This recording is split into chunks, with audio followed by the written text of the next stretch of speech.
Hey guys, welcome to the stream. Thank you for being here. Hope you guys are doing well today. Starting off a little bit later on the weekend. Gave myself some time to get a workout in, take care of some things before the stream. Thank you guys for being here. I think we're gonna just run out and start doing some stuff in the wetlands. We have to go see the Green Warden still. And that is a lower level quest. Dan, good afternoon, man. Thanks for being here.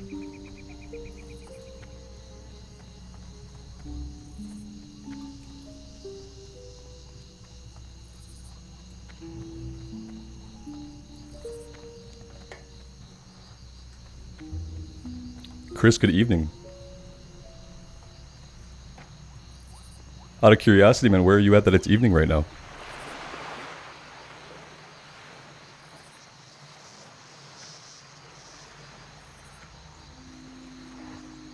What can I do for you?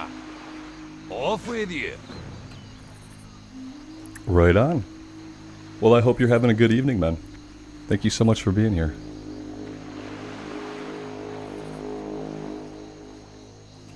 Yeah, I want to get some world clocks put up on the wall in front of me so I can, like, just easily know where some of you guys are at. I think that'd be pretty interesting.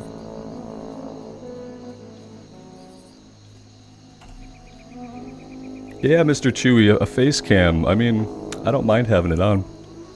Some people seem to like it because they think it, like, adds to engagement, which I get. I mean, for me, I never get to see what you guys look like, so it's kind of unfair. But I'm trying to be okay with that. Understand that I'm used to teaching classrooms where, yeah, everybody can see me, and I have a lot of insecurities. But when I'm in a room with people and everybody can see me and I can see them, kind of alleviates it a little bit. But yeah, I'm trying to get used to it.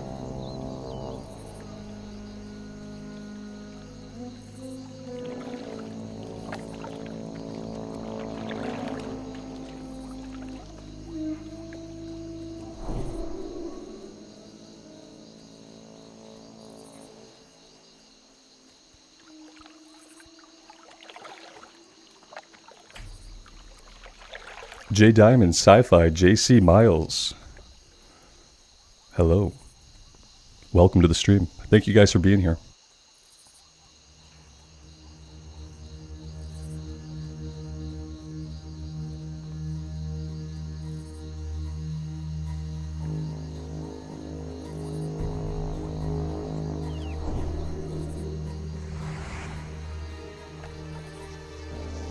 Jason, good morning. Thanks for being here, man. Hope you're doing well. Afternoon, yeah, it's afternoon, right. It's the first stream of the day, but it is the afternoon.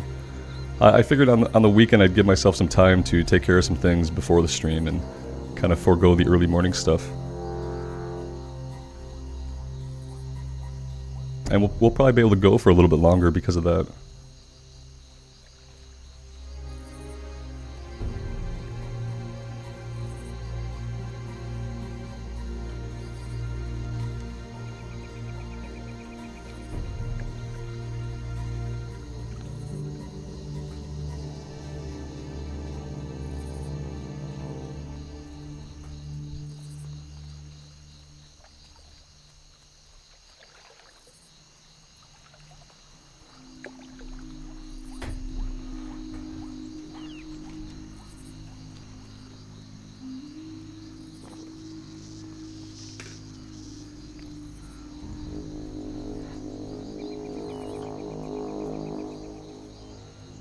How loud is it when I'm guzzling water like that? Sorry, I usually mute when I do that.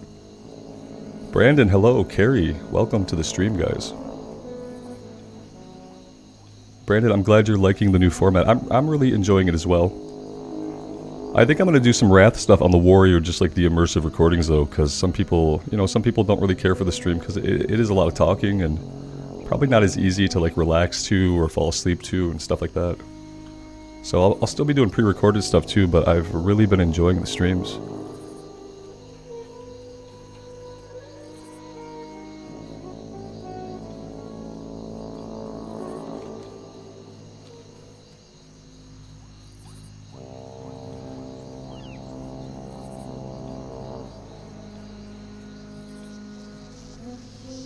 Wix, it's 3:30 for you in the morning?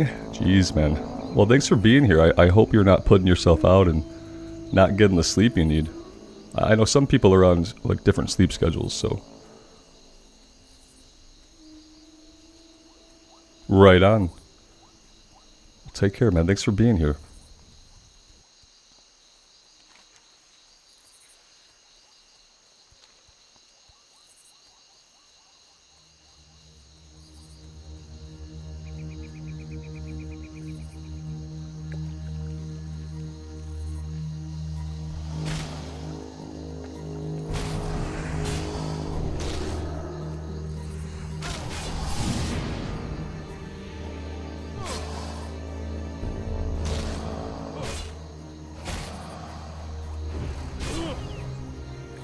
Hey everybody, welcome. Thank you for being here. You guys are awesome.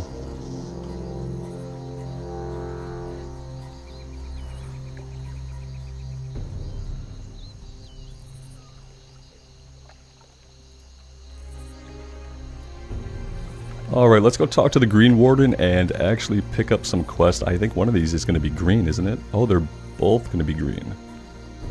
Right on.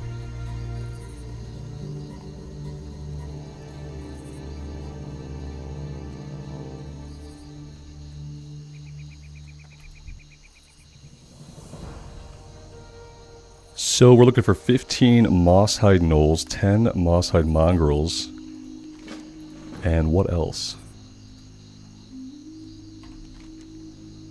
Alright, I could have swore it said he had 2 different quests.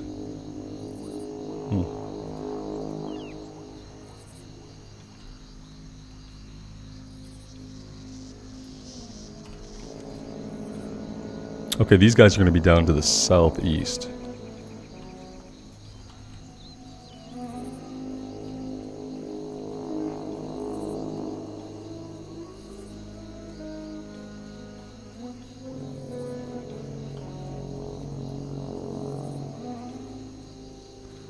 JC, our temperature cooldown is coming tomorrow or overnight tonight. So it was like 90 degrees outside this morning. I took the dogs out for a bit and it was still miserable AF. But overnight tonight it's going to cool down, so I'm really looking forward to like some 70s.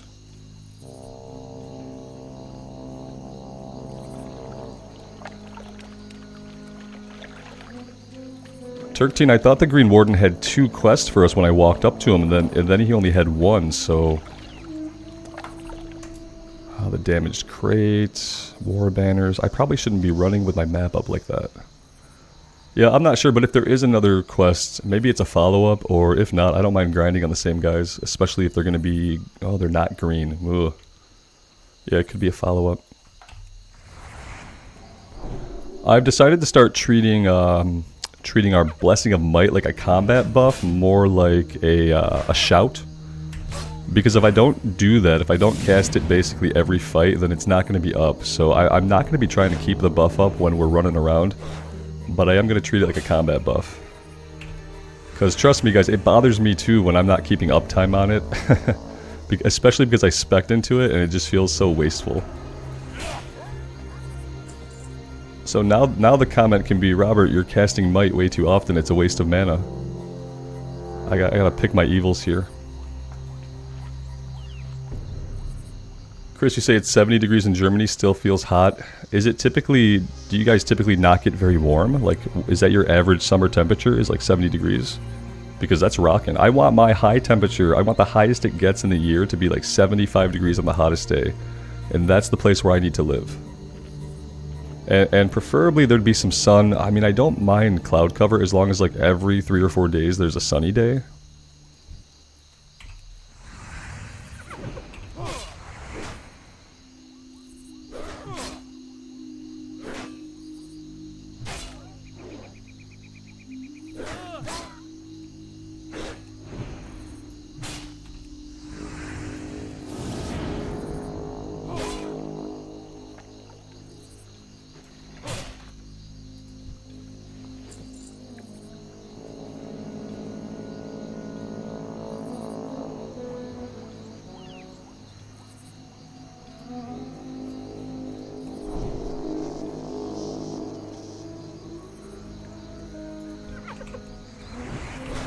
Blood Moon, thanks for being here. Thank you. Yeah, that sounds really, really sweaty.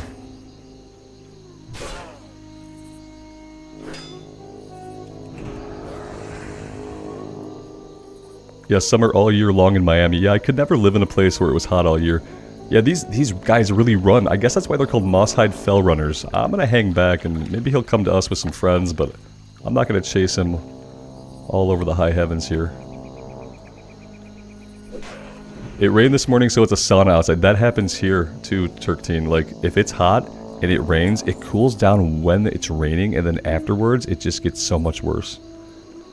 You walk outside and you just feel like you're breathing in liquid, which is not good. Most doctors don't recommend breathing in liquid.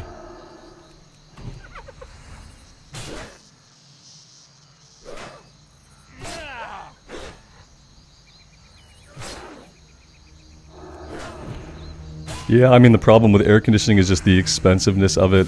Yeah, I mean, we run ours too, but like our electric company charges more during the hours of 3 p.m. and 7 p.m. So we have to try to not run it then because they charge us double for any like kilowatt hours during those hours during the summer because they know everyone's going to crank their AC and they're trying to avoid like overloading systems and stuff. So it's like you can run it all day, but you are going to pay. Yeah.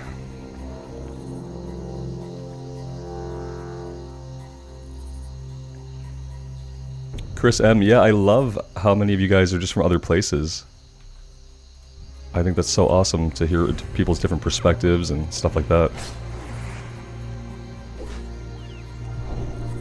It's one of the big joys of being able to stream that I hadn't realized how much I would enjoy before.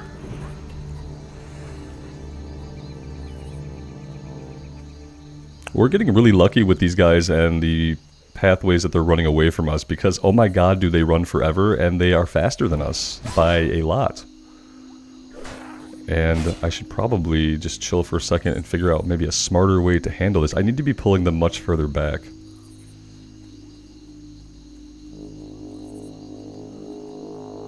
Oh, JC, that's awesome. Yeah, if I didn't pay for my electric, oh, I would crank that sucker down to like 68 and it would live at 68 and I'd wear sweaters all the time and life would be good. Time for Seal of Justice, perhaps. Let me see. Maybe it is. Seal of Justice. Fills the Paladin with spirit, giving each melee a chance to stun. I've never used this before, but I would be willing to give it a shot. Unleashing the Seal's energy will judge an enemy for 10 seconds, preventing that. Oh, so you can just judge it and that will stop them. Okay. Okay, yeah, this might be time. That's not where we want it, though. It might be time for this. I've never used this before, but this definitely seems the situation for it.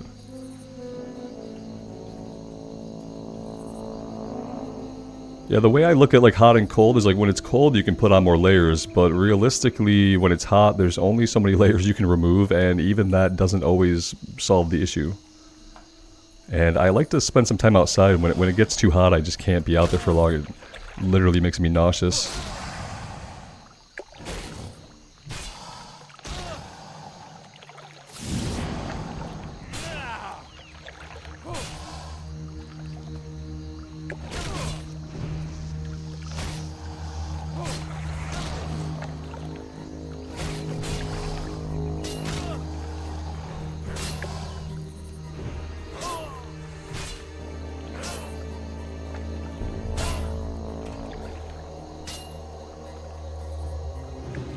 I probably have to practice weaving this in though, right? Because we're going to lose a lot of DPS like this. I need to weave it in towards the end of the fight. We'll practice it on the next. I'm going to keep it up now, and we'll practice it on the next one, just weaving it in at the end. He's got to run here, and he's... Oh, maybe the Oh, so the mongrels don't run. Only the runners run. This guy just fought to the death. Okay, so... mongrels, we're just going to stick with righteousness, and then on the runners, we will end with Seal of Justice. Okay. We are not touching that. And I don't need the fen runners. That's the problem. I guess I should just be avoiding the fen runners. Maybe if I get deeper into this area, we won't run into as many of them. Maybe that's my whole issue, is that I shouldn't be fighting them at all. Except to clear them when it's not safe to leave them up. Yeah, like maybe this guy here.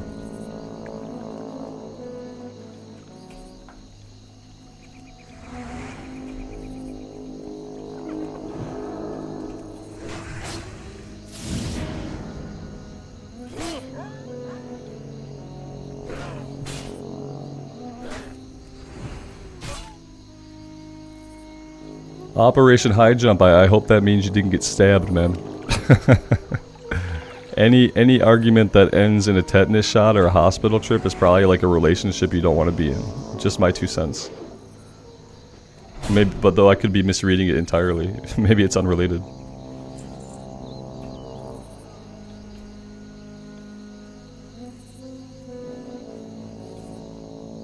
Thank you, Blood Moon. I appreciate that. It's all the microphone, I'm sure. It's it's the quality equipment.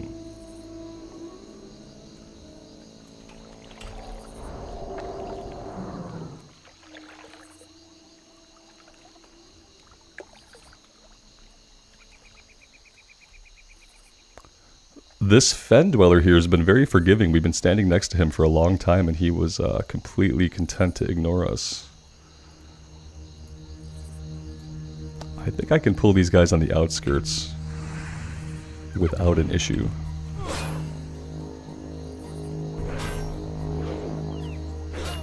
You might be more chill on a warlock just for having the pet to kind of help out sometimes. But then again, maybe pet management would make it less chill, so it's kind of hard to say.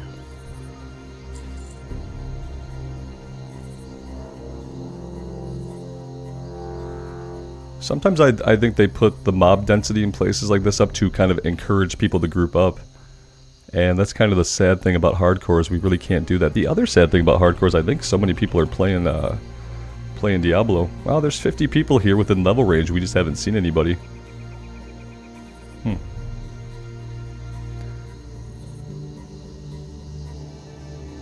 Yeah, Nerdstrong, we're rocking the face cam. I started it yesterday. I'm getting used to it.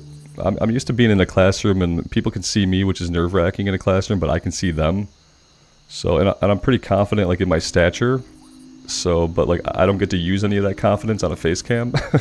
It's literally my face, which is, like, the thing that I'm probably most uncomfortable with. Just because I make a lot of stupid expressions and I do a lot of stupid stuff with my mouth, like grind my teeth and chew my lips and a bunch of other stuff that I really don't think about consciously, but that I do anyway.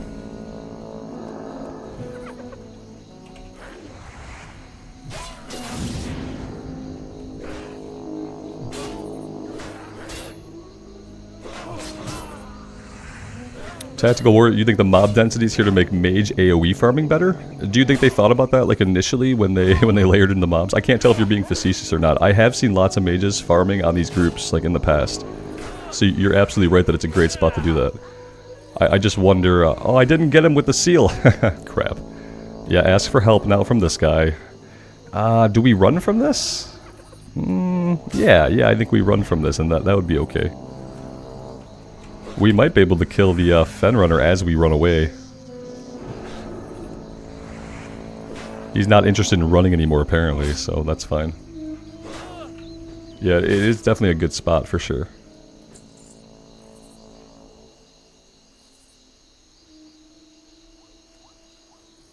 Yeah, Blood Moon, I feel the same way. It's too bad I can't see you guys, but then again, like, not everybody's environment is a secure environment, so who knows what I would see.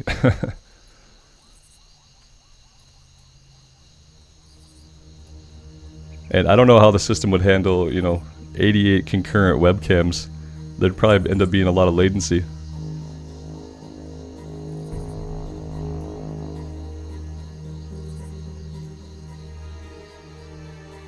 Have I considered narrating country romance novels? No, not specifically. I've never thought about that. Yeah, that's why JK Barber 99, exactly. Like, for the most part, the mic hides my mouth, which it's perfect for me. Yeah, this is where I need the microphone anyway. The way that I use it with the settings, it kind of has to be like 5 to 6 inches right in front of my face. And yeah, so it works out. Somebody said change the angle of the camera, but listen, whether the camera's here or here, it's going to be the same look, you know?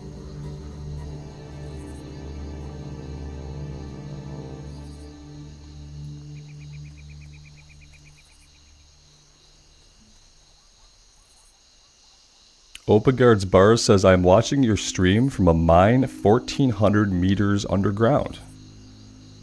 That's effing impressive. And thank you for being here. But that seems pretty deep underground. I don't know if I'm comfortable, like, ever really being that deep underground.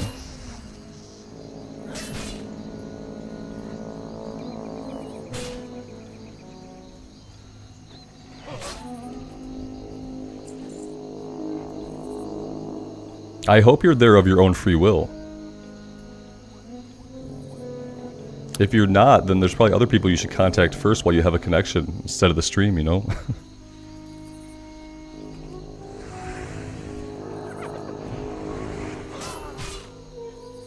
He's being buried alive, obviously.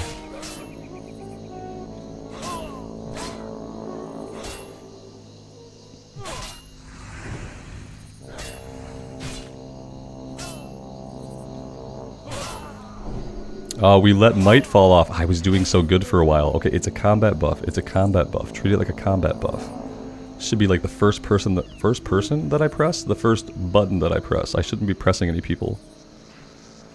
Let's move this, and maybe that will make life better for me. Let's try something like the number 2 action key, and we'll see if that makes it better.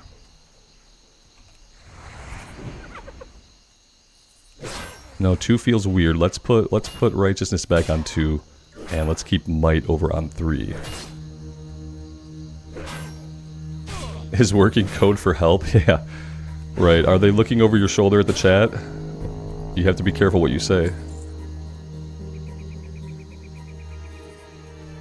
I'm a land creature. I like my feet pretty firmly on the ground. I'll swim a little bit, like in a lake or something, but I don't really want to be out on the water, and I don't really want to be up in the sky, and I don't really want to be under the ground.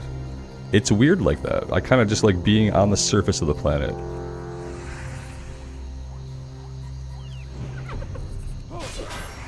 The kobolds kidnapped them. Those kobolds are deep. I think that deep they'd probably have to be gnolls. Right? Or trogs. No, trogs. They'd be trogs. Didn't the trogs come from the deep?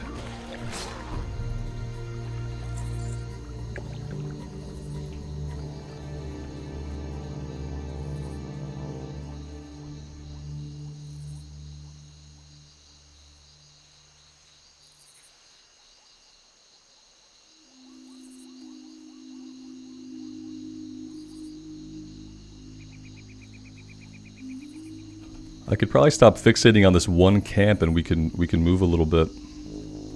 That would be smart.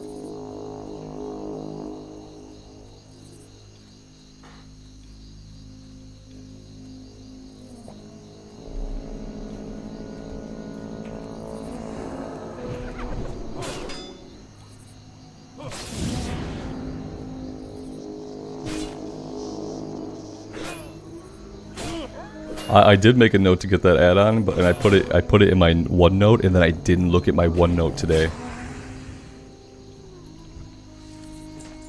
Absolutely stupid. I'm not a very smart person when it comes to remembering things. And getting older hasn't helped. But also, like, don't do drugs when you're in college, kids. Don't do anything that alters your brain. You'll lose your memory. Your memory is the first thing that'll go. You can't get your memory back. You just have to live with, like, the diminished capabilities of your memory.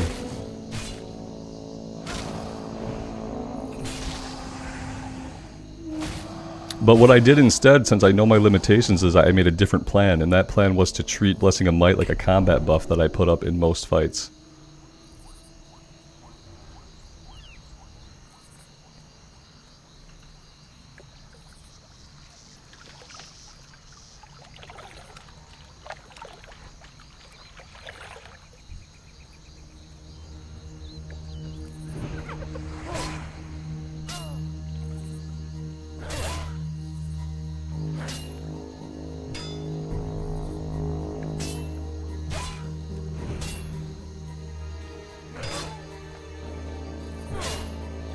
Stompy wants to see what weapon we have and what talents we're running.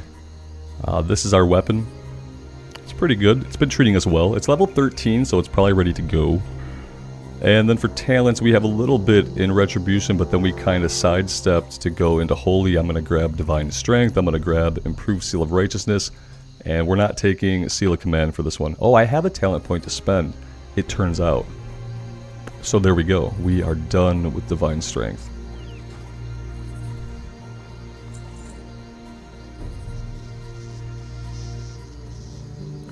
Leo, they discontinued the G600 MMO mouse. I'm going to be on Amazon today buying any ones that still exist that I can, because that's the mouse I use, and I don't really know how I would play without it at this point. Yeah, I'm about to panic shop. This is actually critical, so let's see.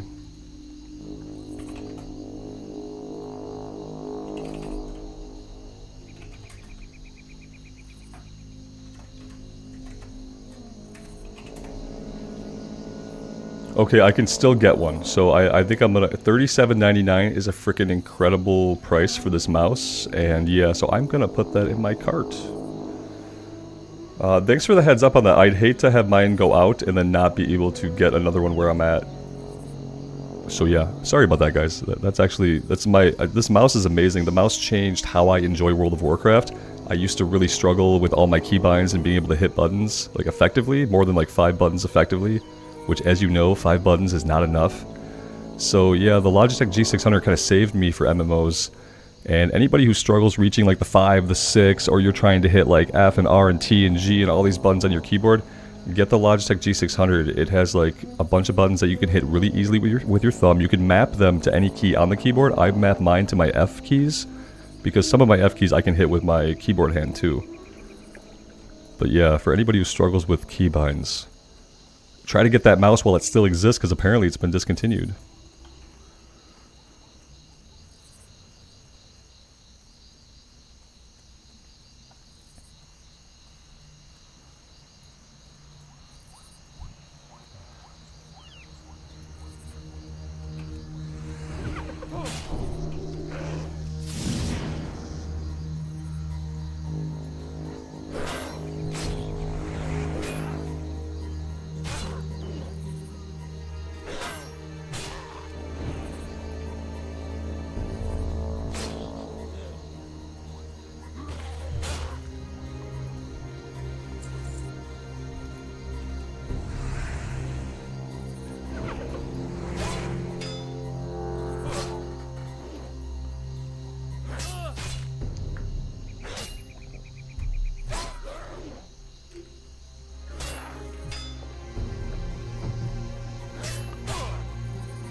So Chris, the Logitech G600, maybe I can show you guys here. It looks like this. So there's actually, if I can count, 3, 6, 9, 12. There's 12 mappable buttons here, and they're all really easy to hit with your thumb. So I have 6 of them bound. I have through F5, and then I have my 8 key bound, which I'm not using right now, but it's bound there anyway.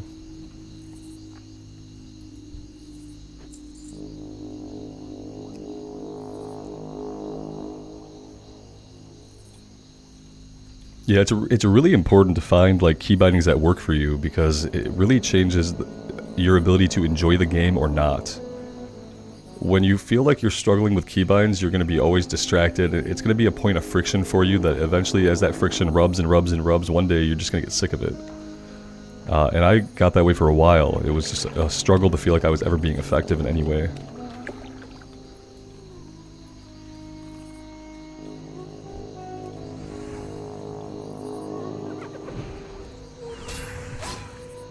Oh, you're talking about on the top? Yeah, I don't use that for anything. It clicks, so, but I haven't found really a functionality for it. It doesn't do anything by default, and I don't use it. I rest my my ring finger there on my, well, it's not really my ring finger because it's my right hand, but yeah, I just rest the finger there. I don't click the button.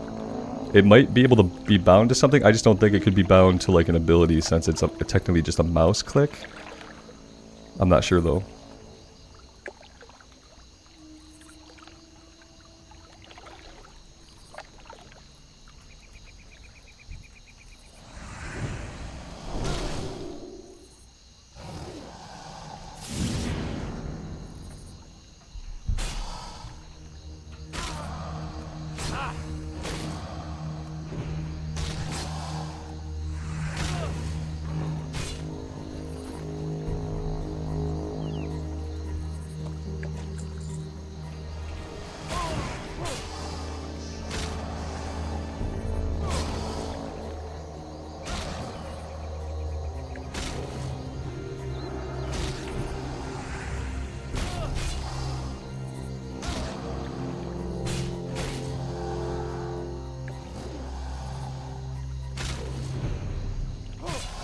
Toon TV, definitely, man.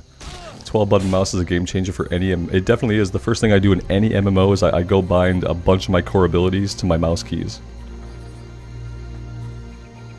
Because if I can hit the ability with a movement of my thumb instead of having to reach for a key up on my keyboard, then that's going to be easier for me. It lets me keep my hands on WASD, etc.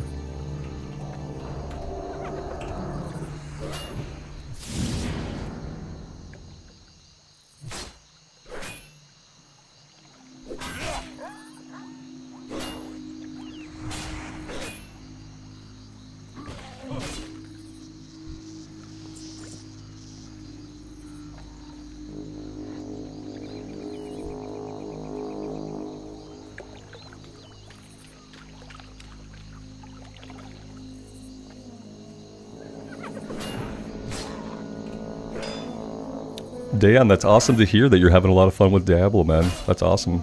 Diablo is pretty fun.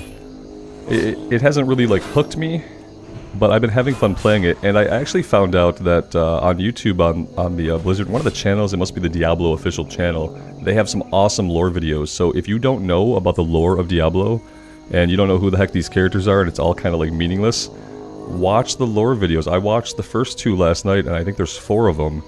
And they start with like basically the creation of like the high heavens and the burning hells, and they tell you the whole origin story of the universe and get into the characters, and they like kind of progress through the timeline. So if you don't know a lot about the lore of Diablo and you think that that might help you get more into the game, definitely check out those videos on their YouTube channel, because they are really well done and excellently voice acted.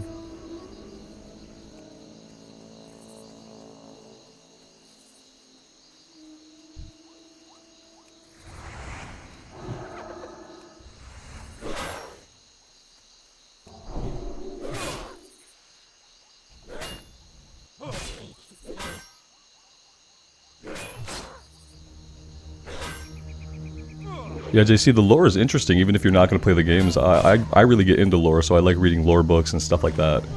And these ones were really well done, and really did a good job of explaining like everything I think you would need to know to like just enjoy the universe or get immersed.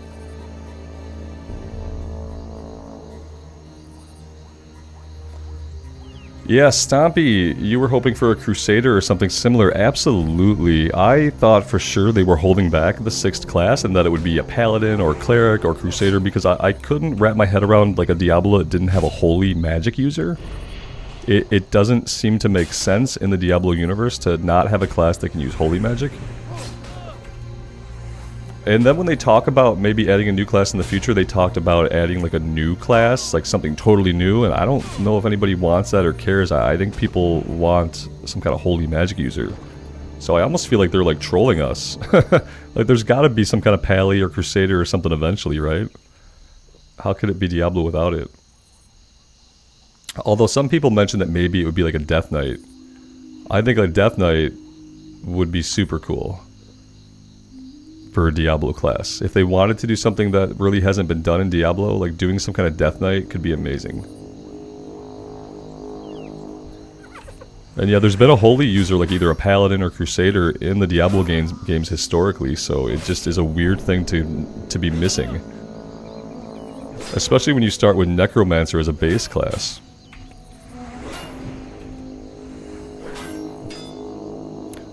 Chris M, I don't know if a DK fits into the lore, but what I do know about Blizzard is that like if they want to have a cool class in their game, they will find a way to make it fit into the lore. Yeah. They'll just have one of the fallen angels like create a new type of human warrior on Sanctuary or something. You know what I mean? Like they can do anything. I don't know a lot about the lore to like say how they would do it, but I'm sure if it doesn't really fit that the writers could fit it in, you know. It's their universe, so.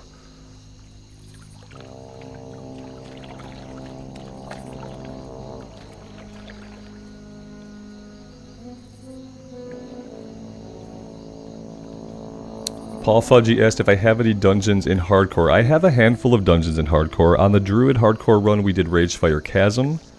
We did Wailing Caverns. I'm trying to think of what else we've done. Have we done anything else, guys, or is that really all we've done? Ragefire Chasm. I think we did Ragefire Chasm on a couple of classes. And we've done Wailing Caverns.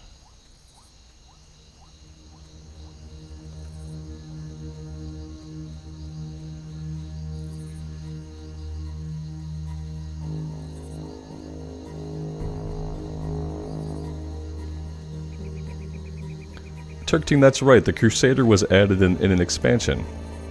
So I have to feel like it's going to get the same treatment in D4, even though they haven't confirmed anything.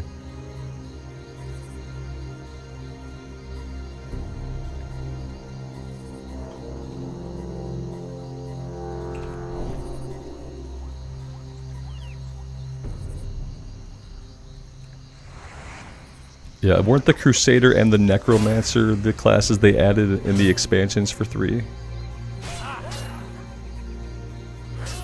Or am I just totally wrong about that?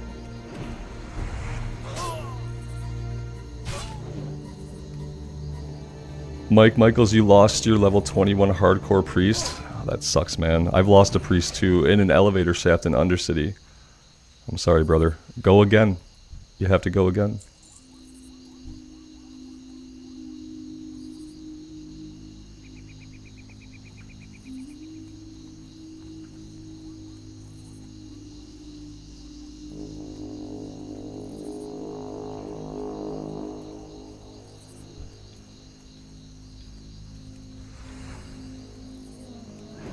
And there's no monk class either of any kind, but I don't really know how many people cared much about the monk. I played monk for a bit in D3. It was fun.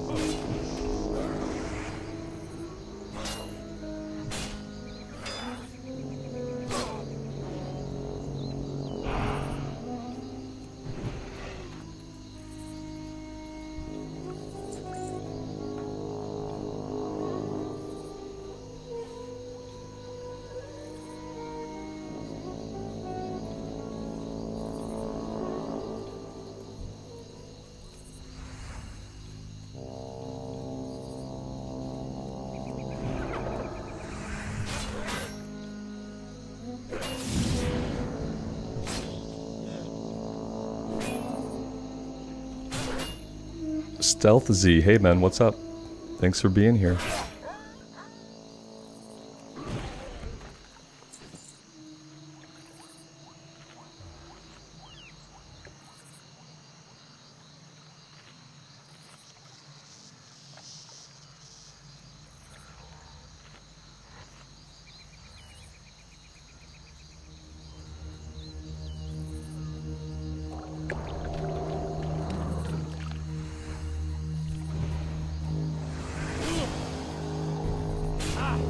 Alex, good afternoon, man. Welcome to the stream. Thanks for being here. Joe McGinnis asks, where's Goomba? Goomba is out of the house today. My wife took Goomba and my son out to a friend's to have a play day / do some tent camping on their land, so yeah. I don't have a puppy or a son or a wife today. I am all alone except for you guys.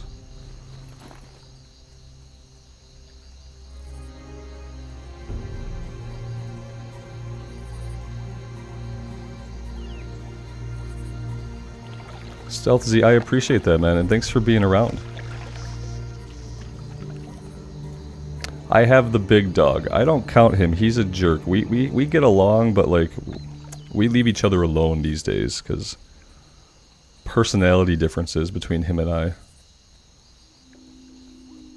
You don't know if I'm allowed to stream without Goomba? It feels weird because usually, at least for a while, when I'm down in my office, he'll come sleep in my lap. So yeah, it feels weird to not have him around. Nixta says gaming all night. Ah, yeah, no. I'm gonna be 40 in January. I can't game all night. I can barely stay conscious till midnight.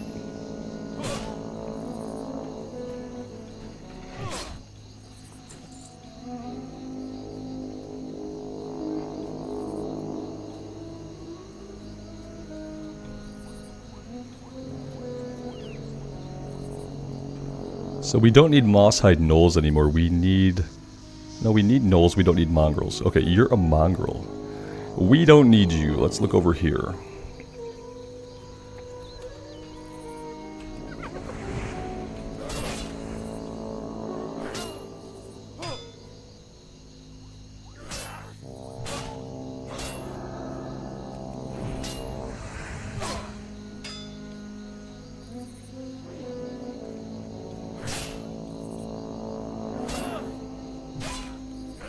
JK Barber, I joke, but you know, how young you are depends on how you feel. I mean, your body's gonna deteriorate no matter what. That's part of being human, but you can feel young. I feel like a 12-year-old, and I live my life that way for the most part. You know, you could find me playing video games, shooting hoops in the yard, walking my dogs, reading books. Like, I just basically live like I lived when I was 12. I do a lot more house chores and cleaning than I did when I was 12. That would be like the significant difference. And so I don't feel old, but you know, I like to acknowledge the fact that time is ceaseless and it just keeps going forward.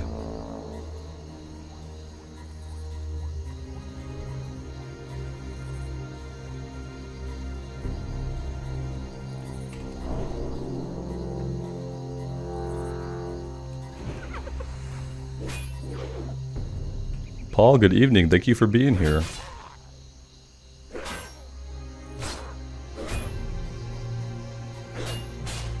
Bloodmoon, you ask if I've encountered the flying dragon in Redridge? I haven't. I don't think I have. Thankfully. I mean, it feels like if I had encountered it, it could kill me. But I haven't seen any big scary elites anywhere yet on this character.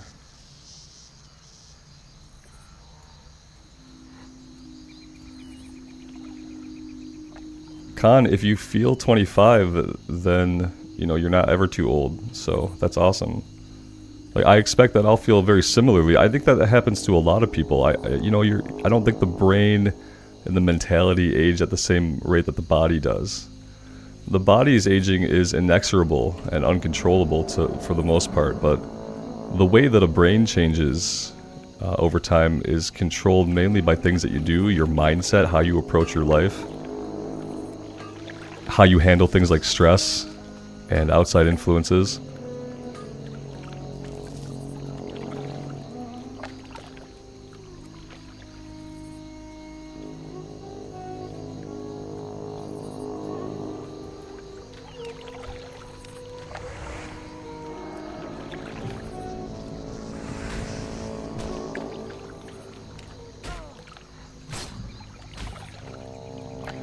Lael, this is the first for today. On the weekends, I'm probably just going to do like an afternoon stream, and we can take that as far as we want, and then maybe I'll come back for some evening stuff, but I'm probably not going to do like an early morning stream on the weekends.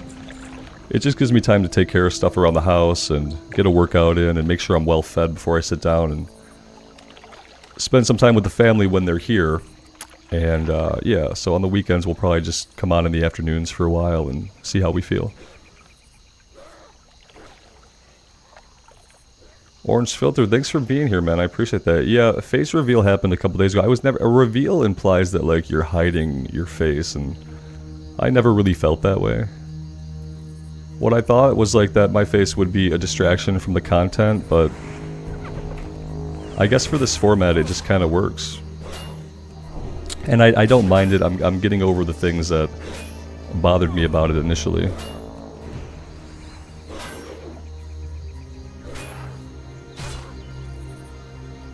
Brother Jerry, I'm sorry to hear that, man.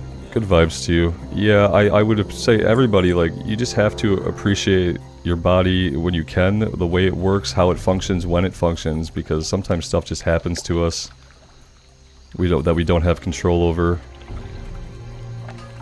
And, you know, all you can do is try to stay strong mentally, emotionally, and physically to the best of your ability. And that's how you'll have the best time here in this place we call existence. And don't get me wrong, doing all those things is damn hard. It's not easy to take care of yourself physically, emotionally, and mentally, especially in the world that we have to live in. Sometimes it's downright impossible. You just can't do it all. All you can do is try your best.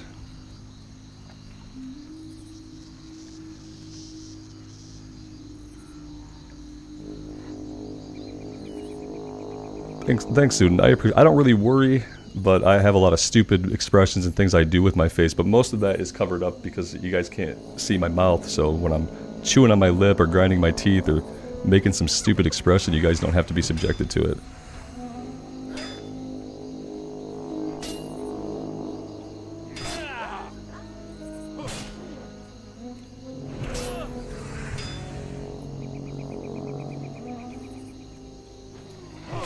For a while, I felt like the mongrels weren't running away, but that guy definitely ran away, and he ran away early.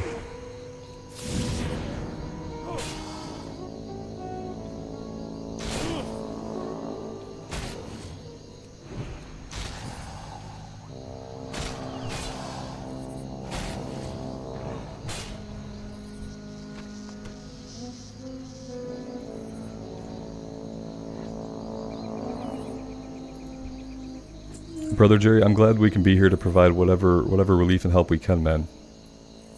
For sure.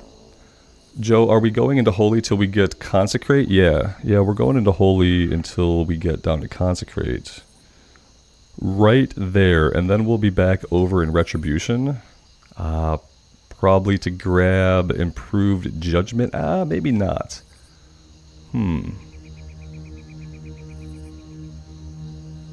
Yeah, maybe to grab Conviction.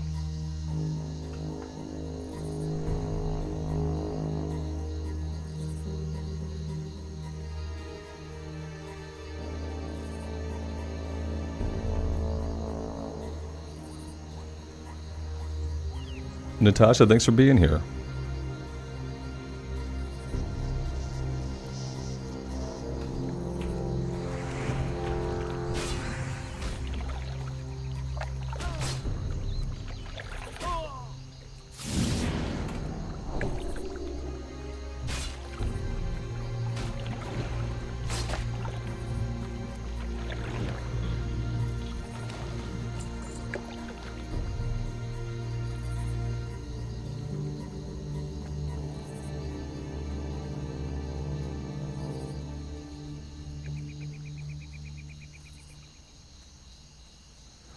Miles, that's a decent point, and I had originally thought about Consecration just for the few times that we would be in a dungeon. But you're not wrong in wondering if it's useful or not. To me, like, it's another button to push, and it's like a little bit of extra damage going out. So even if it's damage on one target, it's like okay, it's a little bit of extra damage. Is it worth it? I'm not sure. I think the worth of it depends on how much mana it eats through. Because I'm not really worried about the one talent point. I feel fine spending the one talent point to have another button to push. But like, is it worth it? That's a really good question. I think some people would say no.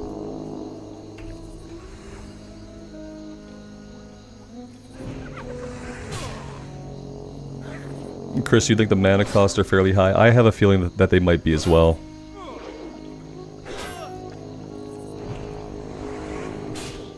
And then I think, though, well, you know, what else can I do at that point? Well, we'll have to see. Maybe I'll look around and maybe we don't go into it. And maybe if we regret that, we can just respec later. Because that is a decent point.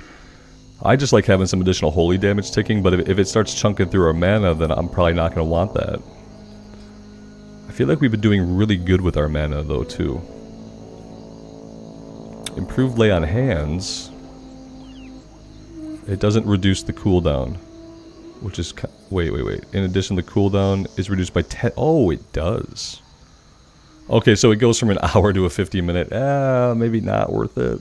It'd be 40 minutes with 2 points in it.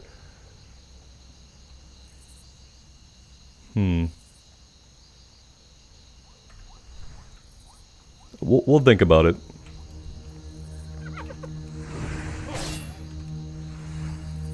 We'll get our last Knoll up ahead here, and then we'll be good to head back to the Green Warden, and he should have at least one follow-up. I think it's to get Fire Tar from different Knolls. Somewhere closer to where he's at.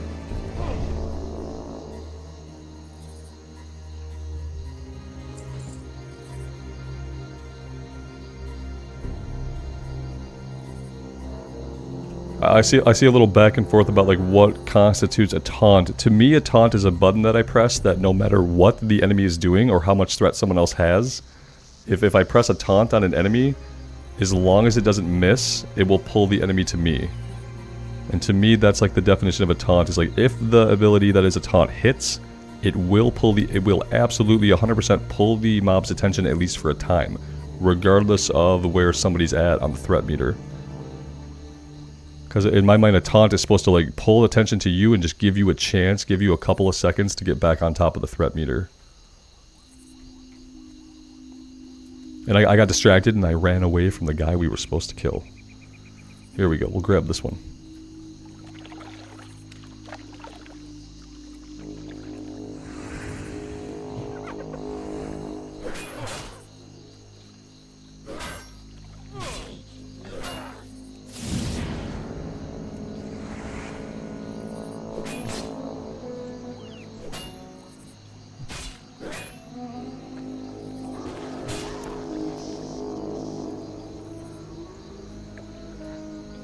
Yeah, Dana, I wouldn't do AoE farming for me because I think that even if you're kind of spec'd for it, it's probably super risky. I've seen at least one mage doing AoE pulls. And yeah, it just seems like it'd be super risky even if it could possibly level you fast.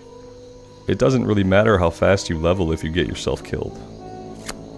That's kind of how I see it.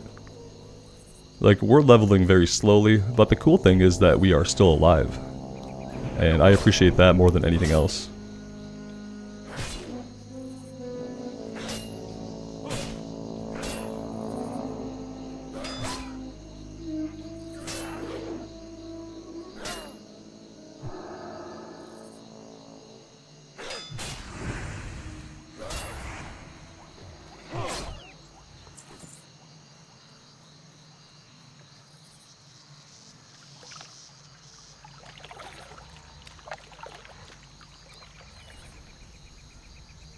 Charles Pilmel asked, "This is hardcore mode like in OSRS." I'm not sure how hardcore works in OSRS. I've never played. It's hardcore in the sense that when you die, you can't res. So if you get killed, you don't come back. It's solo self-found. So you can't trade other players for gear. You can't buy gear off the auction house. You can't be mailed any gear. You can't send yourself stuff from alts. It's solo self-found, one life. Death equals delete. You can't group up in the open world. You can only group up for dungeons. When you do a dungeon, you can only do the dungeon one time per character run. And I think I got all the basic rules. And that's how it works here in Classic Era. That's how it works right now. Officially, Blizzard is going to have a different server eventually, where they are going to bake in some rules. Right now we use an add-on. And it's kind of like the honor system in a way. The add-on tracks deaths, but people apparently people still cheat. Even big, hardcore WoW streamers still cheat. So the add-on doesn't stop you from doing anything you shouldn't do. It just tracks some of the shit you do. But for the most part, it's like the honor system right now.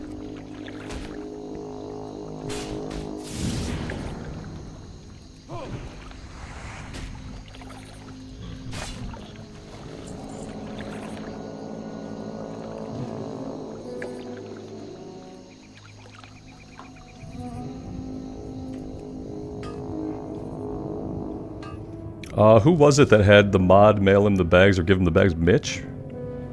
I don't really know these people because I don't follow them. I watched a couple Asmongold videos about it because I thought it was sad. But yeah, somebody cheated and then they lied. And then they lied and kept lying because that's what liars do.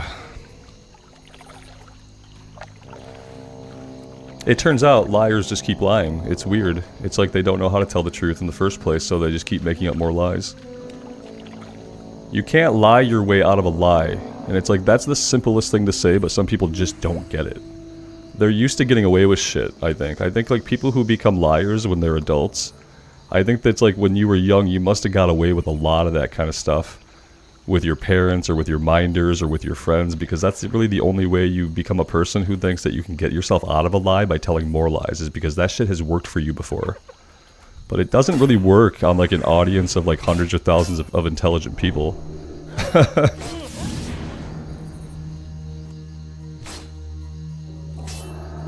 Does the truth exist? The reality of factual things that occur and that people do, that record exists, yeah. Whether or not somebody had somebody hand them a bunch of bags, there's a fact and a truth behind that, for sure.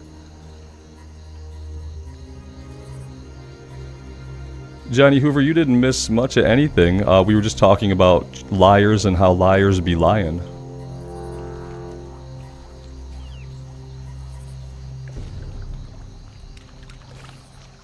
Yeah, when you lie, you eventually get caught. Absolutely. I can't imagine being someone who, and I don't really know how much Mitch streams, but I'm assuming he must stream a crap ton to be in the position that he's in. I can't imagine being someone who streams for like 5, 6, 8 hours a day, and like, how could you conceive of lying? You're gonna talk so much that you better just say honest stuff, because, you know, you're gonna say a lot of stuff, and if you're lying to people, It's gonna come out no matter what.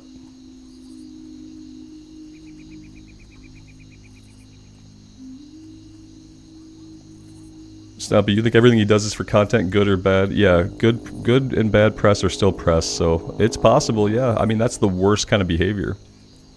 That goes beyond lying. It's, I don't know what that is. When you create BS and drama and chaos just for views or clicks, that kind of goes beyond lying into, like, psychopathy? Sociopathy? It's like gaslighting wrapped around itself and inverted and shoved up its own butt, out its own throat. So, yeah, that's like even more twisted than just being a horrible liar. You're lying and acting like you're a horrible liar to create drama. I don't even know what kind of level of messed up that is or what kind of person would be like that. Did he die just for content? I mean, probably. Apparently we can't put it past him. Someone said, I think someone said he AFK ran into lava or something. Auto ran into the lava in Ironforge. And it's funny because I just joked about dying to the lava in Ironforge a couple days ago as something that would probably be a big improbability. You'd have to be like AFK, I feel like, because I think there's ways to get out of the lava unless you go like down into the Great Forge.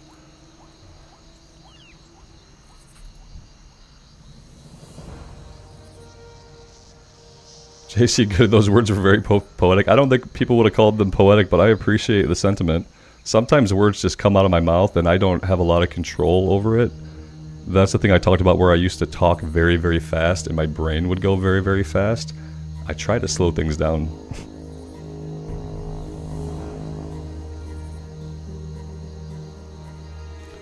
Side note, Whitney says, Jurassic Park released 30 years ago this month. Yeah. Oh yeah.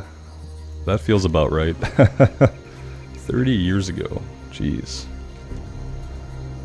Alright, so now we're looking for crude flint, and I thought we were looking for something else, but no, it's crude flint. Okay.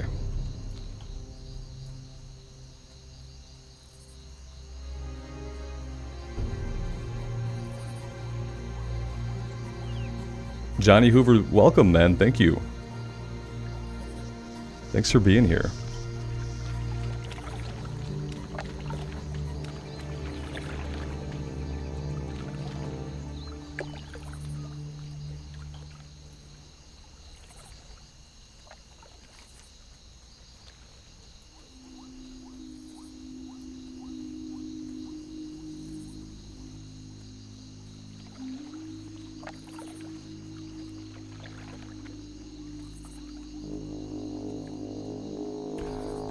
Coffee's getting low. Probably about maybe 15-20 more minutes. We're gonna do a little 5-minute break, and I'm gonna have to go refill the water, refill the coffee, and other things for about like 5 or 6 minutes in a little bit here.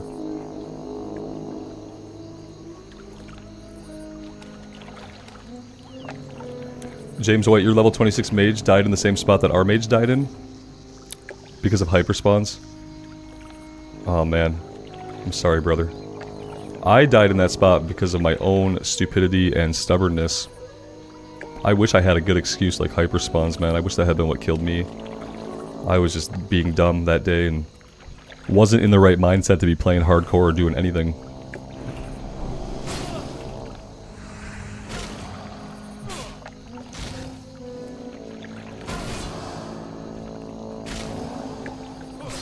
I might be down for having a guild on the official servers when those come out. I don't know if I would run said guild, but if said guild existed, I wouldn't mind. And then I could maybe keep guild chat on. I don't know, maybe guild chat would be relatively safe.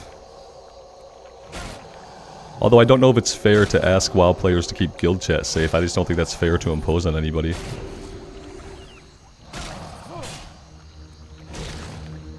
Chris, you said every time your character dies, it was the second session of the day. I had that going on for a while too, my friend. Yeah, for a while I kind of became convinced because I was like, oh, every time I sit down to record a second episode on a hardcore character, that is when I get killed. What I realized, it was kind of more about my mindset, because when I sat down to do that second episode, I would often be feeling time constraints of my day and my time slipping away. And because of that stress, even if I wasn't consciously thinking about the stress of the time, the stress was there in my subconscious, and that stress drives you to act differently. And that was really what was getting me killed, was just kind of like not paying attention to how I was feeling emotionally and not dealing with it, and just letting that stress bubble to the surface and just like make me make bad choices in the game, basically.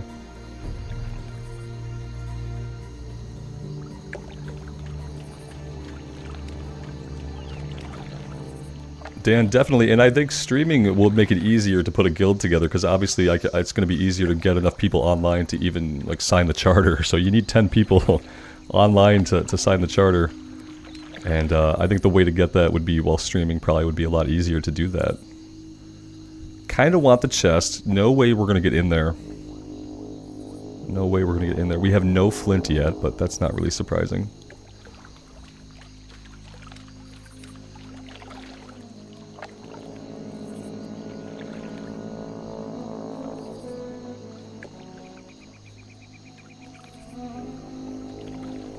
Osman Mearson, that build sounds interesting. Let me know how that goes for you. I would be curious to hear about that.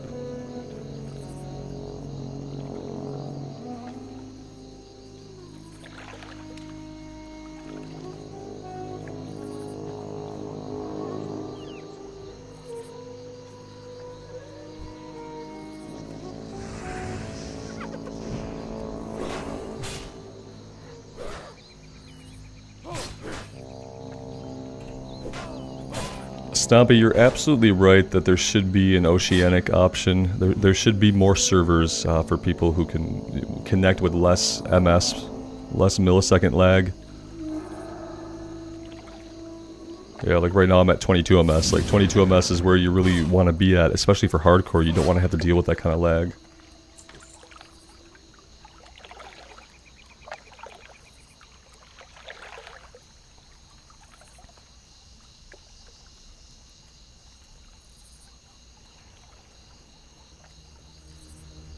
James White, I appreciate that. I hope his Paladin lives for a long time. Level 30 feels like kind of a tipping point. We haven't gotten a character to level 30.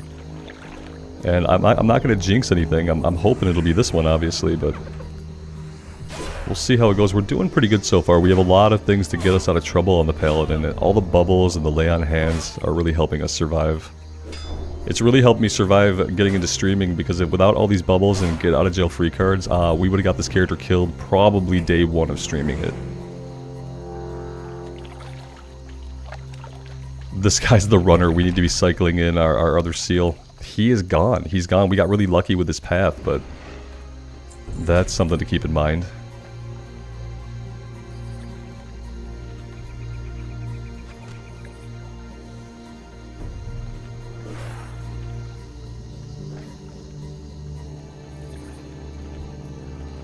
I'm gonna grab this Mistweaver to help out here. I don't know if he wants me to do that, but I don't want to risk watching this guy get killed.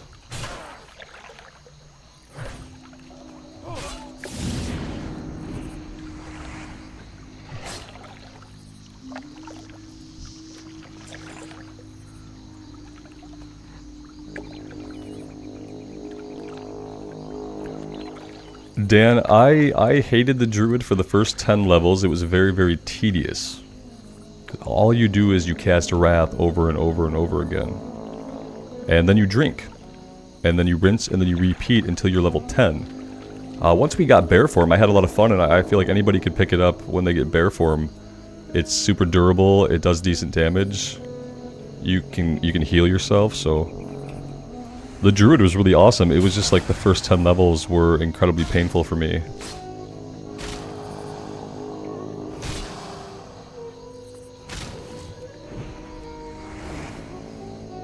I think with the Druid, it's just being careful and really patient with it until level 10.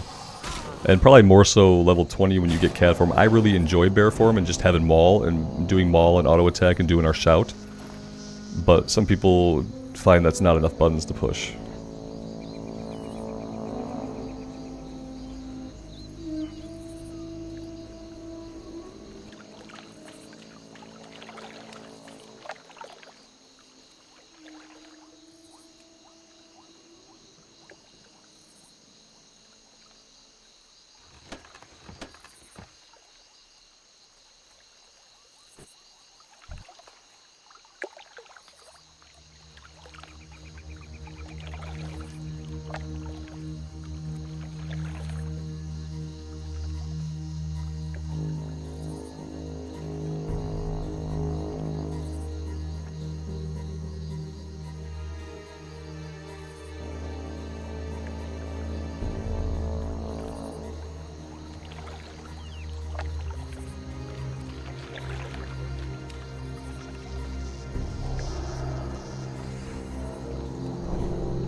Yeah, I think the Paladin had just looted it, and he probably just left that in there. I had a feeling it was going to be completely empty except for some junk anyway. We got the leavings.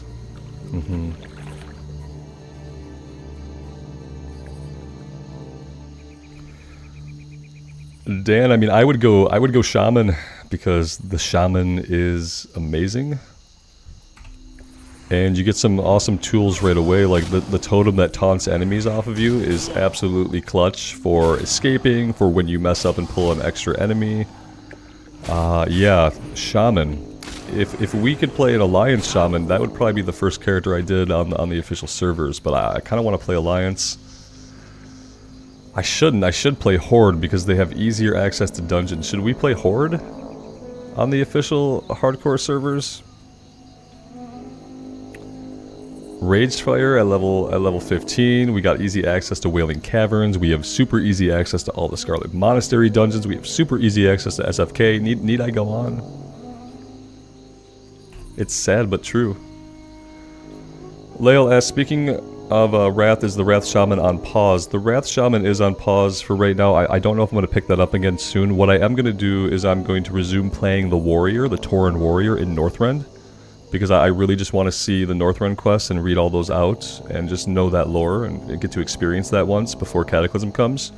So I'm going to pick up the Warrior, and that's going to be just a recording series that I'm not going to stream that stuff. So that'll also be good for people who they don't really like the live stuff because there's a lot of talking, which I totally get.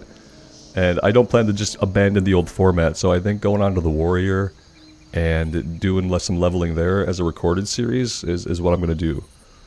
And that's probably going to start beginning on Monday. I'm gonna pick that series back up. We're going to get that character to level, and we'll see how that goes. And then if we want to like stream some dungeons on that character when he's in max level, that would be cool too.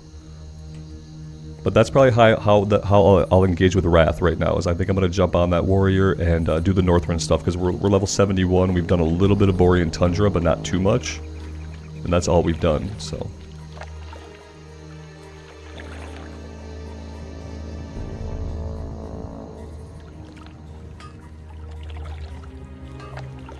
And I know it sucks because some people, you get attached to a character. Some people like the Shaman a lot. I like the Shaman a lot. I just don't have a big impetus to level through that content in Wrath right now.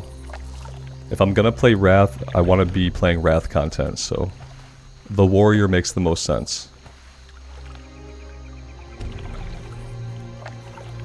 Taxiarchus, you ask if I have any relatives or any origin from Germany.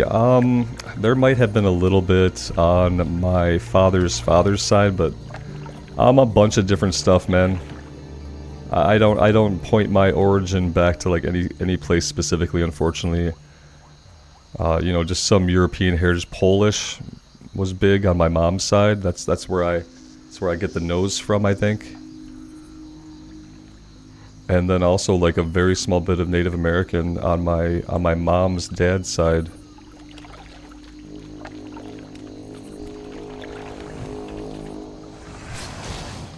I'm a mutt. I don't know if that's a proper term, but that's how I kind of think about it.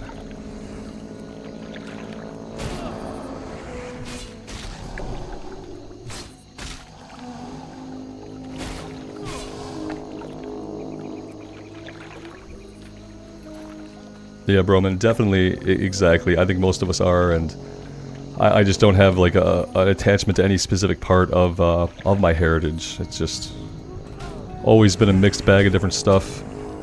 And my family, my grandparents especially, were never really big about talking about their past and stuff like that. And like as a younger kid, when I was around them a lot, I didn't really prod them for like information about their lives like I probably should have done.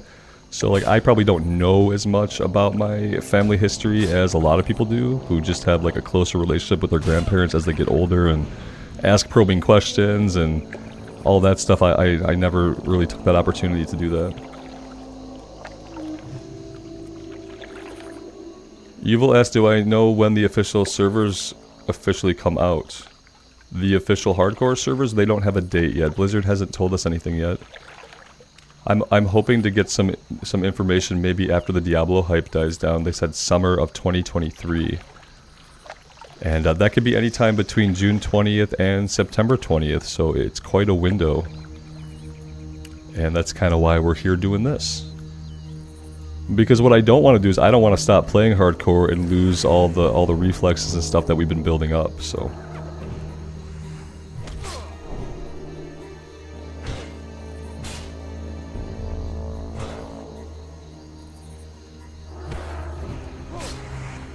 Blood Moon, that's awesome. Right on.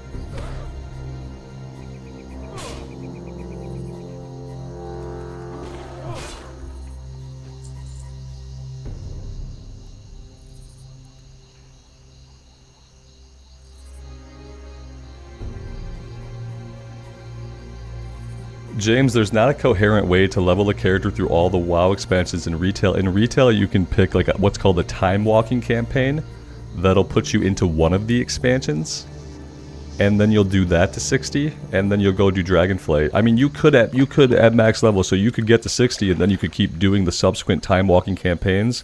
But you're gonna hit 60 really quick. You're gonna hit 60 before you finish any time walking campaign. You're gonna see this much of the story of the campaign. You're not going to see the patch stories. You're not going to really see the raid stories unless you get to max level and solo them. So there's no coherent way in WoW, unfortunately, and this is the big downfall of retail. There's no coherent way to experience the story from any expansion except the current expansion. And I will say, even trying to experience the story in the current expansion in a coherent way, because of the way they tell the story in the game, is incredibly challenging. Storytelling is not the strong point of World of Warcraft. It has never been, and it probably never will be. World building, lore building, ambience, atmosphere, mystery, immersion, those are all things that Warcraft has historically done well. But telling a coherent A-plot within the gameplay, they don't know how to do it. And they don't have real writers, it doesn't seem like. They have narrative designers and narrative leads, but I don't think that they employ many people at the level of writing that you would think like a good fantasy novel series would be written at. They don't have people like that, I don't think. It doesn't ever feel like they do.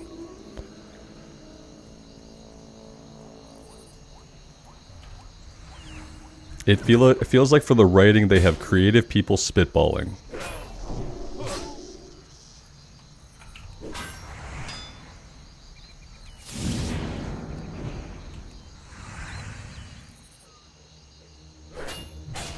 The Warcraft stories were told the best in Warcraft 3.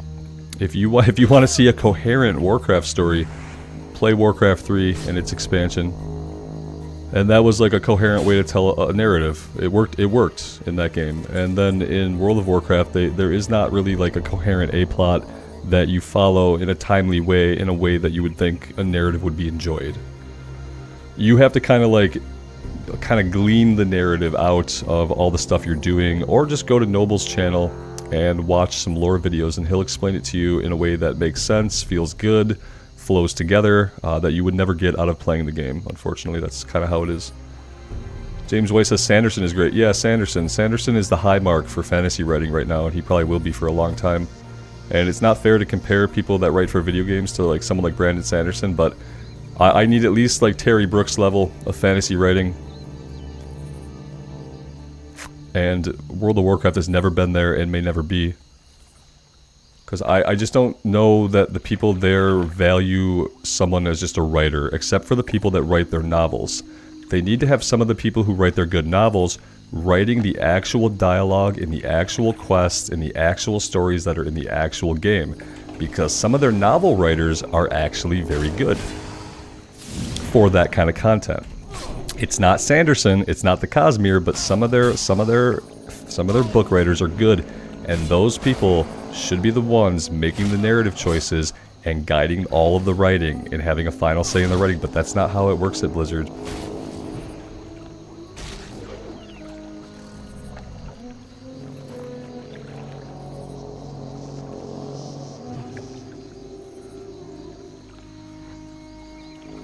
And here's the honest thing.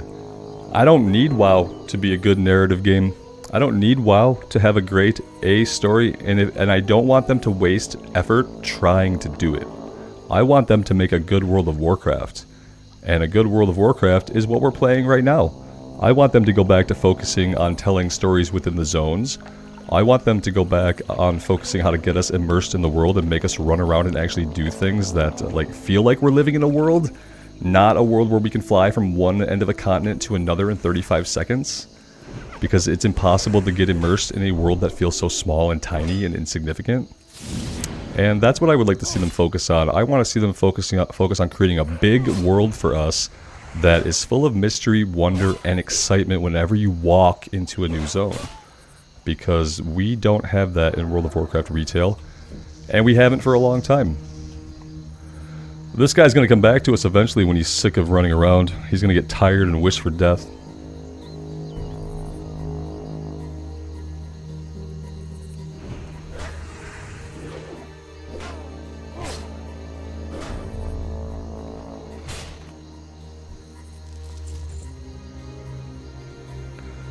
I feel like we've been fighting these guys for a while, and we have two crude flint out of 9. Maybe I just need to focus up. Focus up for a minute.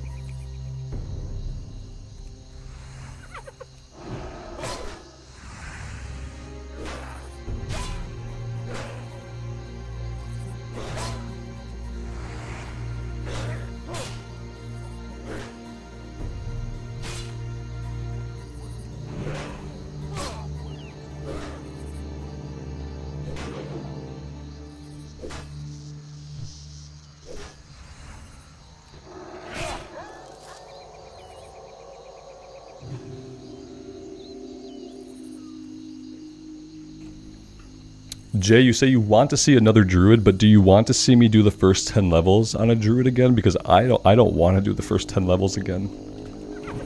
I could be like Mitch and I could just have someone level it for me. Eventually I'm not going to be able to say stuff like that and get away with it.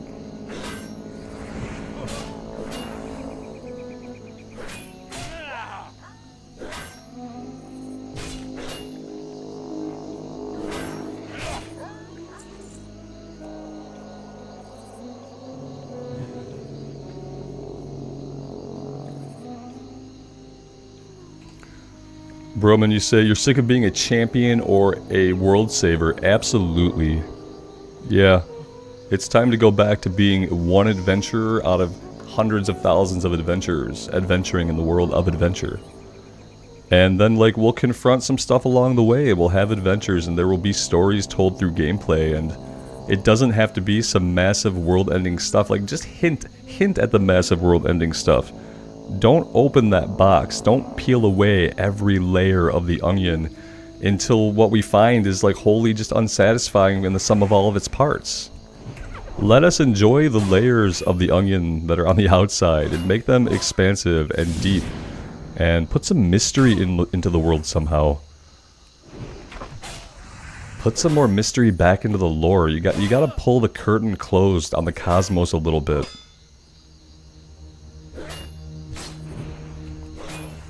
I want to ask more questions than there are answers about the lore and things that are happening, you know?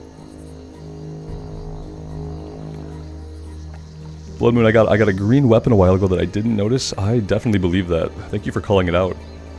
Especially because it looks like a huge upgrade, so thank you. That's enormous. 16.1 damage coming up from 11.8. 42 to 64 over 29 to 44 with 8 stamina, so we lose 3 strength, but I still feel like that's going to be huge.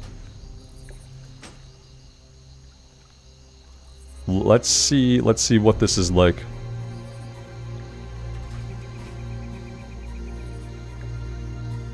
There was a two-handed sword there as well. Oh. Wait. Oh. So, not as good, but still even better than what we had on previously. I think we're good with the axe, right? We probably want the axe over the sword. The axe is slower. I've been told that as a paladin we want a slower weapon if we can get it.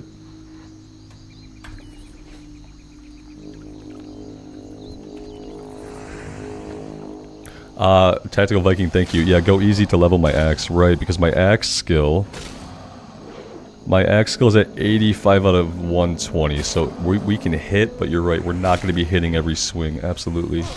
Thank you for the reminder.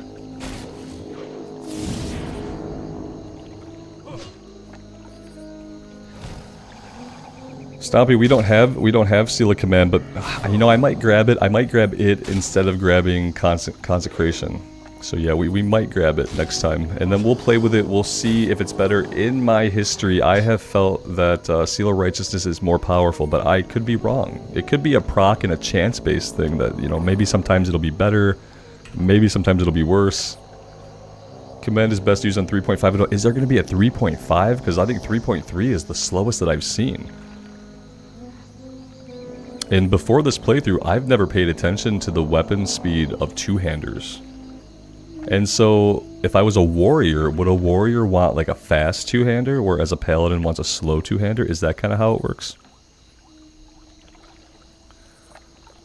Tactical warrior, I would like to do a warlock again. The warlock just didn't get far enough to be given any justice. The first warlock died at level 7. The second immediate reroll we did on the warlock died at level 11 or 12 in Loch Modan, because the pet pathed down one side of a hill and I went down the other side, and then we pulled all of our adds together and died. Yeah. So I would definitely like to do another warlock. Now that we've had some more experience with not getting super cocky, I think it'd be better. Yeah. Well, I mean, we could do a warlock maybe instead of a priest. It sounds more exciting, you know what I mean? Like, the priest is going to have survivability. And so that's kind of why I thought priest, because I remember getting to a point before the priest died in the elevator that I thought, like, how am I going to die? How am I going to die with Power Word Shield, being able just to spam Power Word Shield as long as I have mana? How do I die with mana potions? How do I die? And so I felt like we were just going to live. At the same time, like, you know, the priest is a slower class as far as, like, the combat goes. But maybe warlock could be super interesting.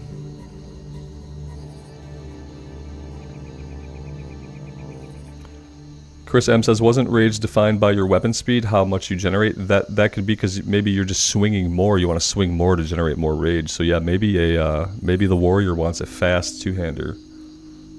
And that's stuff that I've never considered before.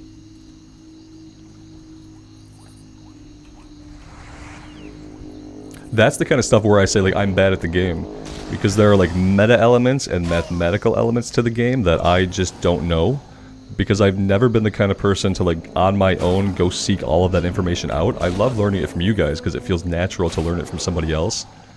But it always felt weirdly unnatural to go seeking out that kind of information, and then when I seek it out manually, my brain has a hard time holding on to it. Whereas if we have a conversation about it, I'm going to be much more likely to remember it.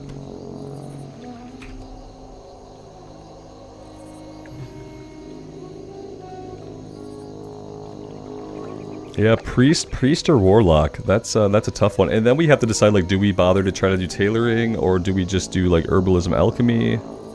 Do we just do herbalism skinning to sell stuff to vendors for gold?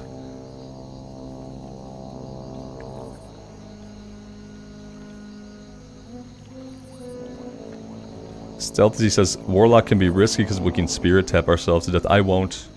I'll try not to even use it. Like, yeah, we'll have to be careful with that.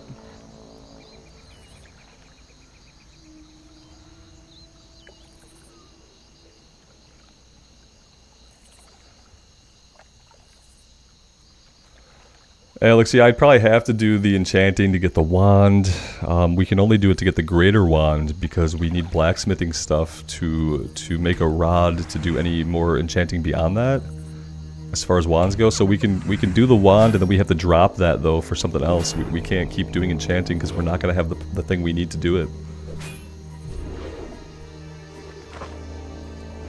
Yeah, we've gotten the greater wand pretty early before. I think on the priest that we got killed, we got the greater wand pretty early. And then we have to drop it and pick something else up, and so, yeah. If we do tailoring, we're probably not going to also do first aid.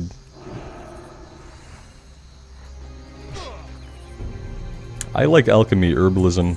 I don't know how useful it would be for a priest or warlock.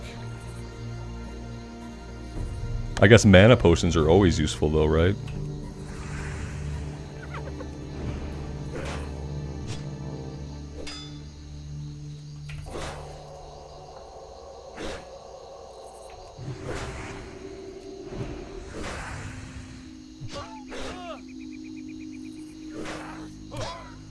Yeah, Blood Moon, we were going Shadow, and we were just getting to the point, I think, where Shadow was going to get interesting and give us some more buttons to push, potentially, and we died. So yeah, I was going Shadow, whereas, like, our original priest that we played back in Vanilla Classic was a Discipline priest. And Discipline was super strong as far as, like, staying alive, but obviously, like, the DPS was much slower. I needed to hit this guy with Seal of Justice, and we just didn't do it. That's okay, he got tired out really quick.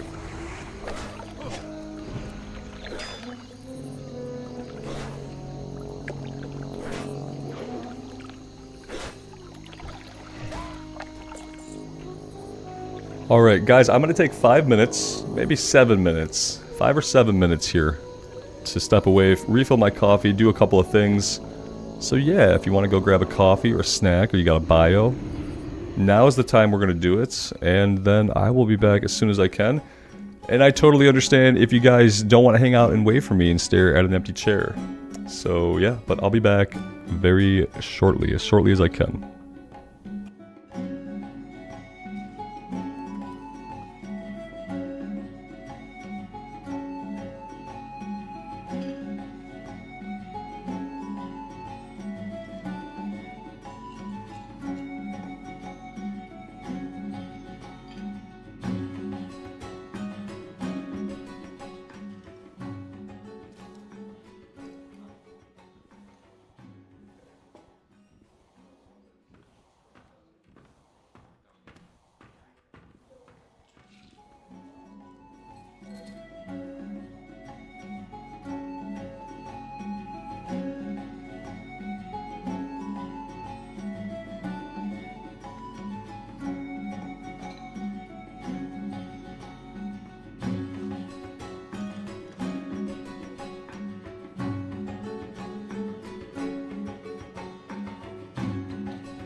Alright, let's see. What do we want to do now?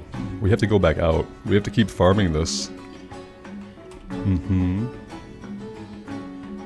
Thank you guys for hanging out and for being patient.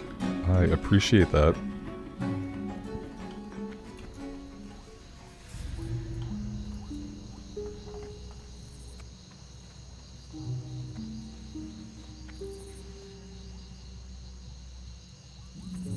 Empty bags, yeah, definitely time to... As a matter of fact, the fact that we haven't been full yet is pretty amazing, actually. What can I get for you today? So we don't really need either of these swords.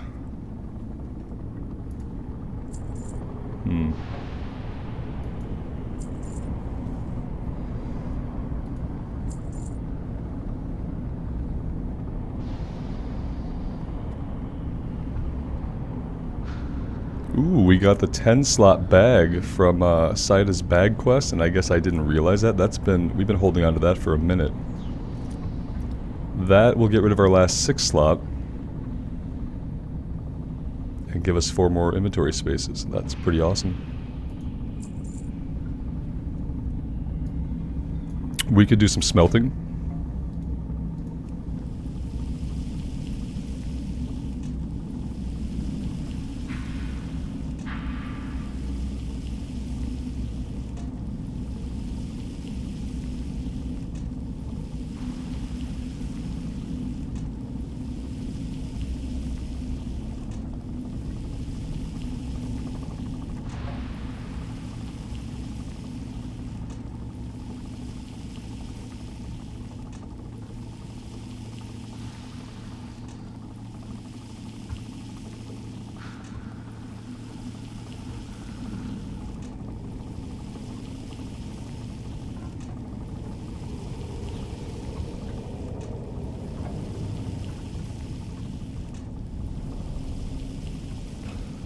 The boiled clams are cooked.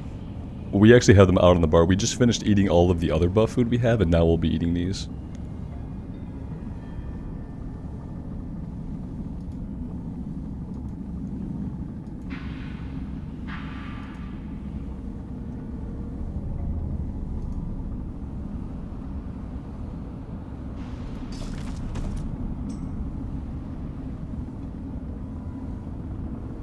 Be good.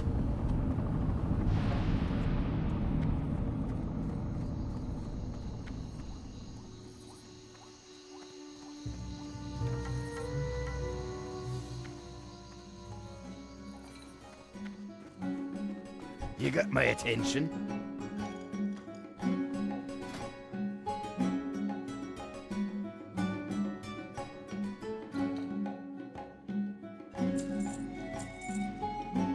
Off with you.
Script, I appreciate that, man. You know, show up whenever you can, watch the VODs.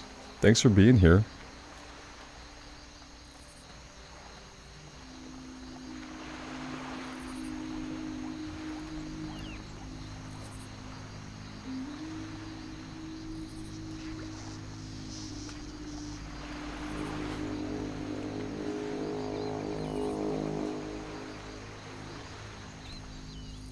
GMAC, have a good day, man. Thanks for being here. Take care. George, it's going well. I hope you're doing well.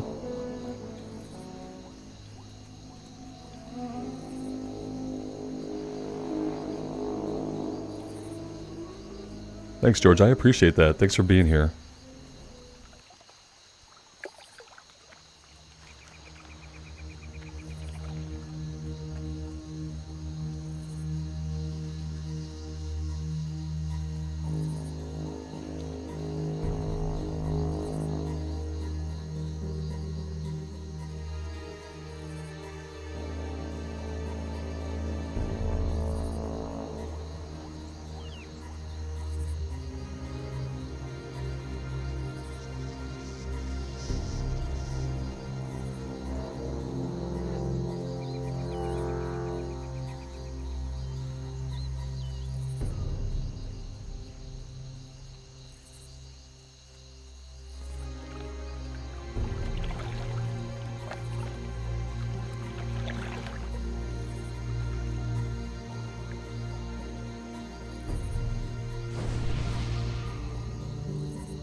Tactical Warrior, that's a good question. I'm not sure of the cutoff for SFK, but it's probably like 26. We're probably approaching on it a lot faster than we think we are.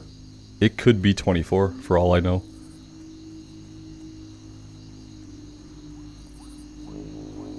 Lars, hello. Thanks for being here.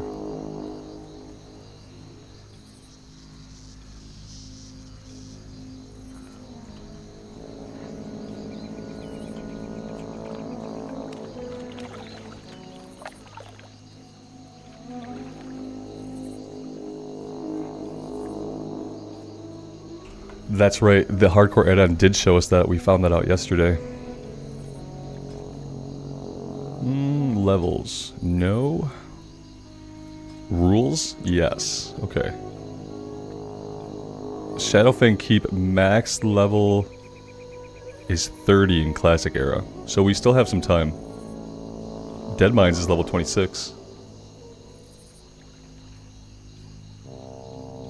So we still have time. It's going to be a bit of a run to get there. We have to run from here into Arathi Highlands, over into Hillsbred Foothills, get the flight point at South Shore, and then we have to run up into Silverpine Forest. So it's a little bit of a run, but we're getting close.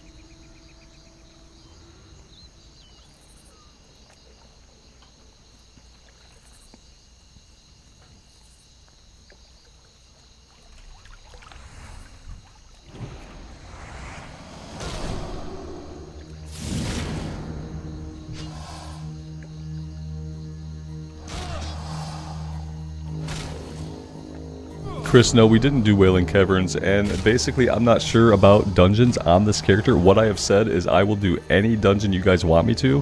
When one of you guys is in the game, and you tell me you're putting a group together, and you invite me to a group, I'll do whatever dungeon you want. What I don't really have an interest in is doing a dungeon with pugs. And just because I don't want to get anybody else killed who's a random pug, you guys know what you're in for if you choose to group with me. You would be doing so, like, knowing full well how I play and what's going on with me. So, yeah. And yeah, we could just grind it. Like, I'd like to do the dungeons, but it's so much risk, and then it also risks other people. So it's kind of a rough choice.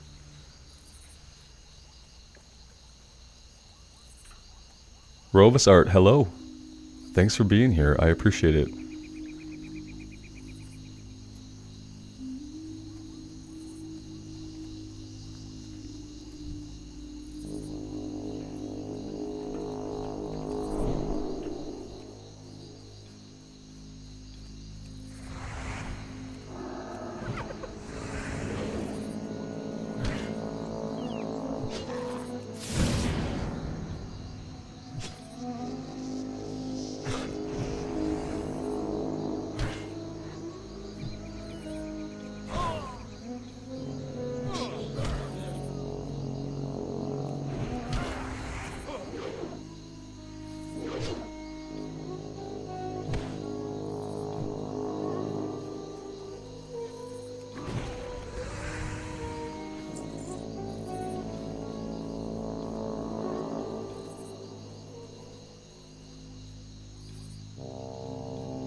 Will I do a D4 stream tonight?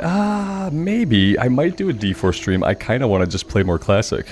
I kind of want to do like a nighttime zone, you know, do something at night.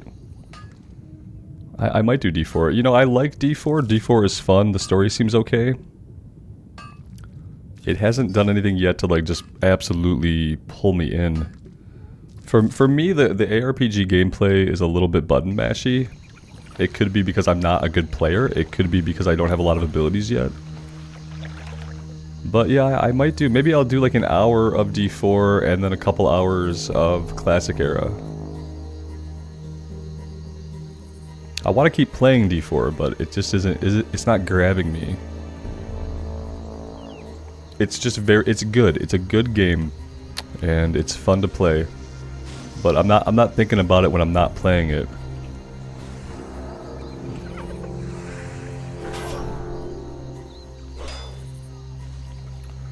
Beetle King asked, do I think it's worth investing in Era now or waiting for Season of Mastery 2? We have to stop calling it Season of Mastery 2 just because we don't want Blizzard to think that we would be okay with another Season of Mastery. Because the Season of Mastery was a huge letdown, and I don't think what makes a season is just leveling faster. But that wasn't your question. Your question was, is it worth getting invested now? Absolutely.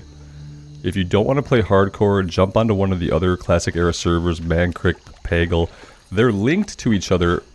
You guys see this, what just happened, right? How did he get this guy onto us? And how did we get him? He was half health, tagged by somebody else. How in the hell did we generate threat required to pull that guy away from whoever that he was fighting? That was a little scary. Yeah, get into Classic Era now, even if you're not going to play hardcore, because we don't know when SOM is going to start, and it's probably SOM 2. I'll call it that too. We don't know when the new season is going to start, but it's going to be probably November. November or December, I would say. If it's this year at all, it won't be till November, December.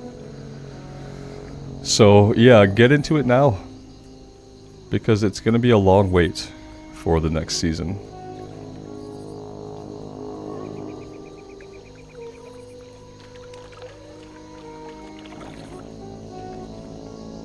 Kaylin, thank you, man. I appreciate that. It's been a lot of fun. How could I not look anything like what you'd imagine, though? I look just like my key art icon. It's basically the same. You had to have some idea of what I might look like. I guess the icon doesn't really convey whether or not I have hair. To me, it always conveyed that I don't have a lot of hair, but that's because I know I don't. But I guess just looking at the icon wouldn't really convey anything about that.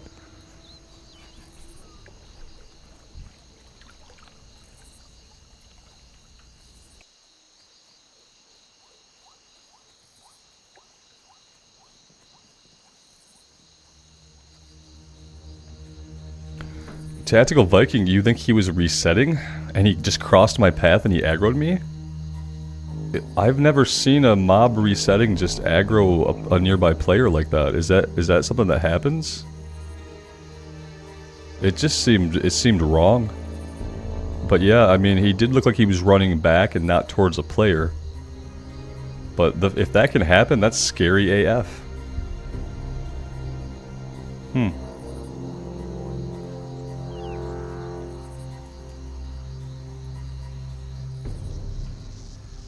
For some reason, I thought when they were leashing, like they were just gonna leash, you know, like they're on a leash, the leash reaches the end and they run back to their spawn point. I thought they would just kind of ignore stuff along the way, unless we attack them. But I've tried to attack mobs that were resetting, and they are evade bugged. When they're resetting, they just evade stuff. So it's weird that like I wouldn't be able to hit him while he's resetting, but he could just aggro me. That's scary. I don't like that. Elias, you think we social aggroed when we were fighting another mob that maybe they tagged?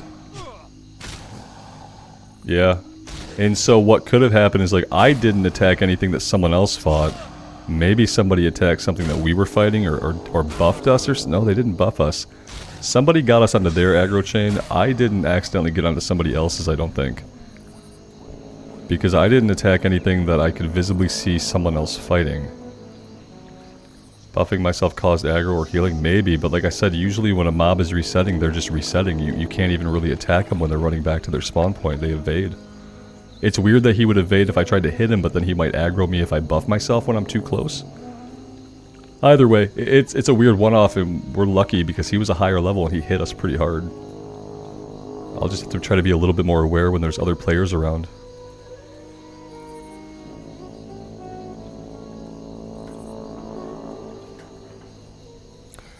Yeah, the camera was really close. We couldn't get a good view of anything. I didn't even really see what direction he came from.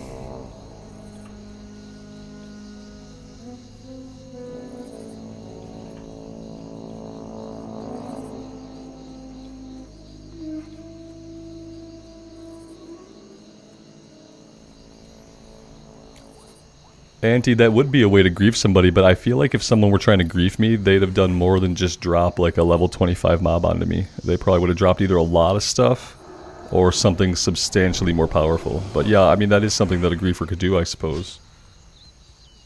I just don't think that's what happened here, because if it was the weakest attempt at griefing that I've seen. Especially on a Paladin, like that wasn't going to kill us, but it wasn't very fun either. Maybe it was like low-key griefing.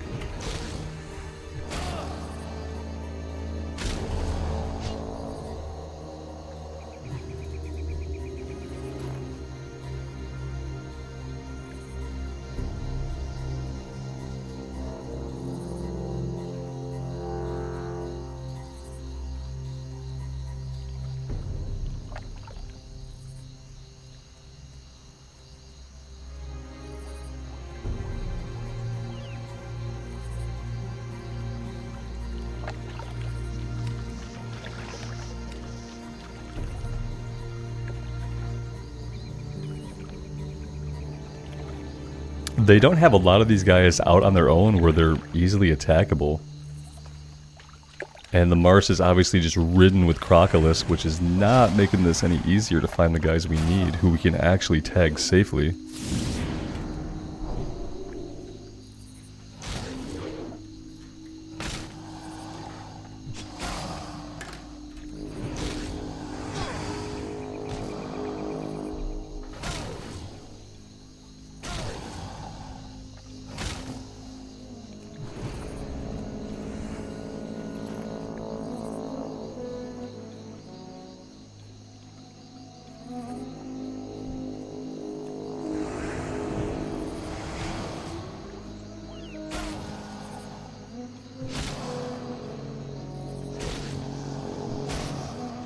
StealthZ asked, what would I say my favorite class is? I would probably just by default say Warrior, although I enjoy the class that's currently alive the most, especially since we've been playing so much hardcore. But historically, I have enjoyed the Warrior probably more hours than any other class.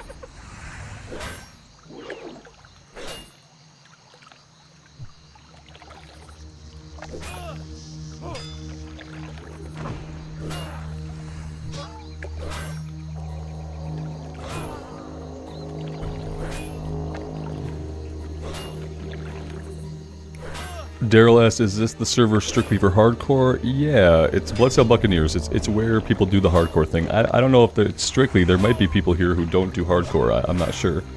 But everyone who does do hardcore, we mainly play here on Bloodsail Buccaneers, using the hardcore add-on. We need to drink our mana back. Let's eat some buff food also.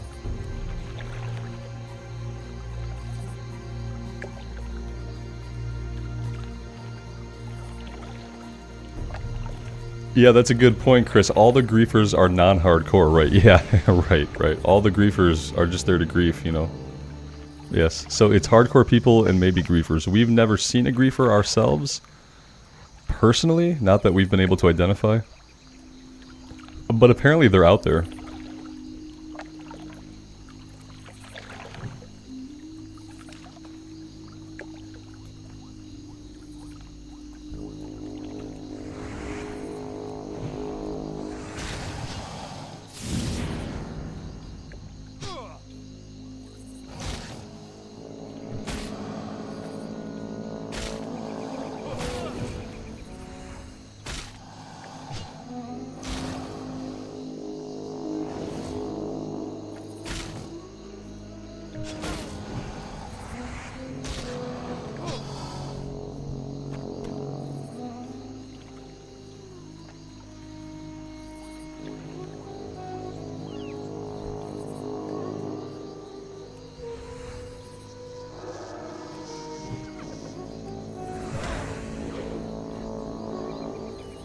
Yes, Chris M, you're absolutely right. Like, right now, no one's gonna bother putting in the effort to grief me, thankfully, and I'm happy for it just to stay that way.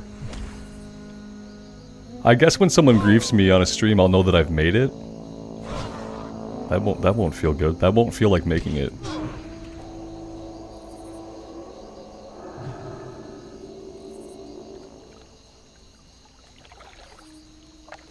That's weird. We healed up, but we're still flashing red. That's a little bit strange. Maybe because he was running away? Oh, that's not great. Let's get another heal in.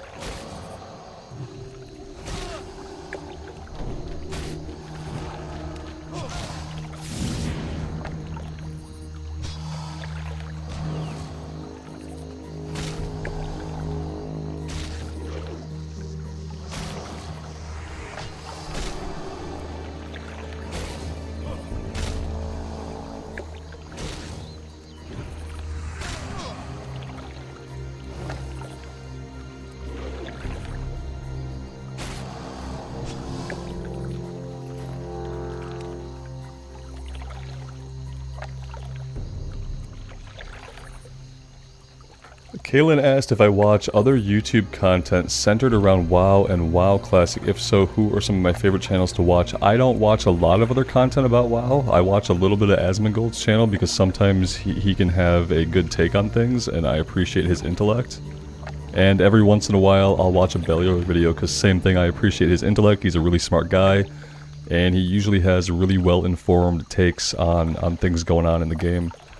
But my time to partake in that is pretty limited. Sometimes I'll listen while I'm working out or something like that, you know, turn it on while I'm doing housework and just kind of have a listen.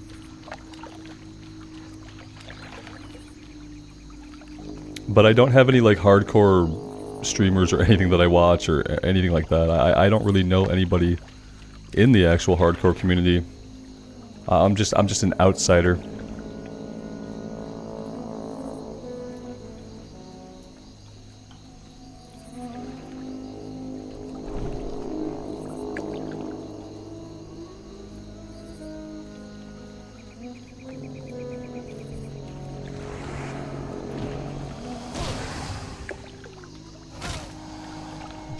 I've maybe seen a clip of the guy who pretends to be Goldtooth and hangs out in stealth.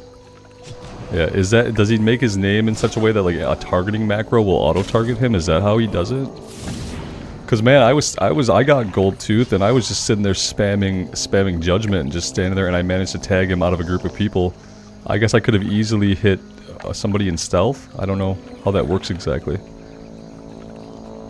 And so the question I have on that is like, I'm not PvP flagged, but I can auto-target and attack a PvP flagged person who's in stealth, and that will flag me and then get me killed?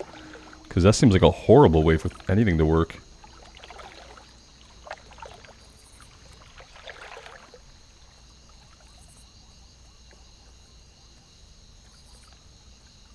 So if on the official hardcore realms they just disable PvP totally, if they just disable PvP, that will stop some of the worst griefing, because they've already fixed enemies' leashes. So I don't think it's possible to drag like giant dragons into towns and stuff anymore.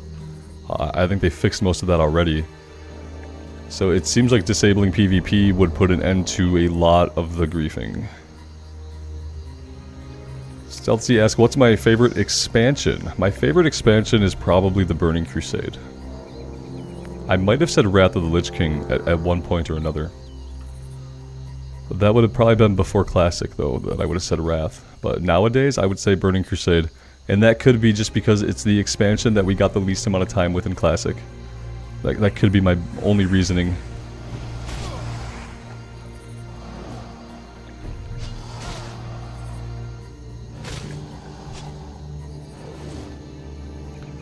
Tactical Warrior, I'm not sure, man, but they could just make it so that players can't attack other players. They just make it so you cannot target and damage another player. I'm sure there's a way they could do it. Would it break some stuff? Maybe, but they'd have to figure out how to work around that. Maybe have it so you can PvP flag, but you can't hit another player. So if there's a quest or something, some way you have to flag for it, that's fine, you flag for it, but that still does not allow another player to hit you. It would have to be something like that. And I think they're gonna have to figure that out. They're not gonna be able to allow it to go on the way that it is. Because right now hardcore is not an official thing. Right now hardcore is just an add-on and a community and a set of made-up rules. If Blizzard is gonna do a hardcore fresh start, people can't be griefing the way that you guys are describing it. That shit's not gonna fly and it's not gonna work. They're gonna have to come up with a solution to it if they're doing this officially. Because they can manipulate, they can do what the add-on can't, and they can actually manipulate how the game works, and they're gonna have to.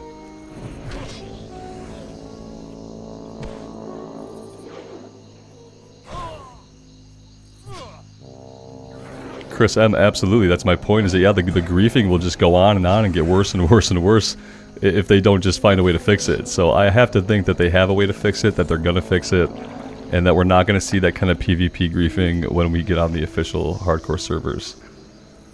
Because it just seems like that must be a hell of a time for people to have to deal with that. And when they're targeting like content creators and people that are really big in the community and people who generate lots of hype and have communities that are very active in the game, like making those people step away from hardcore WoW because they're getting griefed, that's going to hurt the community, that's going to hurt Blizzard. So Blizzard has an incentive to make sure that that kind of griefing can't happen to anybody.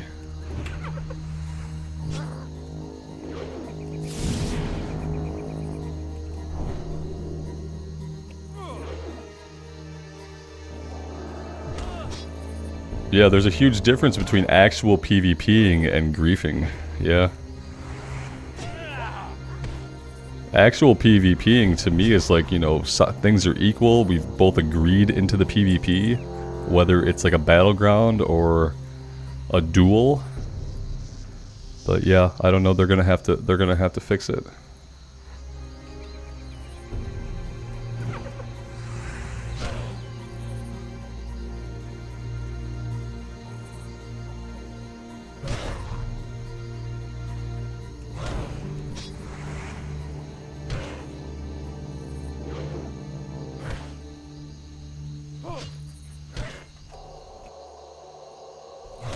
Yeah, Steve, how that would work right now is you just can't do it. You just can't do the quest. That kind of stuff probably won't change.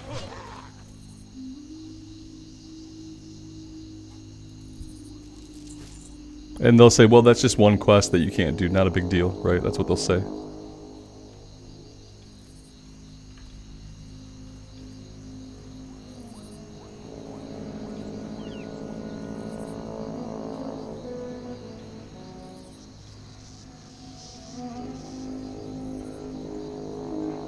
Johnny Hoover says, on the Alliance side, a female Night Elf Hunter goes to the Orc starting area with a boar and griefs the Orc starting area. Yeah, but you know what I'll say about that? Griefing the starting area of level 1s and 2s, like if that's how you get your rocks off, I'd rather you be doing that than be somewhere at a higher level. I don't want you to grief at all, but if you have to grief for like, you know, that's what you do, then okay, level 1 characters, yeah.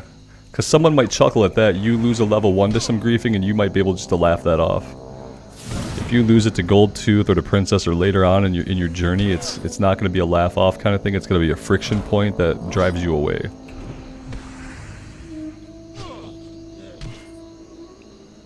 Marty, you were at the same quest as this morning? Right on. We've been taking a very leisurely time here in the wetlands today. I thought we would get to Duskwood for a bit. We still might. I still have time. As long as you guys don't mind me taking the occasional break every hour or so, then we can go for a while. I just can't get stuck at my desk for more than 3 hours without getting up, otherwise my body will make me regret it.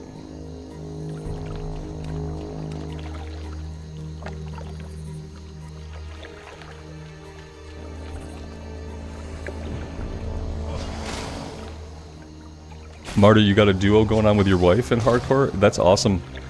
Yeah, I'm trying to get my wife to do a run with me, but she doesn't have as much time as I do. And then she likes to spend her free time playing stuff on the Xbox or doing other things. So, yeah, I'm working on it. She played during Myst, and she played for the whole expansion, but then dropped out of it, never really got back in. We had my son shortly after that, and there just was never really time for her to really jump back in wholeheartedly.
Right on, yeah, I'm still working through the Stormlight Archive. I'm on book 2 of the Stormlight Archive, and then I think I'm going to read some of the compendium of short stories after I finish book 2 before I move on to book 3.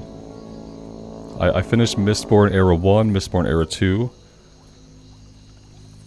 And yeah, I'm now neck deep in the Stormlight Archive. But I might read a bit of Arcanum Unbounded. I might have got the title of that wrong. I might read some of that before I do book 3. People have all kinds of different ideas about the proper reading order of the Cosmere. I kind of want to approach things in publication order, but I've already messed that up by reading all of Mistborn Era 1 and then all 4 of Mistborn Era 2 together.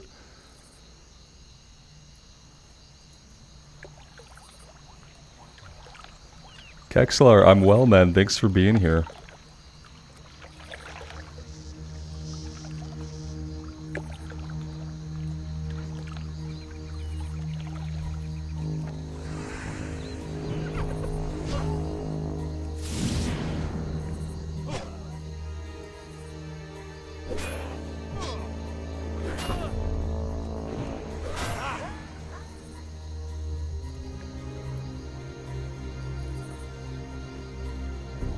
I'm glad that he trapped us, he walked away, and he died. I'm not exactly sure why he died.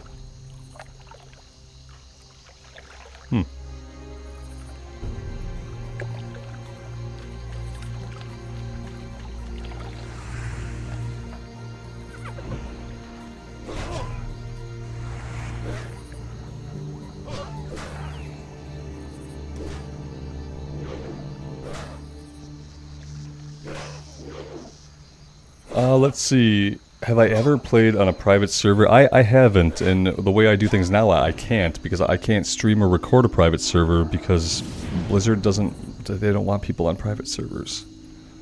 So yeah, I've heard about Turtle WoW, and people tell me how great some private servers are, but no, I haven't played, and I can't, because if I'm not here, I don't have extra time to play, like, more WoW, you know what I mean? I don't have time to do more WoW in my non-streaming, non-recording hours. So as much as I'd love to experience some of the coolness that people do on private servers, right now I can't.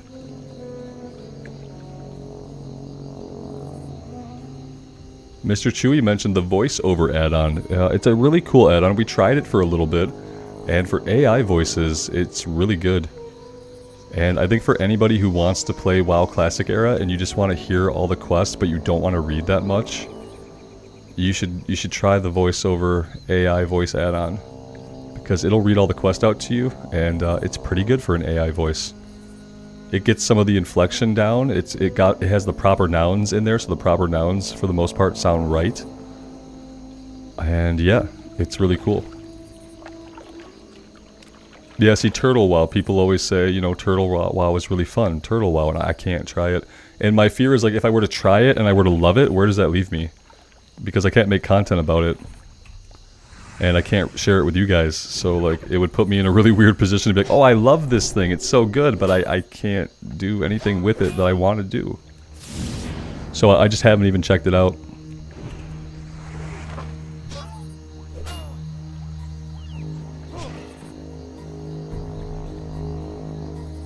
Marty, you're welcome, and thanks for being here. I appreciate it.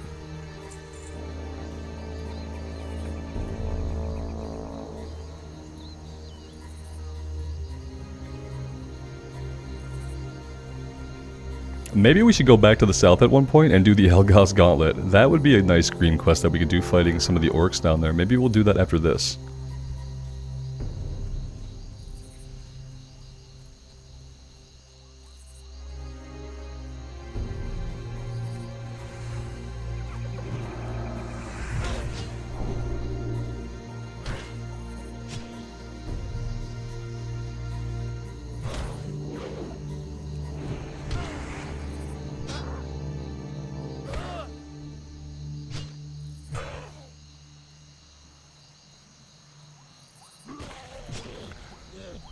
Taxiarchus asked, are there any pros and cons between choosing to play WoW Hardcore or just WoW Classic? I guess it's just a personal thing. Like, I find the challenge of not being able to die really exciting and really immersing, and I really get into the character that way. Part of that is because I've played so much WoW in my life that the thought of losing a character while hurtful doesn't really upset me too much. And I just really like the challenge of it. I feel like I start to care much more about the character when it can only die once. You play differently, you have to just adopt different habits. So I think it's just a personal thing. Some people don't like the pressure or the stress of thinking like when you die you have to delete it, because ultimately WoW was not a game that was built with a one life model in mind. It was never thought of that people would want to play this game and never die. So the game wasn't designed to like allow that to be super successful. So it's full of pit holes to fall into, and so it's really just personal preference. I'd say if you're just wanting to play the game to relax, just go on a classic era server that's not hardcore. That'll let you do more dungeons, it'll let you group with people to do elite content out in the world, and it'll probably just be a more relaxing experience for you. But if you are super familiar with the game and you just want like a really big challenge, then hardcore is the place that it's at.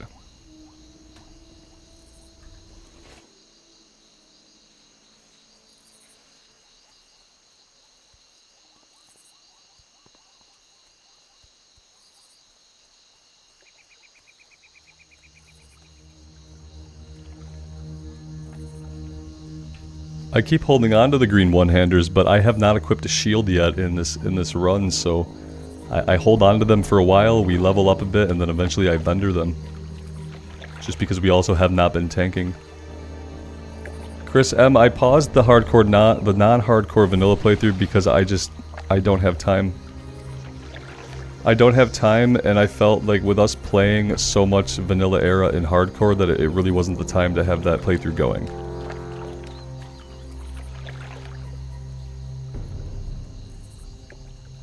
And the thing I'm waiting for a non-hardcore playthrough, I'm waiting for the next season. So we'll do a non-hardcore classic era playthrough when the season starts. And I feel like doing it before then, you know, even if we got to 60, it's like we're going to turn right back around, we're going to do it again in November when the next season comes out. And again, it's like I'm enjoying hardcore so much because of the challenge.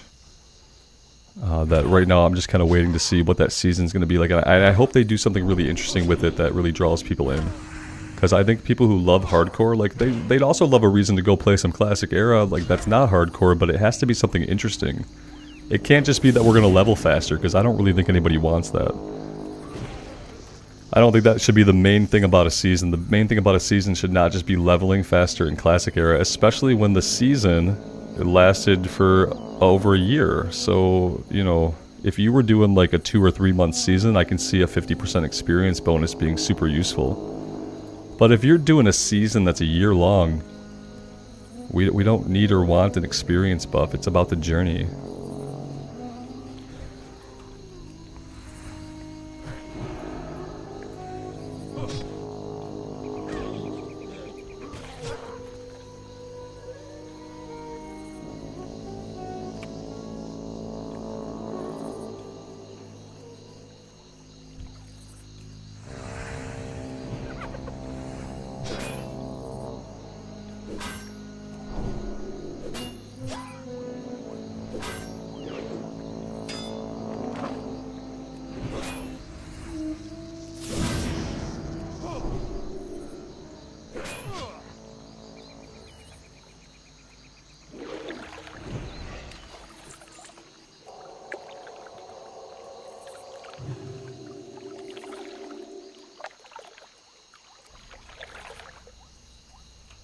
James, yeah, Dragonflight seems good for people that like retail.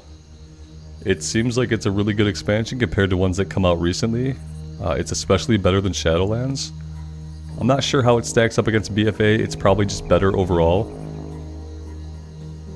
I just can't get into retail. It's hard for me to get into a big open world game that's supposed to be about the world when I can travel from one side of the world to the other side in 45 seconds. Dragon riding is a really fun mechanic, but for me it takes the world out of World of Warcraft. Flying in general kind of takes the world out of world, but dragon riding is so fast. You can go so fast that you can literally go from one end of the continent to the other in under a minute. It's it's kind of nuts, and for me it's really fun for people who are into it. It's a cool feature. It doesn't let me feel like I'm playing a game in a world, and that's kind of why I play WoW. To feel like I'm in this enormous world that takes time to travel through, and like having all the journeys we have along the way.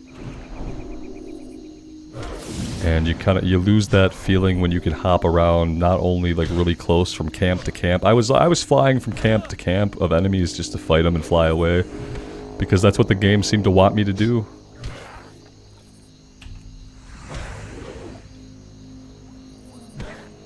That being said, I mean, their content cadence has been amazing. If you're somebody who engages with endgame stuff, then retail has not been in a better spot for a long time. Maybe since Legion. Yeah, they took out flying in WoD and then people cried, they put it back in. Exactly, yeah. Yeah. Because you can't take away something once you give it to people. That's the problem. That's going to happen with dragon riding too. You can't give somebody something and then take it away. You just have to have a design intention behind your game, and you have to stick to it. You don't give somebody something that you're going to have to take away.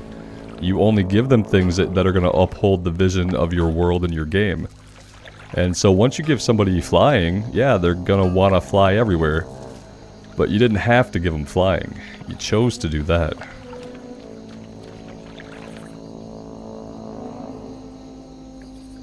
That's cool, James. I'm glad you're enjoying it, man. Yeah, everybody's different. And for some people, having dragon riding is what makes the game amazing now. Some people, like, they probably hated Shadowlands. They got on their dragon and like, man, I love this. That's definitely some people's experience. It just wasn't my experience. I'm a boots on the ground kind of guy. I like to go slow because maybe because I'm older, maybe that's just my mentality. I like to go slow. I like to run through the zones and see all the nooks and crannies from the ground level. But I totally get why someone would fall in love with dragon riding and really get a kick out of the expansion. I'm glad you're enjoying it.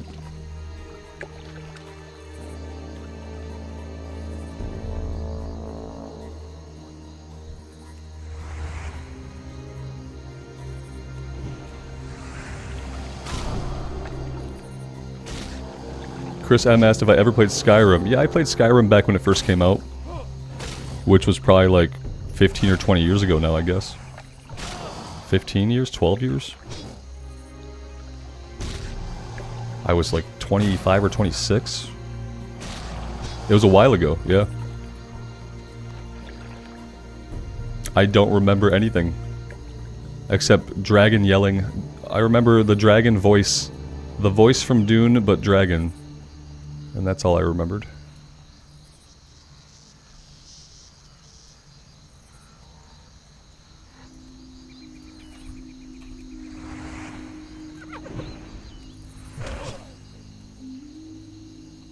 Yeah, James, at that age, you might be among the youngest WoW players, because WoW is not a game that attracts new players, because WoW is not a new game.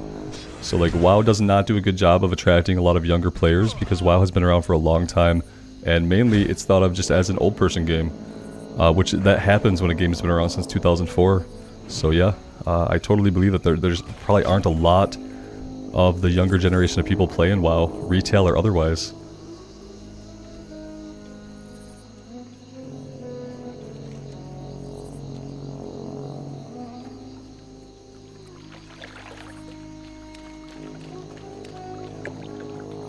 Alright, this one actually turns in back at the Green Warden, so we are headed back that way, and by then the Hearthstone should be off cooldown, and we can decide what we want to do next.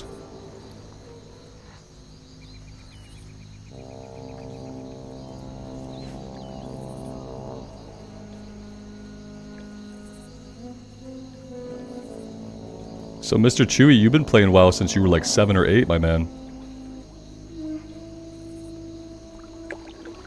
I mean, my son is turning 8 this year, and I've put him in front of World of Warcraft. He's clicked around, he enjoys it. He doesn't play it a lot.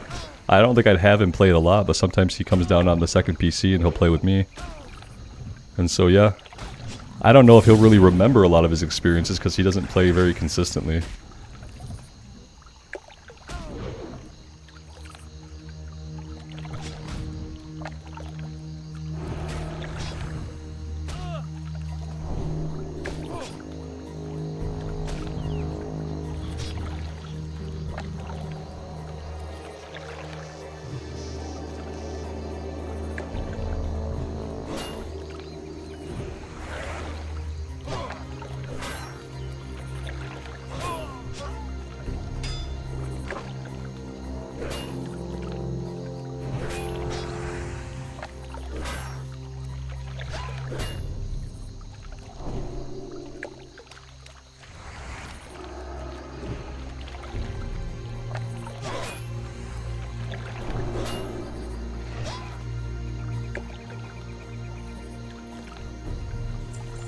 Yeah, Chris, that's the hope, man. I hope so.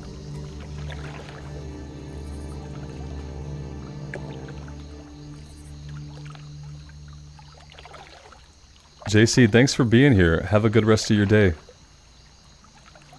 We'll see you next time. Take care.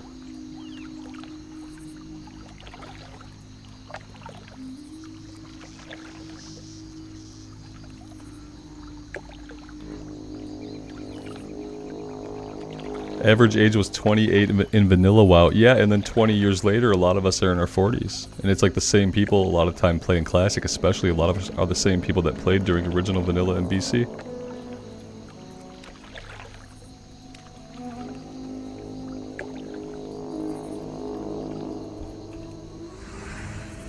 I know, I was heading over to the Green Ward and then we started talking, I got distracted again.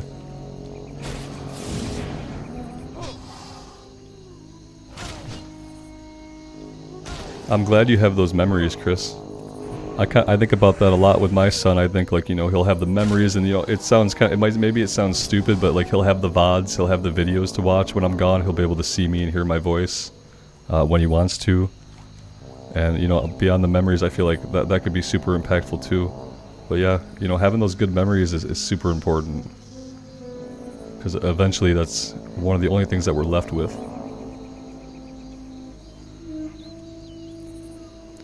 Blood Moon, I did get a one-headed mace weapon drop a while ago. We got this, agility, strength, and we got some cloth gloves, spirit.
So far in hardcore, we have gotten... yeah, was it the mage?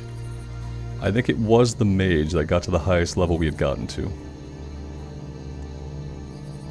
We're getting close though, I think, although I'd have to go back and check to see what level we got, because I honestly don't remember. It wasn't 30. It might have been 27.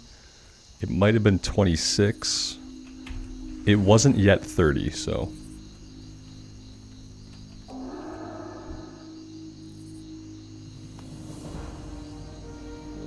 This is to kill 12 fen creepers. These guys are hanging out in stealth, I believe. This chest armor could be better.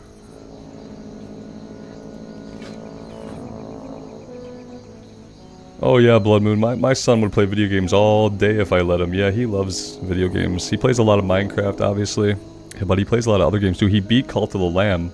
Cult of the Lamb is not a kid's game. We had to have some talks about some of the stuff in Cult of the Lamb because he thought it was super cute animals and, you know, Cult of the Lamb is not a kid's game. He beat Cult of the Lamb. I had to beat the last boss for him, but he got to the last boss and made several attempts at it. But mainly he plays Minecraft, Pokemon.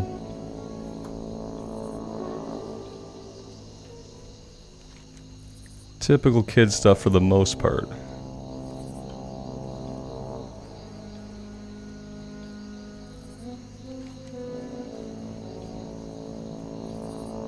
Troll Mage was level 26, 1 bar from 27.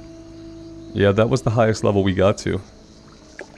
Lael, I did play a little bit of V-Rising when it first came out. Very cool game. The problem was the rig I was on then, my old computer, couldn't run it how I wanted to, so I didn't keep playing it, and I just never revisited it after that. I know they got a DLC recently and some big changes to the game.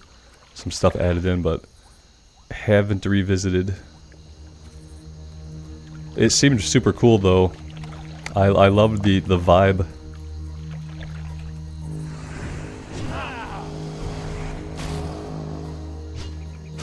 Frederick, this is the original WoW music. This is the in-game music that you hear playing right now. Yeah, definitely.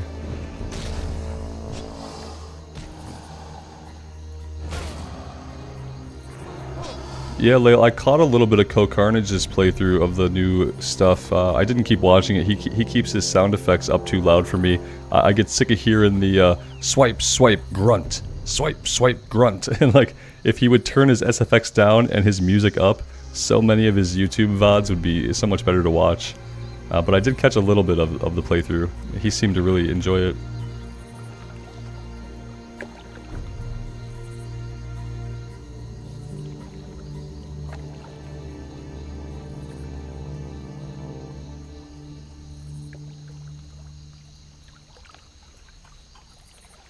Alright, so these guys are going to be hanging out in stealth. We're going to have to be basically right on top of them to pop them out of it. We have Perception, which is a 3-minute cooldown, so not going to help us very much. But we can try to use it. And other than that, we're going to have to kind of trust in Questy, which is a risky proposition.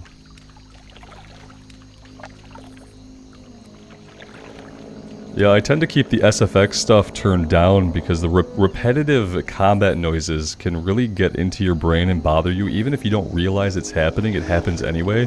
Especially when you're not playing, when you're just watching. Those repetitive combat noises, the grunts, the slashes, the pounding noises on the trees can get really, really annoying. At least it does that to me. Maybe not everyone's like that. I like the SFX to be down and the music to be up. I like to hear enough of the SFX that I know an action is happening. But I don't want it to be in the forefront.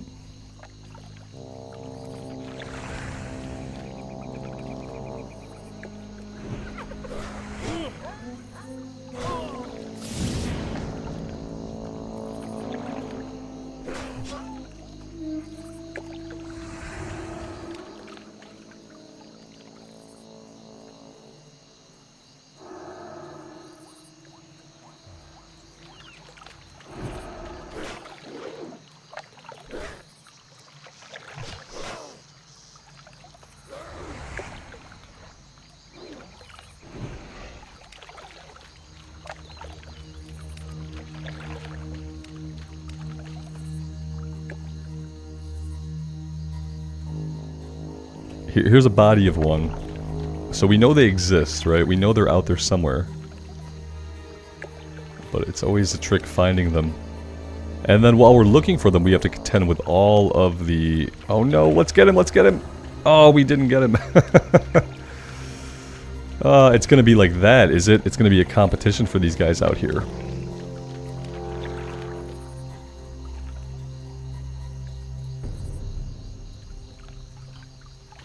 Jason, you say the female human noise on the white swing crit is really something? Yeah. Some noises are something else. Yeah, I've heard some grunts and some noises that I've really questioned.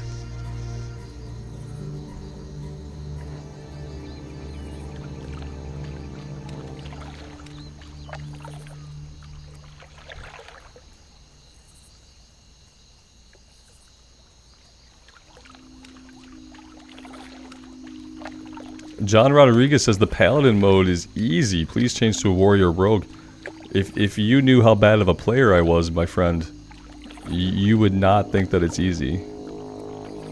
Mm-mm. And I have tried a rogue and a warrior, and I've gotten them both killed. But yeah, man, if you want a bigger challenge, definitely go on a rogue or a warrior. It will be a little bit harder. You don't have bubbles, you don't have lay on hands.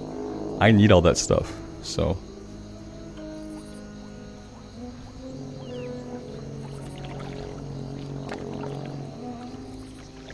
And John, you seem like a cool dude, man, but you're not gonna one-guy me into re-rolling, so I don't know. But I think you should do what you just said, and I think you'd probably really enjoy it.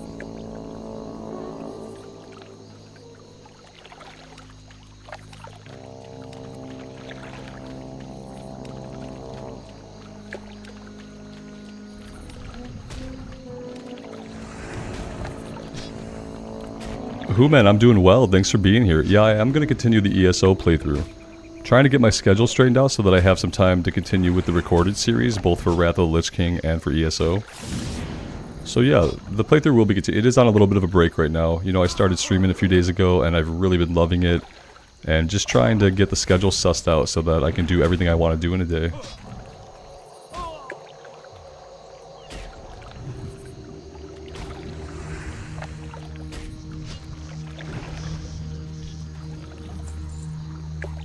We got 1 out of 12, so it's a start. Taxiarchus asked, do you think an AI can play as a character in Hardcore WoW Classic? Beating the challenge. No. No, a bot, if you're talking about like a bot is eventually going to get itself killed, I think. Yeah. Or someone else will get it killed. But no, I don't think there's any way that a bot is going to get level 60 without getting killed. I think that's incredibly unlikely.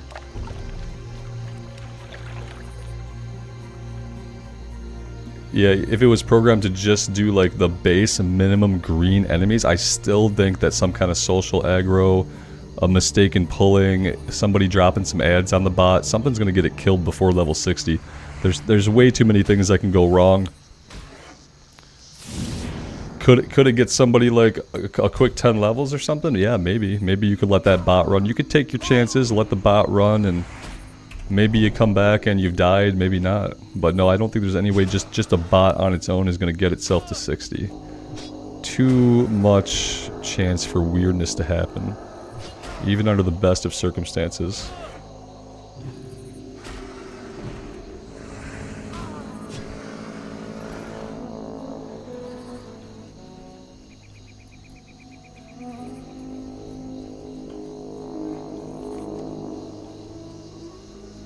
I'm gonna head further south to this main river right here. That seems like the predominant place that we might find them.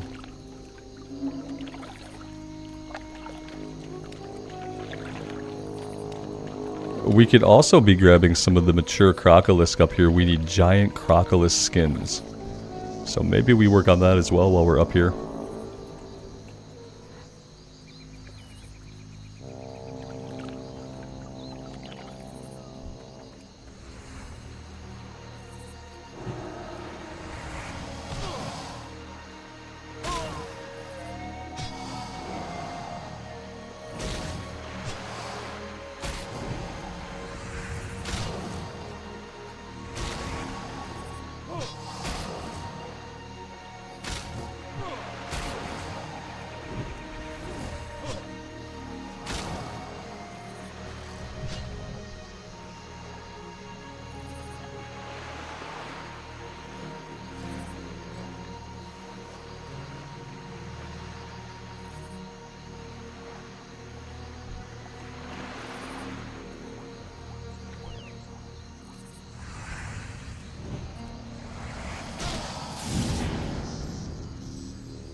Of course we come across one accidentally in a place that Questy does not show it can be. You really can't trust Questy.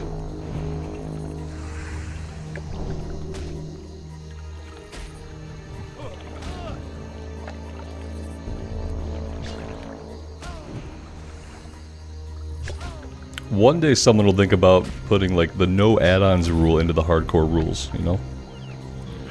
I remember when I first started playing hardcore, I made up a bunch of rules for myself that made it a lot harder. We could only equip gear that we crafted, we could only eat food that we had cooked. And originally we weren't playing with add-ons. And I had even turned like floating health bars and nameplates off. Check the vendor at the windmill, good idea. It's right behind us.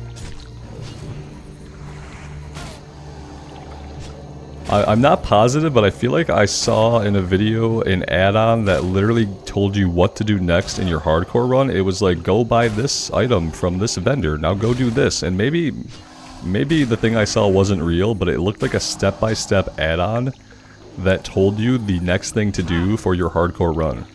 Like, go grind on these mobs, go do this quest, go buy this from this vendor. And it literally seemed to be a set of steps outlined by an add-on on how to succeed at hardcore. It was weird. Rested XP guide does that for you. Oh dear God, this is a real thing? And people use this? Do like people who are big in the hardcore community do this? Like streamers and shit?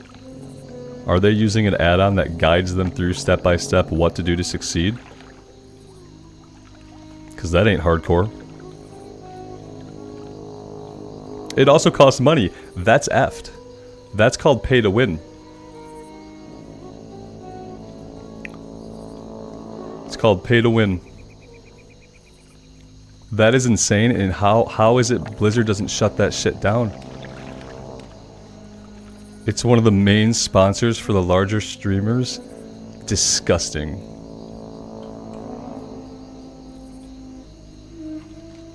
Disgusting. Slovenly. Thing is, it's kind of useless. Hey, the thing is, people don't think so if they're paying money for it. People don't think that it's useless. What's useless to one person is an invaluable resource to someone else that doesn't already have the knowledge.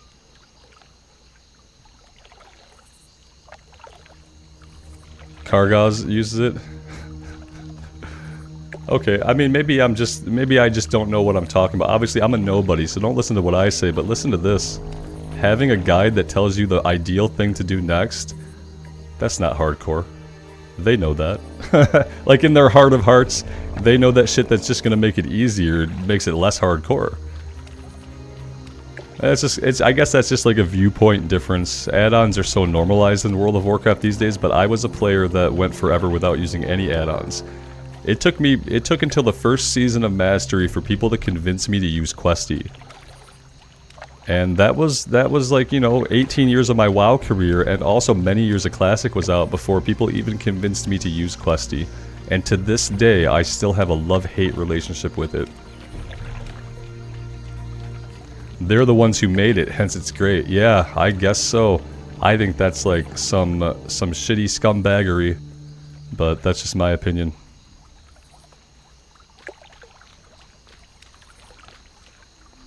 I think for true hardcore, it has a couple more rules. Like, I'd like to see add-on free. I'd like to see the actual server not even allow you to use an add-on, see how many people can succeed at it that way. The number of people would be different. Yeah, Jason, some people can't play the game without Questy. Sure, I totally get that. For some people, it's too much effort to try to read and figure out where it's saying that you should go. I understand that too. But what I am saying is, like, I think like a true hardcore run could potentially be something that you would do without add-ons. I just really, the Questy's fine, you know, ultimately Questy's not the issue. Having an add-on that tells you step by step the exact things to do in your journey is kind of obscene.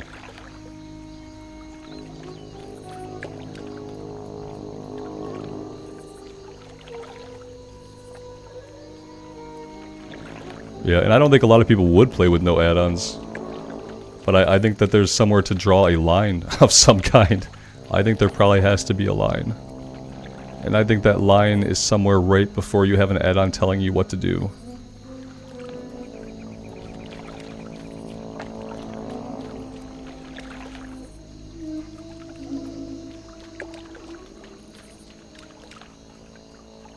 And it's that kind of attitude that will make sure that I never rank among WoW streamers.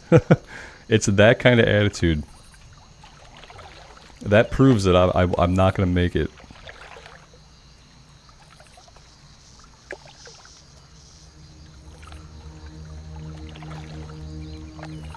I think that an add-on that requires you to pay for it should not be legal. I don't think Blizzard should allow it. But apparently it's a normalized thing that everyone's cool with, so, you know, what do I know? I don't know anything. All I know are my own personal beliefs and opinions. But I don't know a lot about what's normal amongst, like, the big hardcore people.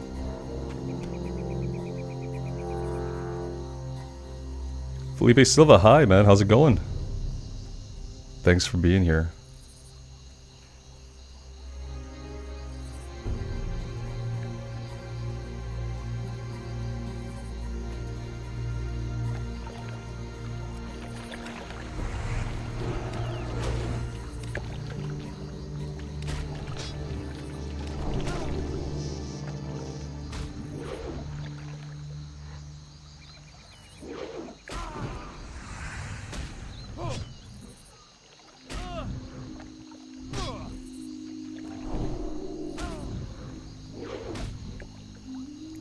Cycnus Jones says, technically you can't charge for an add-on. However, these guides get around that by giving the add-on for free but charging for their custom guide. Yeah, so like the interface of it is for free, but if you want the information to fill out, you have to pay for the guide. Felipe, we're on Bloodsail Buccaneers here, doing the hardcore. We have no guild. Well, I do not have a guild, nor do I have plans to run a guild right now. We might start a guild on the official Blizzard hardcore server, so whenever they open that up this summer, we might start a guild there, but right now we're just in one of the rando HC guilds. And I don't even know if we're still in the HC guild, because I haven't seen any pop-ups recently for like player deaths or anything. But yeah, I'm waiting on the official hardcore server to think about starting a guild up.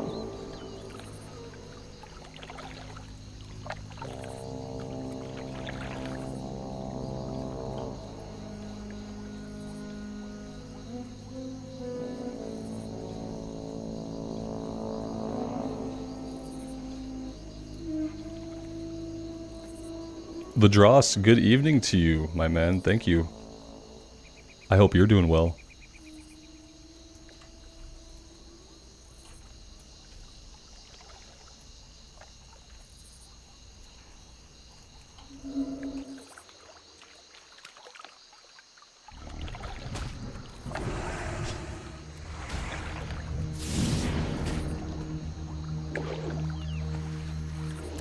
I didn't turn them off. I had them set to like show every death in every hardcore guild on the realm, and I thought I dialed that back to only show the in-guild death. So it could be that the guild I'm in, the hardcore guild I'm in, is probably just not very active. That's probably what it is.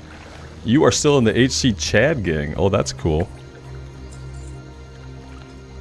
Let's see. Yeah, okay. Welcome to Chad. Welcome, Chads and Chadettes. Remember to re-invite your fallen brothers and sisters and stay away or stay no to lines. Yeah, we're in the Chad guild with 6 other people. That happened. It's where it was the first guild that had HC in the tag that sent me an invite, I think, and I don't think I really looked at it much beyond that. And I think I must have the notifications set to guild only, and that's why we're not seeing them. If I turn it to server wide or whatever, it like we get pop-ups every 5 seconds, and it gets to be total visual clutter. Dante, you're way too busy playing Diablo. I think a lot of people are playing Diablo right now, but that'll stop. Eventually people will play their fill, or they'll burn themselves out, or whatever, and they'll come back.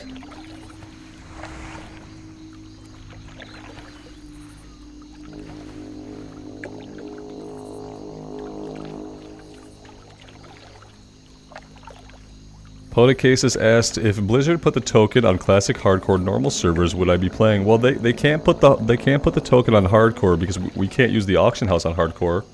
There's no player-to-player trading, and there's no mailbox, so they literally can't put the token in the classic era hardcore server.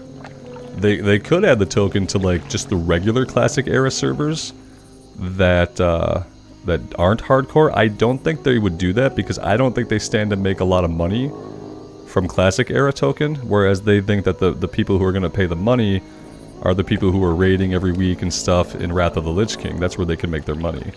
Would I still play it? Yeah, I probably would still play it. I mean, because like I said, they can't ruin the hardcore mode with that because they literally can't do it. Would I be really happy about it? No, but I'm not happy about the token in Wrath either, but unfortunately that doesn't stop them from doing it, so I'm not going to stop myself from enjoying a game that I enjoy because of choices made by people that I don't control for their own selfish reasons.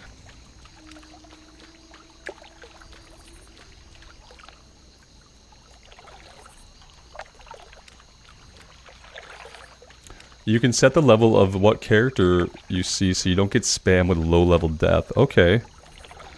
Well, that sounds cool. I guess I would have to do that stuff from, like, interface options. Oh, death alerts are off. Yeah, I guess you were right. I did just flip this to off. Green wall guilds only. Minimum alert level. Okay. Grief alerts, yes. Okay, yeah. Let's try that.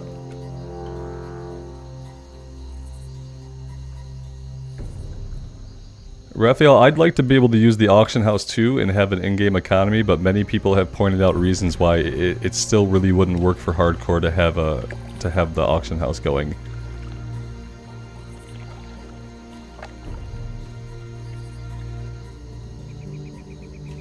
There are also some other weird problems, like, okay, so if you have a hardcore character and you put a bunch of stuff up on the auction house for sale and then you die, what happens to those items? Do they delist and go away?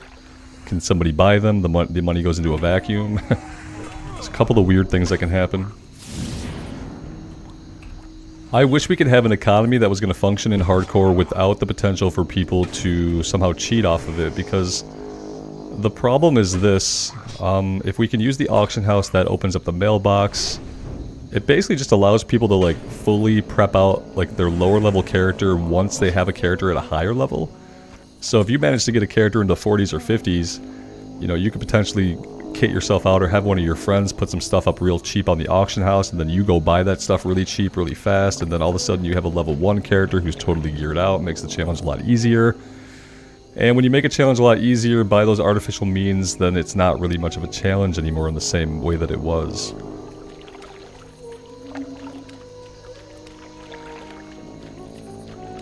The Resurrection Character Service, Rob Hibicus. Yeah, just $25. That hardcore death not sitting well with you? With our new Resurrection service, you can pay a low fee of $25 to bring back in official status and official standing any hardcore character death of your choice. Yeah, I can see it. I can't really see it, but it's like dystopian future Blizzard. Yeah, sure. Set it to only receive mail from the auction house. Yeah, but that's still, you still have the other problem where, like, if I have a friend who's already completed the challenge, he's level 60 already, he's sitting on a bunch of resources and gear, he can put a bunch of stuff up on the auction house really cheap, tell me the moment he does it, and I can go buy it all really quick. And then boom, I got the hookup.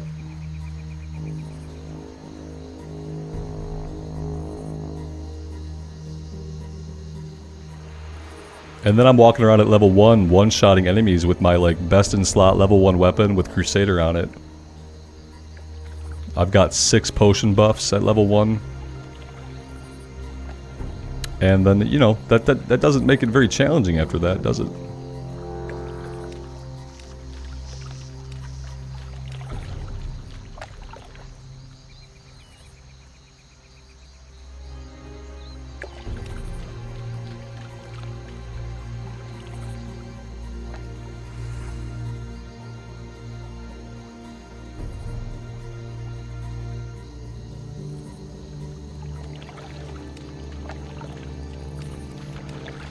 James, if Mike Ybarra, the president of Blizzard, claims they make no money from the token, I mean, if he said anything like that, he's just talking out of his ass.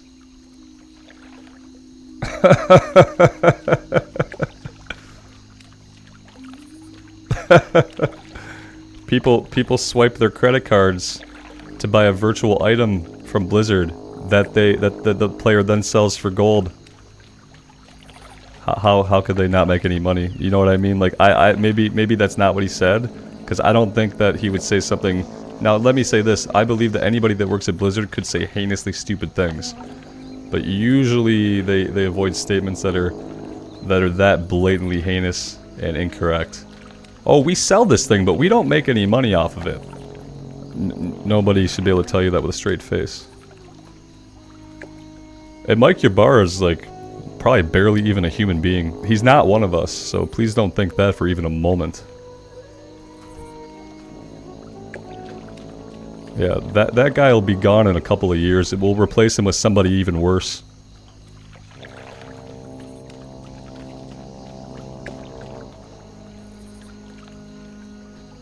You have to understand the way corporations work that are publicly traded is the only objective of a publicly traded corporation. Every single choice they make has to be a choice made that they think will get shareholders more profits. That's literally how corporations function. That's their number one impetus in all of their operations, is to make shareholders more money. Sometimes the way they do this is by making great products that are effing amazing that people love. Other times the way corporations do this is by tricking us into spending money on bullshit. And it turns out it's easier to create contrivances to get consumers to spend money on bullshit than it is to make an amazing thing that people will handily fork over money for the benefit of the thing itself. But yeah, ultimately keep in mind the only goal of a corporation that's publicly traded is to make shareholders money. Every choice they make is around that. No big choices get made that they don't think are going to make them more money. It's just not how corporations work. It's just not how they work. Chris M says, replace Mike Ybarra with Chat GPT. Yes. Effing absolutely, because Chat GPT will not say some totally wrong, heinous bullshit like we sell you this without making money. Chat GPT is smarter than to back itself into that kind of corner. So yeah, replace him with Chat GPT.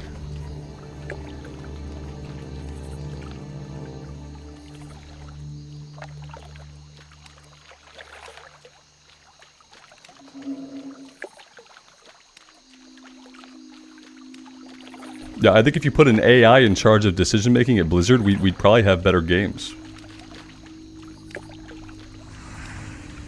Obviously, like, the developers are still going to be the developers. We need the people that make the game to stay, but the people who make the choices about the direction of the game and the things that get into the game, that could be handled by an AI, and an AI would make better choices.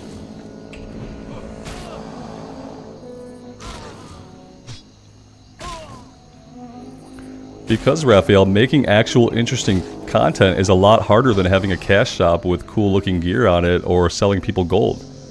It's so much harder to make amazing content than to just say, well, we can sell some gold, or we can sell you this cool cape or this awesome helmet that you can't get anywhere else in the game. Don't you want to look like a badass? It's a lot easier to do that. And so that's what you're going to do. You're going to look for the way to make the most money by spending the least amount of money. To make content, you have to employ entire teams of artists and writers and designers and leaders to make all that shit. And when you do a cash shop, you sell some gold, it takes zero effort, basically. And so that's why they do it and why the practice is so prevalent. It's about how much money can I make for the effort that we're putting in.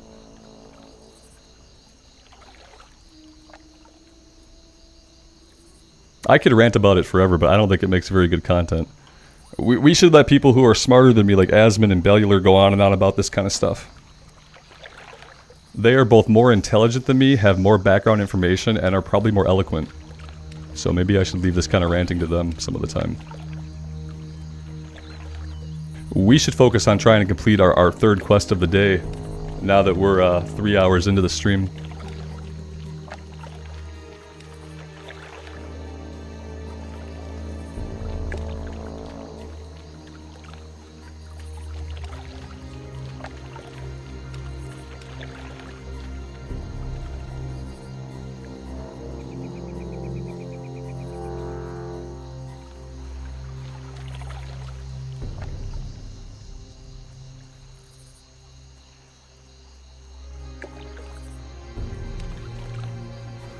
Who, man? Asmongold is super effing smart. What about him makes you think that he's not?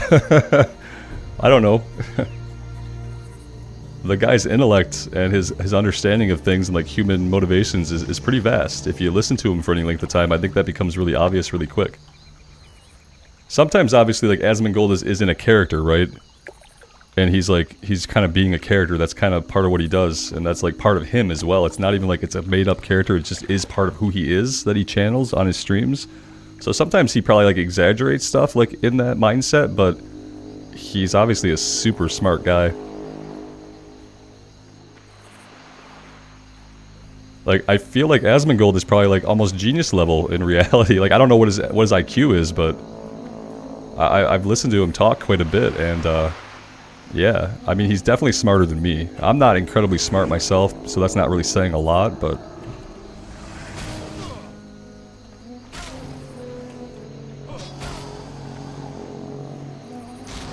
Leo says, Asmon has practically a photographic memory. Yeah, I agree with that. Like, listen to this. Anybody who can do anything while running a stream with a chat that has over 100,000 people in it, like, that person is incredibly high functioning.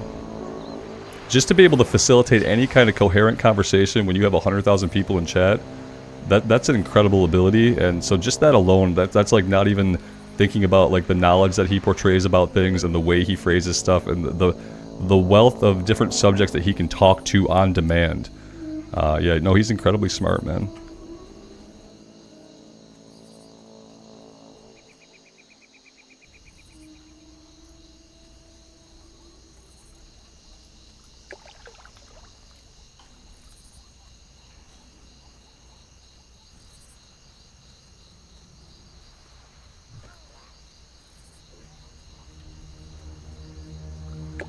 Otuk in his chat is like a hive mind. I think when you pull a community together that hangs out with you every day, I think like a lot of people, I think it can become like that, right?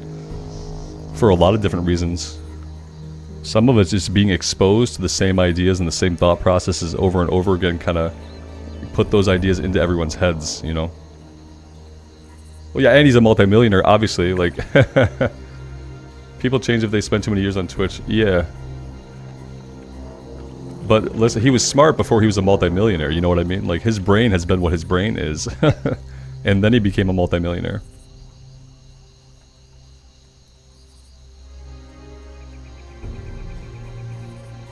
But Asmongold, you know, didn't start as a multimillionaire. He started as a dude in a bedroom playing a game.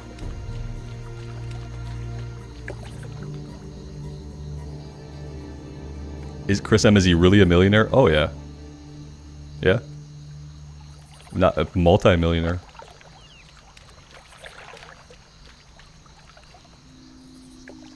Yeah, and the best thing about him is, like, through everything and through his journey, he has just been unequivocally just himself. In both facets of himself, you know?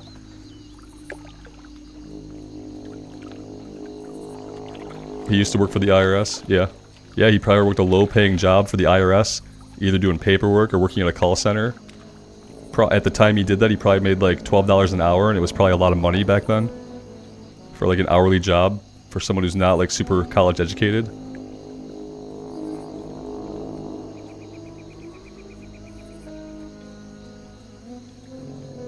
Nugash, you watched him more before he became very opinionated. I think like the bigger you get and the more you have people talking to you about different things and kind of pressing you for your opinions, and literally he has hundreds of thousands of people every day asking him for his opinions. They want him to react to stuff. They want it, so you become more vocal about your opinions when you succeed in that avenue, I think. One of my biggest worries about streaming has always been, what kinds of stuff will I say when prompted about certain subjects? Luckily, I have a lot of classroom experience to avoid saying anything like too over the top, but yeah, it's always like a worry. You do become more opinionated when people are asking you for your opinions.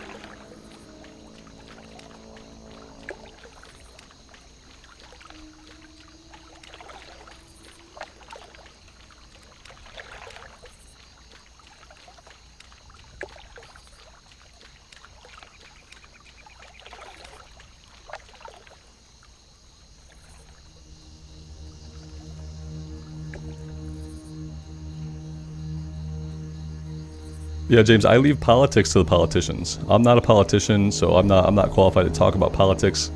I do give opinions. So sometimes by giving opinions, you kind of step on people's politics sometimes. But yeah, I absolutely won't talk about politics because I am not qualified to do that. Leave the politics to the politicians.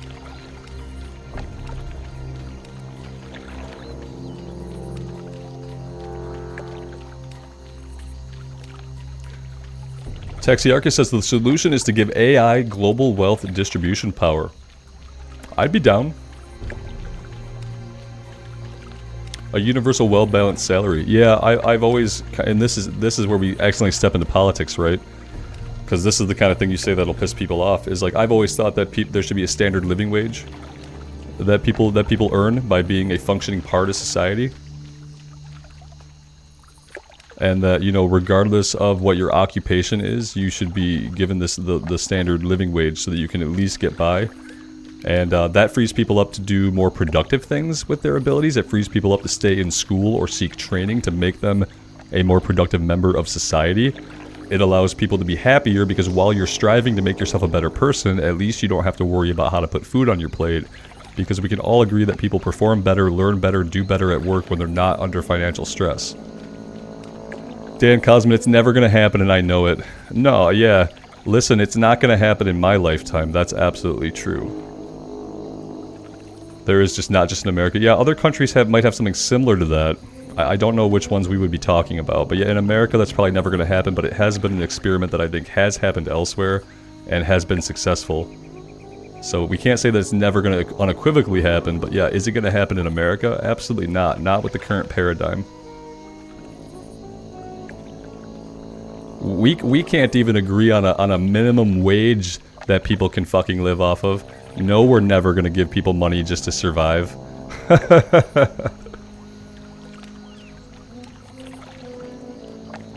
But if you're a society that cares about the people that live in it, that's the fucking humane thing to do.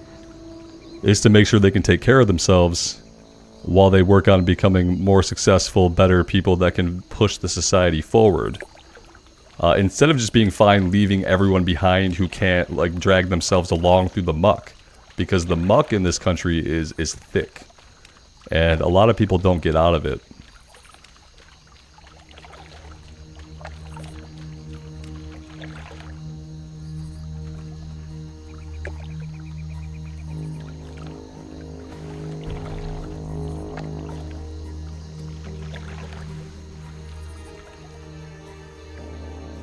Raphael says, in France we have a lot of rights to minimum wages and social advantages. Yeah, there are other countries that do a lot better job of actually taking care of their citizens than America does.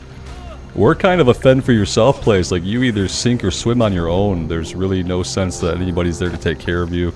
Your family is what takes care of you, right? If you're so lucky as to have a family that's in a position to do that, but that's about it. In America, we don't even really have tight-knit communities and neighborhoods anymore the way that we used to. Like, right now, I've been in the place I'm at for 3 years. I know my neighbor on one side of me. I don't know the neighbor on the other side of me. And I know one of the people across the way. But, yeah, not a lot of closeness with communities either. So there's really nothing there to take care of you as a citizen. Unless you've got family that takes care of you.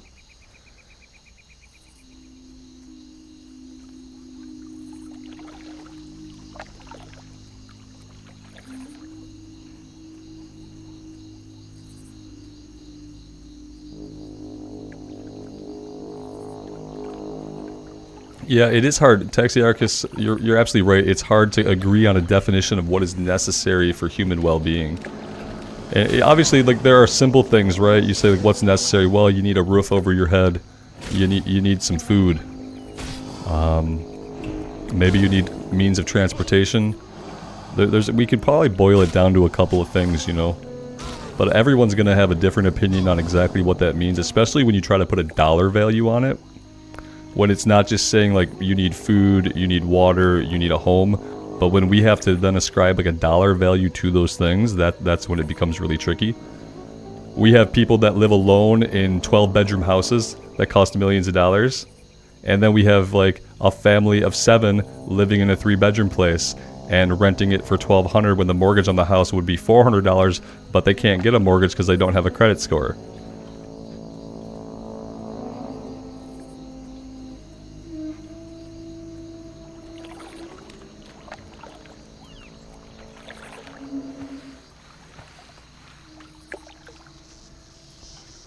Oh, guys, this quest is going nowhere. I think I'm getting distracted by chat. I feel like it. This quest is just going absolutely nowhere. We're not in the water, though. We probably should be running right through the water. We could be working more on some of the Crocolists, but not this one. Do we want to pivot and go somewhere else? I think so. Yeah, let's do a little pivot here. I think we're going to go down to the Dun El Gaz and do the gauntlet stuff, fight the orcs. Guys, I'm going to take 5 minutes. I need to bio, I need to refuel and get a snack. So 5 to 7 minutes, I will be back. If you guys don't want to hang out and wait, I definitely understand. So if you do have to take off now, thank you guys for being here. I will be back in a few minutes.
Alright, so yeah, let's go do this, I think. Let's empty our inventory and take care of a couple things.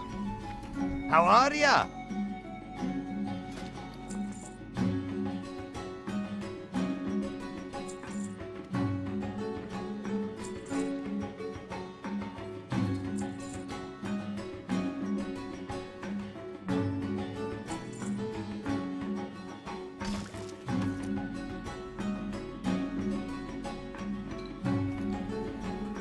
Steven wants to know if I washed my hands. Yeah, I did wash my hands. I'm a little bit OCD, so I might have washed my hands 3 times since I left the computer and came back downstairs.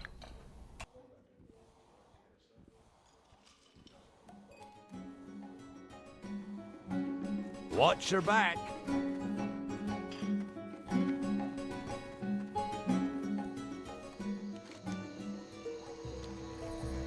Is it going to be shorter to fly down to Felsamar and then run up to the north than it would be to run from here? I feel like maybe it would be. I feel like maybe it's going to be shorter to take the flight down first. And then run up through Loch Modan instead of running, otherwise we have to run all the way through. It might be an equivalent amount of time. And, let's run it. Maybe we can find a couple of fen creepers along the way.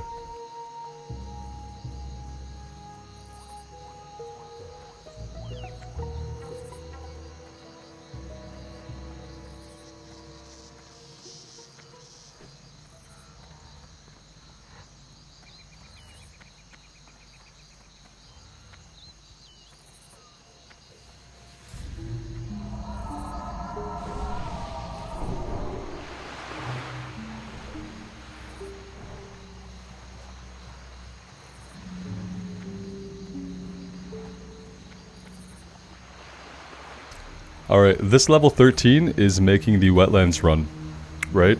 They're making the Wetlands run. They just came here. They're trying to get over to the human and dwarf lands, and they're gonna be like in danger of getting killed. So what we're gonna do is we're gonna make the run with them, and we're gonna help them not die.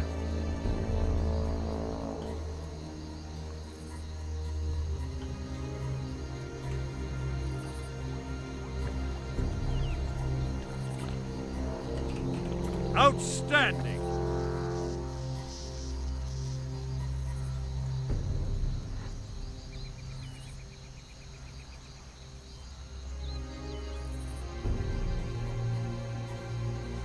Yeah, when I made the warrior, the Night Elf warrior, we were doing the immersive run in Classic Era. I made the run by getting behind like a level 20 something hunter, and they let me follow them the entire way. I didn't try to communicate with them or ask them. I just followed them. And they had to sacrifice their pet at one point. But that was how I made the run on that character. And it was a shame. I regretted so much that it wasn't a hardcore character, that it was on Mankrik or Pagel. But I guess now I'm just trying to kind of like pay that forward, and we're going that way anyhow. It does kind of stop us from killing stuff along the way, but I'm okay with that if it means this person can continue their journey for a little bit. In a more accommodating place than Darkshore. Which I found out recently that personally, I guess I don't like Darkshore very much. I don't do well in Darkshore.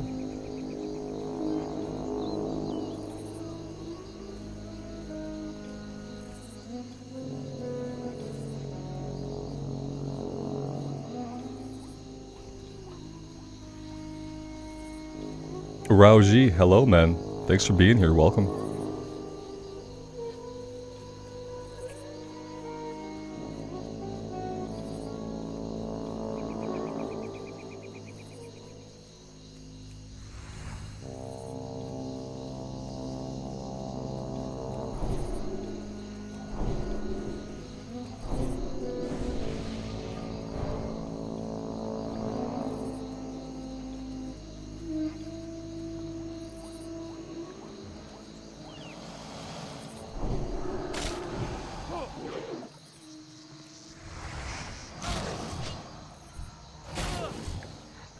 They might be a lucky druid, or I might misclick and get them killed. It'll be one or the other. Have I heard of logout skips? No, I don't know what that is.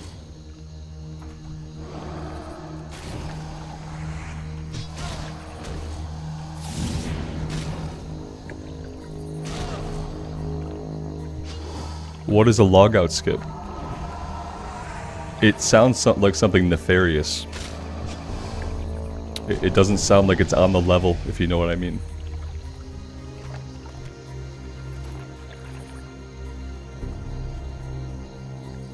It sounds like I log out, and then somehow something happens. And then we skip something? Content? Oh, did we ding? Oh, we did. Basically, you log out in a weird area, like on a piece of geometry, like a lamp or something, and then it will teleport you to the nearest graveyard or town. Oh, that sounds like an exploit. I've never heard of that.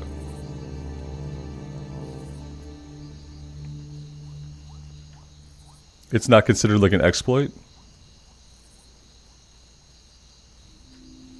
Because to me, like, an exploit is basically anything that is in a game that you can make happen that is outside of what the developers intend to happen. To me, anything that falls into that definition is an exploit, which isn't super bad. You know what I mean? Like, they could fix it if they didn't want you doing it. But no, I've never tried anything like that. They're okay with logout skips. Yeah, like I said, there are exploits that are not necessarily bad or should be removed, but it is still an exploit. Because you're using the way the game works, but it's not something that was intentionally put in by the developers. Even though it's how the game works, you know? That's what makes it an exploit and not a cheat or a hack. It's an exploit because it's in the game and the game works that way, but the devs were like, let's have it so that it does this every time you're on a weird piece of geometry and log out. That'd be a good game mechanic. That never happened, so it's an exploit.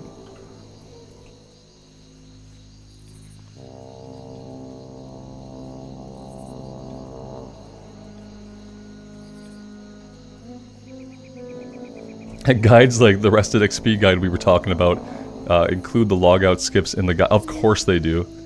Of course they do. Of course they would be fine just embracing all the exploits possible. That's hilarious.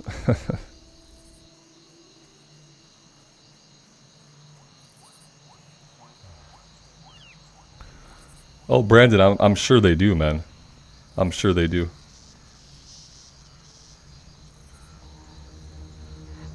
And that's fine for them. They're free to do whatever floats their boats. Or their gold-plated yachts. Whatever kind of flotation device they're rocking at this point, depending on how much money they got. Whatever floats their boats.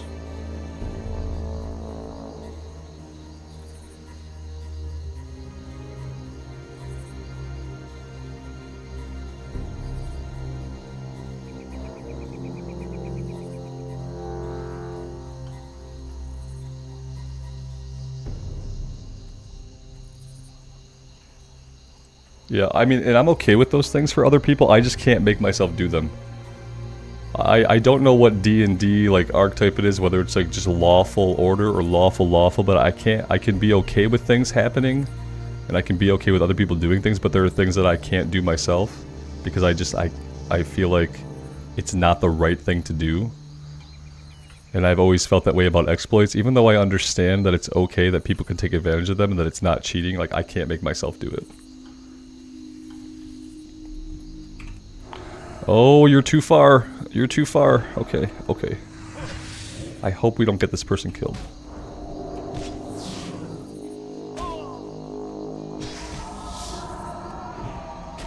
Yeah, I'm gonna take them all the way down to the road where they're gonna be safe. That's a good point. I can't just leave them once I get to my quest.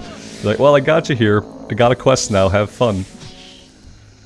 But they are kind of brave heading out so far.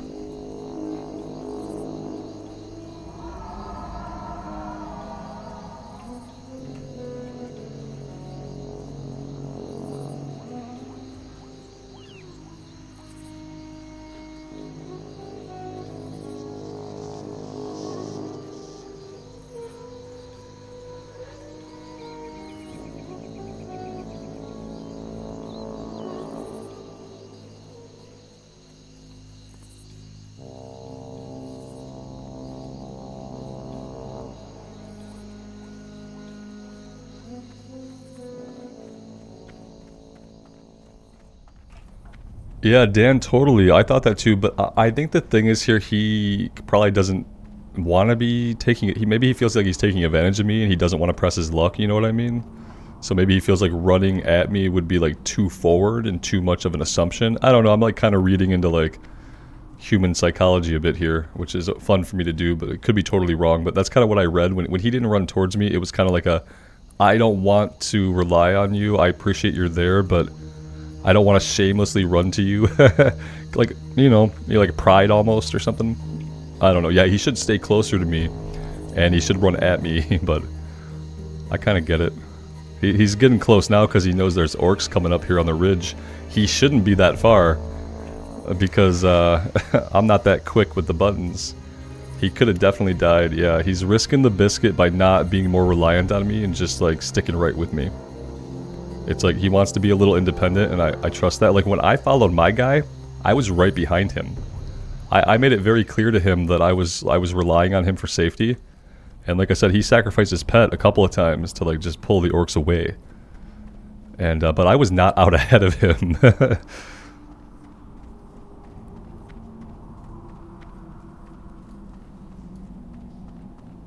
Jay, I like to do that. I like to get deep into people's motivations. Even if it's like not accurate or if it's just me projecting, it's just kind of fun for me. I never like hold to it or claim that it's actually real. It's just interesting to me to kind of analyze stuff like that.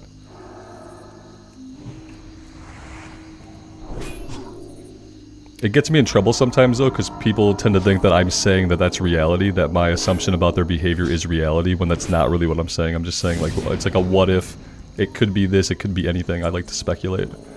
But I do get myself in trouble because I often sound like I'm just speaking fact, and I'm not. Just total opinion, assumption, and probably some imagination in there too.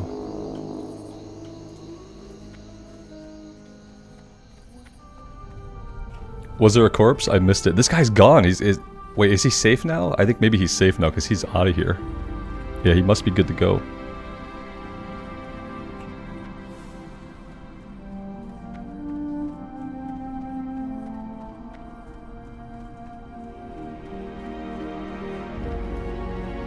Stealth Z, this is not a private server, man. I wouldn't be able to stream it or record or do anything if it were a private server, because private servers are against the Blizzard terms of service, so private servers can't really exist. And so, no, this is Bloodsail Buccaneers server.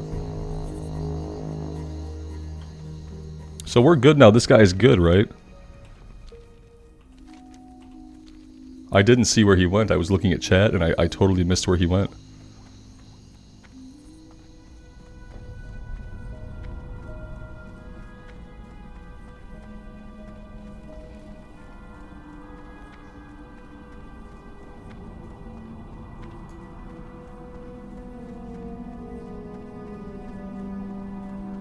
Stealthy Joe, yeah, no, I don't know what they are either. I've never heard of one. I've never... What's a private server? I don't do that.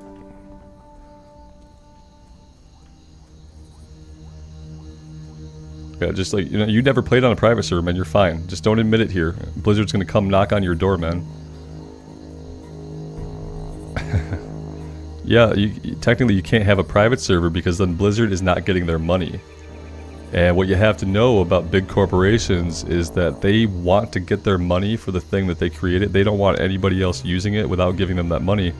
So they make it illegal to use their product without paying them for it. So like private servers are technically not really supposed to be a thing. I guess they're just really hard to shut down. Tim, take care, man. Thank you for being here. Have a good sleep. Have a good evening. We'll see you next time.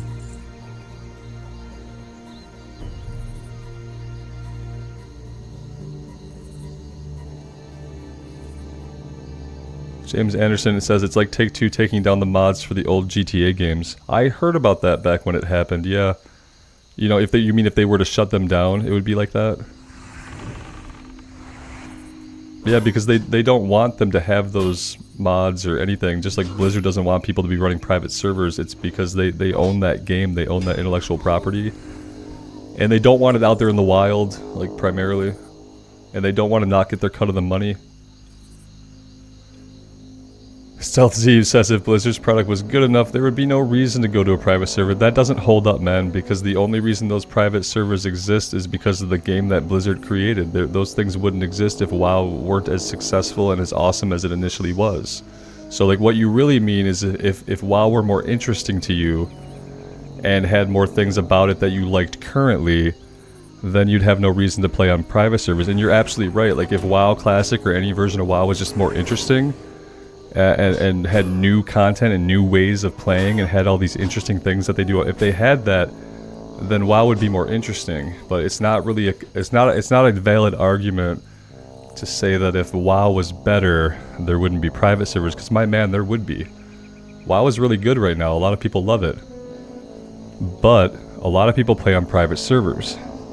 And the biggest reason, my man, the biggest reason people play on private servers, believe it or not, is because they're often free. Yeah. Yeah, they're always free. It's not about the product, man, and how good it is. People want to play WoW because they know WoW is great. Just like you know WoW is great. Otherwise, you wouldn't be here, man. But yeah, it's just not a valid argument, brother. I see where you're coming from, but that ground is too shifty to stand on, my friend.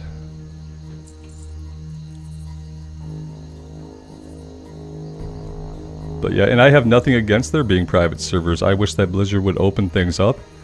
I wish they would let people mod the game, and I wish they would find the coolest, most badass mods, and I wish they would pay those developers to incorporate them into official seasons of World of Warcraft. I think that would be really cool.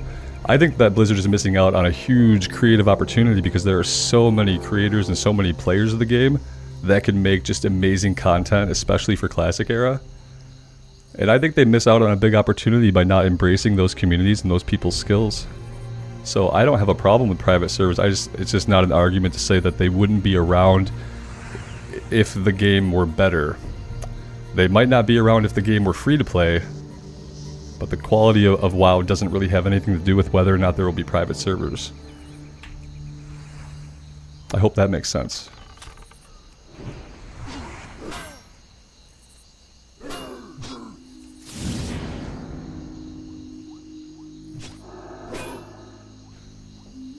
Alright, Stealthy, you want more stuff in the game, and that's a valid feeling, my friend.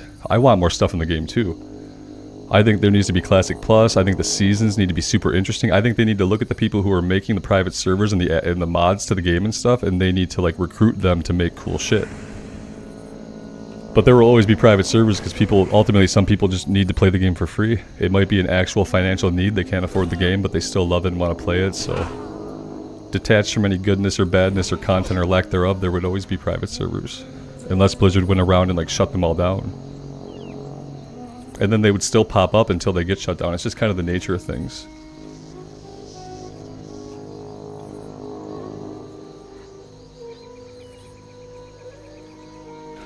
Mr. Hassel says if private servers charge money, no one would play on them. Yeah, most of them, that's true. I think there are some of them that do some extensive changes to the way the game works. And I'm not 100% on this because I have honestly never checked out a private server. But I think some of them make significant changes. So I'm willing to say that there might be some really cool private servers with some really cool modes of play that some people might. They might want to pay to play, you know what I mean? But I think more often than not, the major impetus for going on a private server is that it is free. Some of them do cool stuff too, like they'll release the expansions at a certain cadence, kind of like EverQuest Fresh Start does. But I think by and large people are there because they don't have to pay for it, or they are in a position in life where they can't pay for WoW.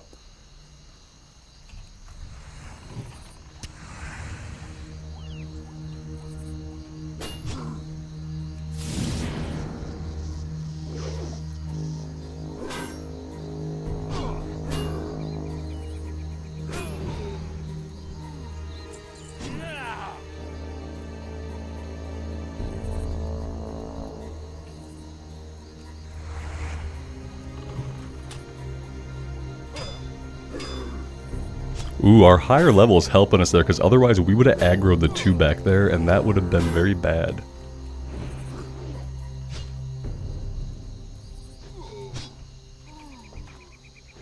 Yeah, man, Blizzard's doing better about, like, their content and stuff. They're always gonna make financial decisions that are gonna baffle and upset us, because, you know, we don't own major corporations, so our brains don't work like The way their brains work is literally we have to make more money. Everything has to get us more money for the least amount of effort. And that's just how they have to run things. But yeah, the content cadence has been good. So there's some good decision making there at like the development and game level, but on like the corporate and business level, they're always going to do scumbag shit that people are going to hate. It's just how corporations are. It's not ever going to get better. It's only ever going to get worse because by and large people just allow it to get worse. And so many people are employed by corporations that there's really only so much you can do to kind of like speak out against it or to be against it.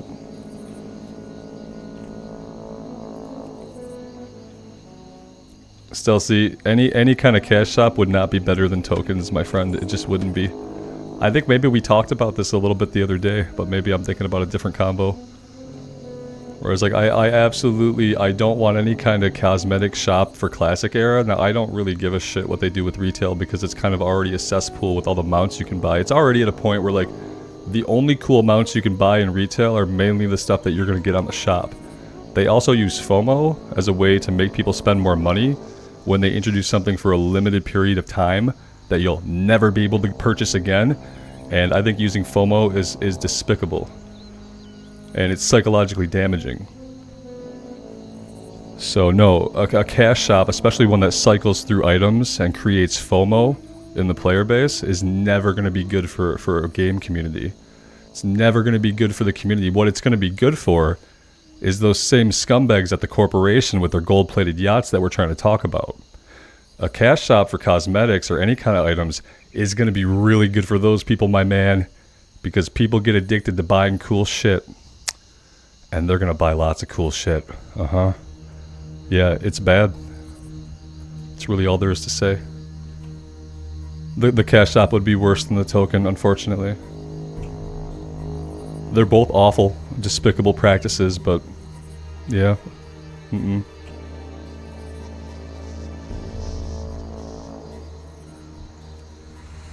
Anyway, I'm gonna focus up on killing some orcs here so we don't get killed ourselves.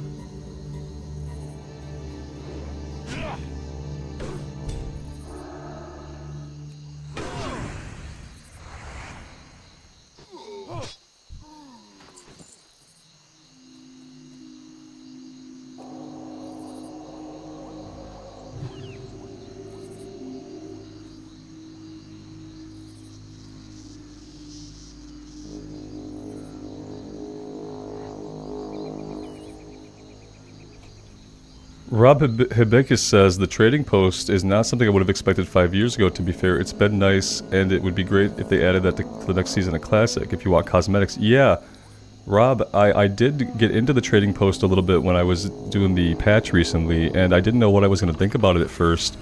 But when I checked out the trading post stuff, I thought that was a cool way to do like optional mounts and cosmetics, is to let me buy them in a shop with in-game currency that I earned in the game. I think the trading post was really cool. I don't know if I'd want to see it in Classic Era because, you know, like kind of like hashtag weird changes. But maybe, you know, I kind of just like, my biggest thing is I like stuff to be earned in the game. And if it's earned in the game, that means it could be earned with a currency. It could be earned by it dropping off a boss. So I like cosmetics and mounts to be earned in the game, because to me, that's like a sign of achievement and prestige. Whereas if you get something awesome off the cash shop, it's just a sign that your paycheck is bigger than mine, so good for you. Good for you. I guess, you know, but we're playing a video game, so I kind of want the shit you have to have been earned by your effort in the video game that we're playing together. That's kind of my take on it. But you know, so anything like the trading post that's in-game currency, that would be totally cool. I'm totally down for that. Because like, it might not be prestige, it might be grinding. You grinded up a bunch of currency, you get to buy some cool stuff. Here's a cool mount. Here's some cosmetic stuff. Very cool.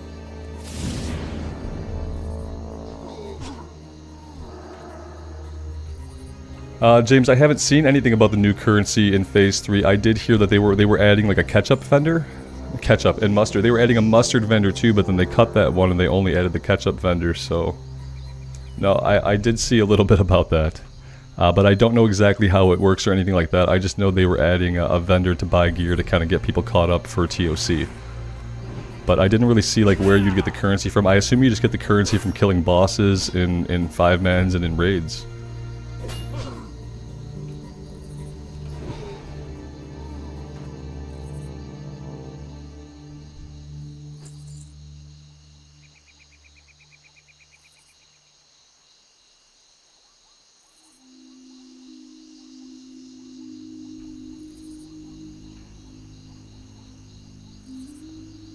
You get a piece of the new currency for every last boss of the new versions of the Heroic Plus.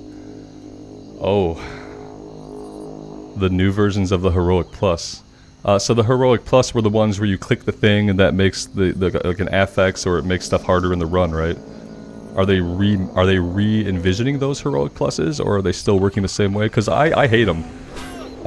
I wanted to be able to queue for Heroic Plus. I wanted to be able to queue for Heroic Plus, but instead you have to have a little convo with everybody every time you want to do one, and then make sure everybody clicks the thing, and I hate the way they work right now. I was super excited for, like, I was so excited to have a harder version of 5-man, and then to not be able to queue for it was like the nail in the coffin. Not having the LFD tool, and then not being able to queue up and show my interest in specifically a Heroic Plus, having to like actually engage people more and just make sure that's what we're doing before I get my invite. I hated it. So the only way I'll ever engage with Heroic Plus is if I can just jump in the queue for it, and then people know that's what I'm there for. I know when I get the invite 100% that that's what we're doing. We're not going to have one guy in the run that says, no, let's not do it. And then suddenly we're doing a boring ass normal Heroic VH that I don't want to be in there for, but I'm too much of a nice guy to leave the group. So unless they put Heroic Plus into like the queue, I can't be excited about it, which sucks, because I'd love to have a reason to go farm up a bunch of 5-mans in Wrath. I'd love it. We could kit the warrior out in tanking gear, or we can just go to town. But you know, unless that's how it's going to be, I probably won't be a part of it.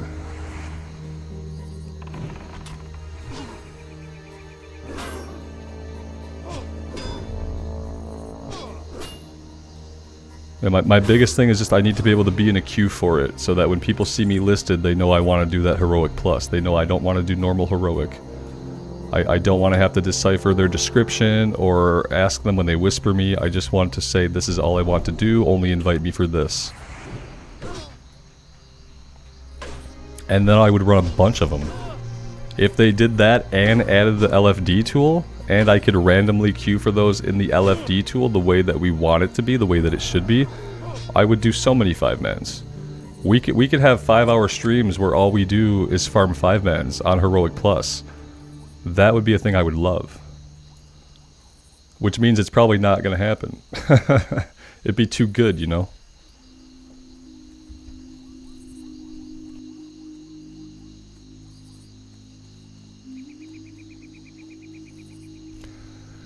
Anonymous, you say nice, but isn't it just spineless?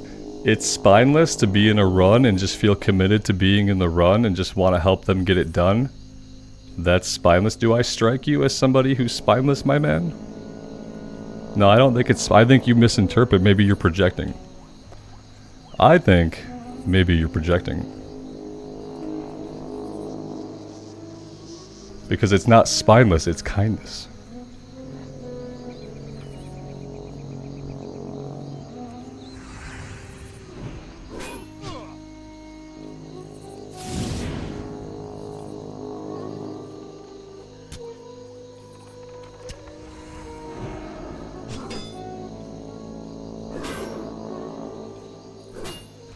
And any repartee?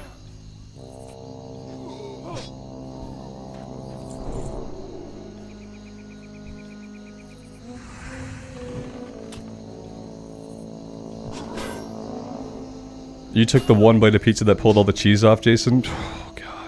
I hate that bite. My kid hates that bite more than anything, man. He'll scream his head off.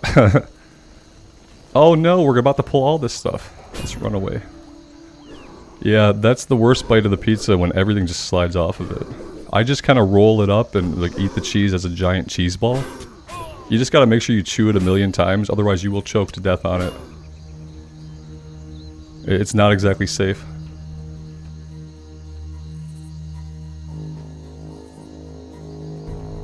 Exactly, Dan. Why not have it separate? Just separate, looking for group for all the Heroic Plus. It would be so easy. I just expected it to be in the drop down.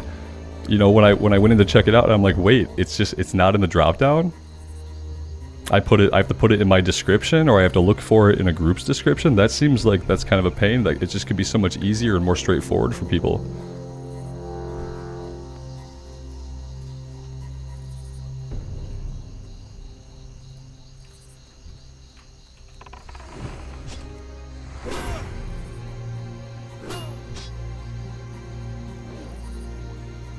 Cycnus Jones, yeah, I agree with you, man.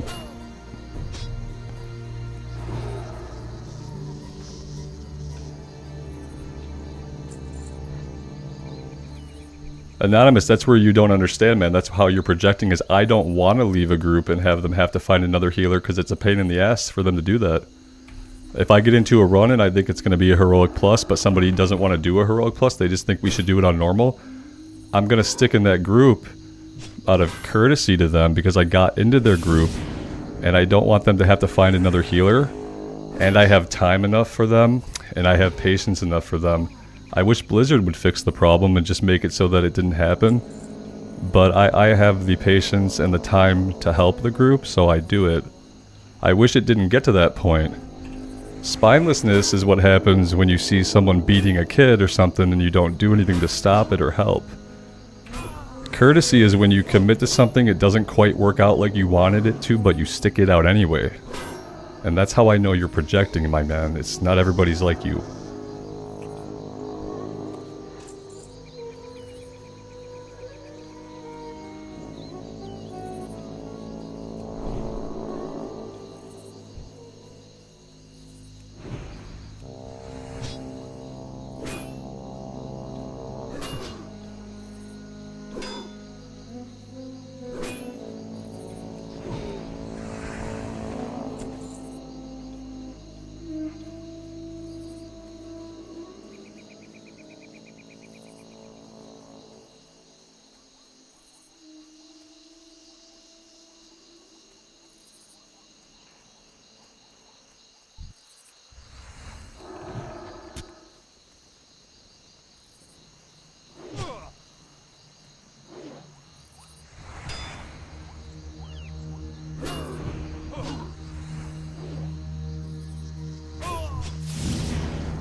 Anonymous, man, now you're pivoting and trying to change the argument to something else.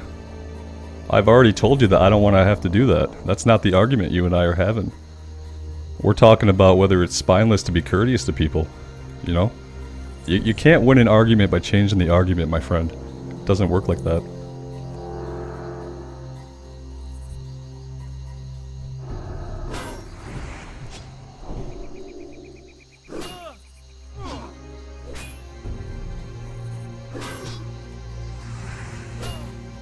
And ultimately, you know, you can have your opinion and I can have mine, but it doesn't entitle you for your opinion to be correct.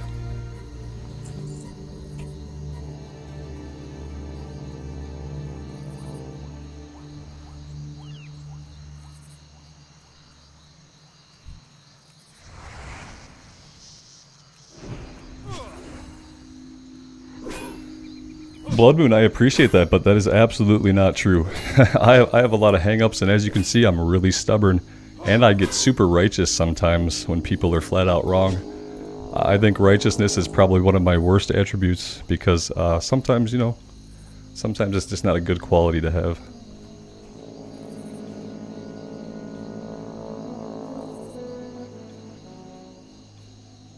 Yeah, that's the thing, James, exactly. I'm saying, like, I'm lazy. I don't want to have to do that, and I don't think I should, yeah. That was the whole premise, is that I don't want to have to do that. It could just be there in the game in the drop-down. That's the only point I was trying to make. No, Anonymous, you're just wrong about it, man. You're just wrong. I've explained to you how I feel and how I interpret that situation. You've explained to me how you feel about that situation, but you're wrong because I'm me and you're you. Do you get it? Does it not make sense, man?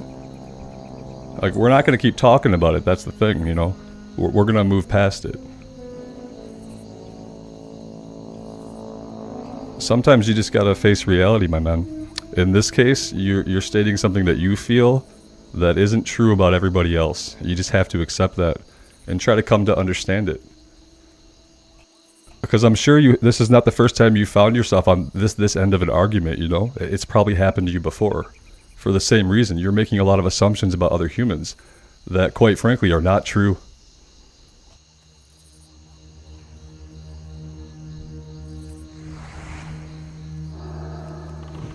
And you're shamelessly sticking to your guns instead of taking any learning, which is like a sign of ignorance. It's not a good quality either.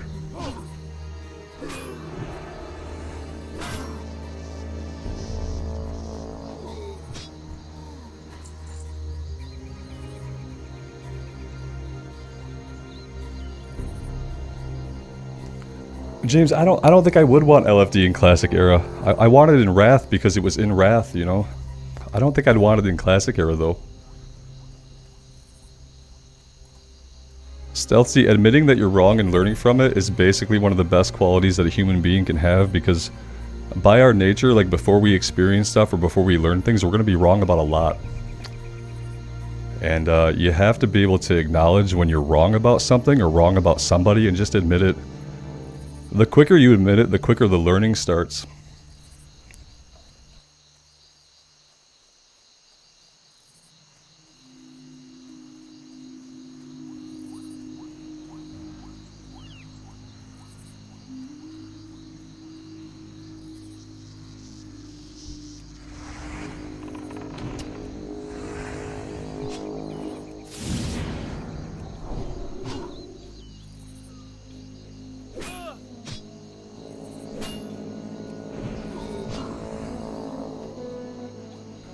Yeah, James, absolutely. And it's like, you know, maybe that's hypocritical, but in Classic Era, I'd rather just look for groups the old-fashioned way. And in Wrath of the Lich King, I want to be able to auto-queue and get teleported to the dungeon and just start going.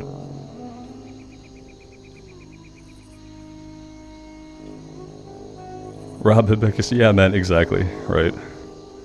I was spineless because I didn't let that guy get killed on the escort run, yeah. Even though I blatantly said escorting was something I wanted to do, I must have just been too spineless to abandon him like an asshole. That's gotta be it.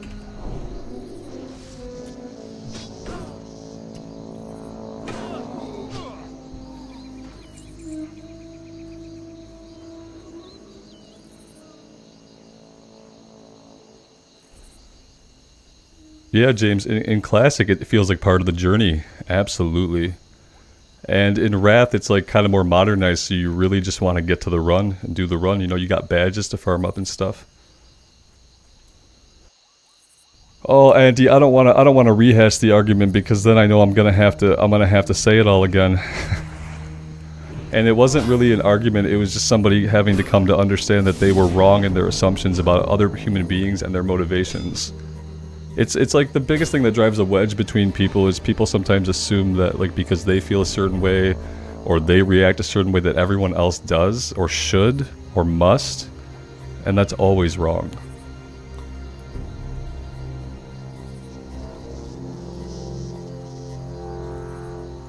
And it's okay to be wrong about someone's motivations, but when they correct you and they tell you, no, that's not why I did this thing, you have to accept that because you're not them. And for some people, that's really hard to accept because they get so wrapped up in their own personal experience in this world that they really don't acknowledge the emotions or psyches of other humans. And it's unfortunate, it just happens. Part of it is nature, part of it is nurture, but a lot of it is society.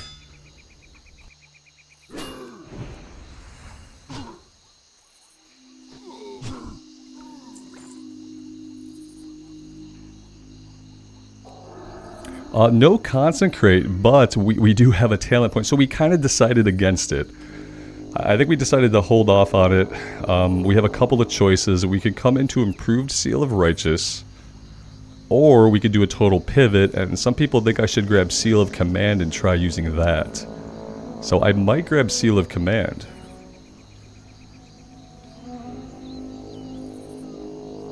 Dan, but he said spineless, and he said it many, many, many, many times. Yeah, but words matter. You have to use the words that you mean. And if you don't use the words that you mean and you get a negative reaction, you should reassess the words you used and try to use different ones. But he shamelessly stuck to his guns, and that's the only reason I tore in like I did. Because I don't really like doing that to people, but I will. If you're shamelessly sticking to your guns and you're totally wrong, I'm gonna dig the claws in. I don't have a choice. What do you guys think? What should I do here? Seal of Command? Do we want to try Seal of Command? It'd be interesting because it'd be a new button. You know what? It's a new button. It's a new button. Let's try it out.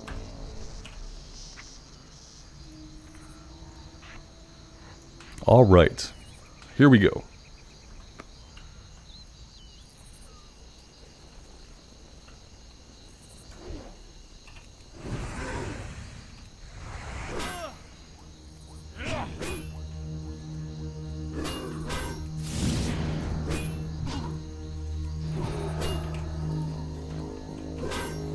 Well, I'm liking it so far. So far, so good. I don't feel weaker. Right off the top, I don't feel weaker.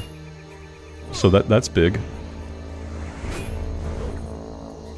We got the proc damage there. I think that was the proc damage we saw go off. The chance to do the damage. So yeah, that felt pretty good.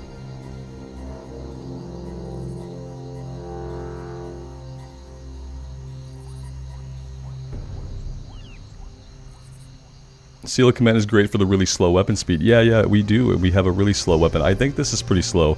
It's the slowest weapon that I've seen the speed of. So.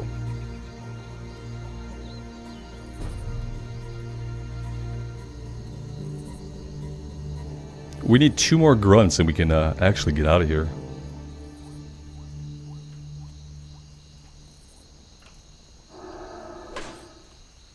Yeah, Anonymous, you actually are onto something there. I didn't have a choice. I feel really strongly about the things I feel, and I don't have a choice.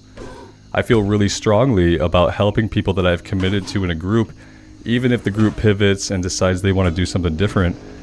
I have to stay with them. It's part of who I am. I want to be there for them, and I want to help them succeed because I agreed to do it, and I want to stand by what I said. Even if the situation changes unexpectedly, you know, someone says, you know, I don't think we have the tank for this, or I don't think we have the DPS for it, I'm in the run with them, and right then they're my people, they're my group, and I want to do right by them, and I don't have a choice. And I don't have a choice because of the person that I am. I hope that makes sense, because you nailed it, but I think you're still interpreting it wrong. But yeah, I'm gonna leave it at that, my friend. I'm gonna be done talking about it for today. But, you know, I hope you can get some learning out of it. Maybe open yourself up to think about people being totally different from you. Because I promise you that most people are, my friend.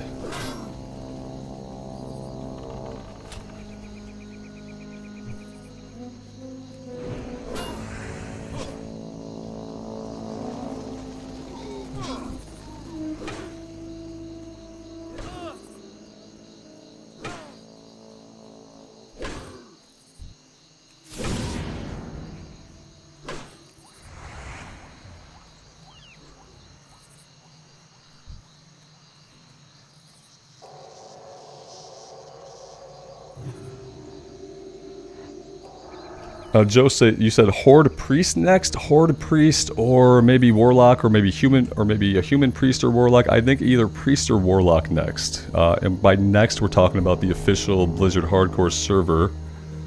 So yeah, I think Priest or Warlock. I don't know what faction yet. I think it's gonna have to be Alliance. I like Alliance a lot, even though it's a little bit more challenging to do some of the zones. And I think if I went Horde, I'd have to go Shaman. Do I have a shield in the inventory that I could swap in case of emergencies? I don't right now, but that's actually a really smart thing to say.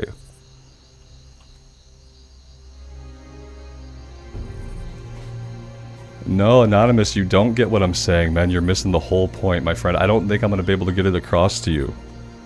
I feel honor-bound when I say I'm going to do something. And that's a good thing for me. And if you don't see that as good, then you are a completely different person than me. And that's what I'm trying to tell you, my man. And we're gonna have to leave it there, okay? Let's agree to be different people. That you don't understand my motivations, and that's okay. I don't have to convince you of them or, you know, elaborate on them anymore, I don't think. I appreciate you being here, but I know when the learning isn't sinking in, my friend. I spent 8 years teaching classes. And I know the kind of responses you get when people are either being obstinate to the learning, which I think there's a little bit of that going on here, or they just can't receive the learning because of some kind of learning block that they have. So I've seen it enough times to know what I'm dealing with, and I'm not going to keep belaboring it, okay? I appreciate you, though. I hope you do well, my friend.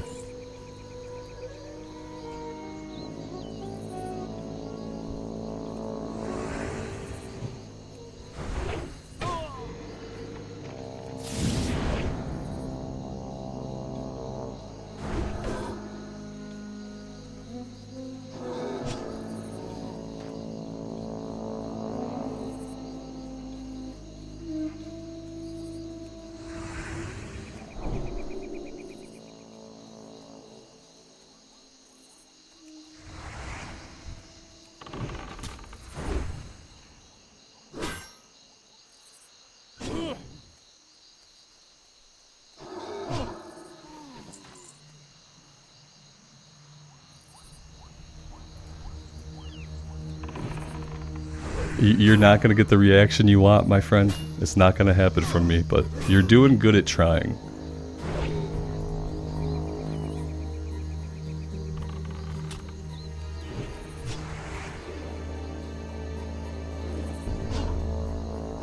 Don't ever do the Dalaran quest. They're so dangerous and the mobs are overpowered. Yeah, that's good, that's good advice. The Dalaran quest, is that over in like Hillsbrad, South Shore and stuff? You want Gnome Warrior, Joe, or you riot? Fair. I can't see you guys rioting, so I guess if you were like flipping your desk and stuff, I just wouldn't see it. They killed your 37 rogue. Ugh. And the mob was level 34. Was it fireballs? Did they hurl fireballs at you, or some other kind of magic? Thorns.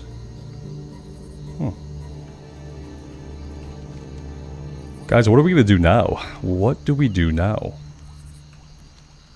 5 minutes on the Hearthstone. I think we're gonna fight here for 5 minutes and just grind a little bit, and then we'll hearth out. The melee had overpowered thorns. That's really scary. I've never heard of that before. Joe, I got our warrior killed at level 19, man. I don't think I'm that good at it. To be fair, respawns killed me, but that's part of the game. I got smoked by respawns that hurled fireballs at me. Anxiety Ranger, thank you, man. Thank you so much for being here. I appreciate that.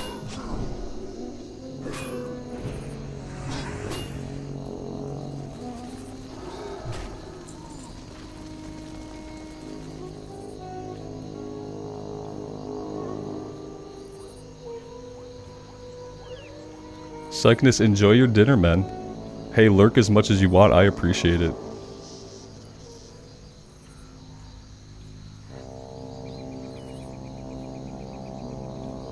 Mark Van Wormer Jr. asks, how do dungeons and raids work in hardcore? How they work in hardcore is that you can only do each dungeon one time per character, and if you die, you're dead.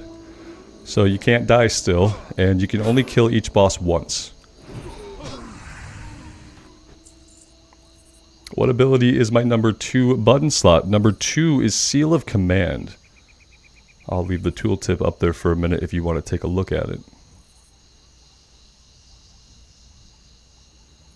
And so previously we'd been using Seal of Righteousness, and we got Seal of Command out of the Retribution tree. which we think is going to give us some more damage because the weapon damage that it does on chance can crit.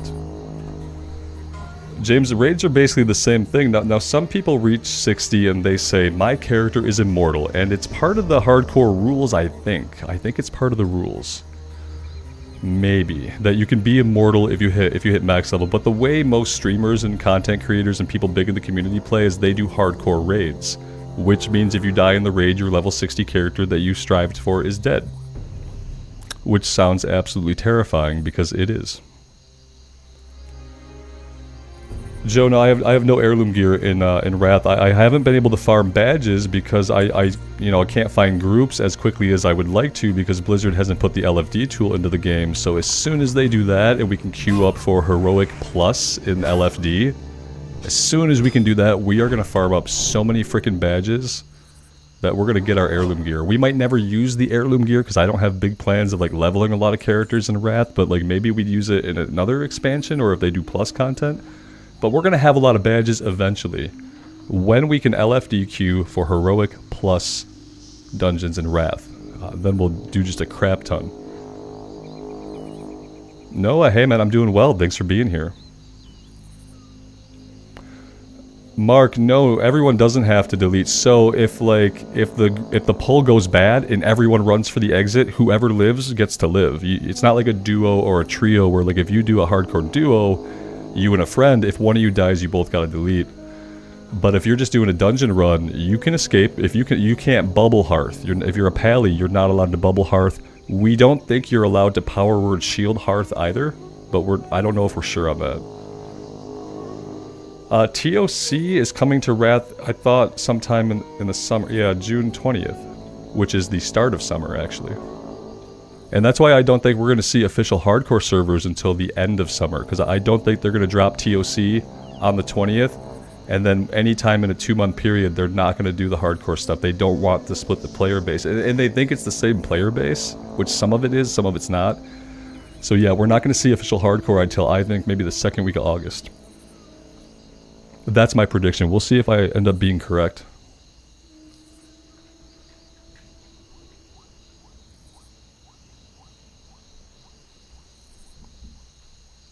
He was at 110 beats per minute the whole hardcore fight. Yeah, 120 is cardio range.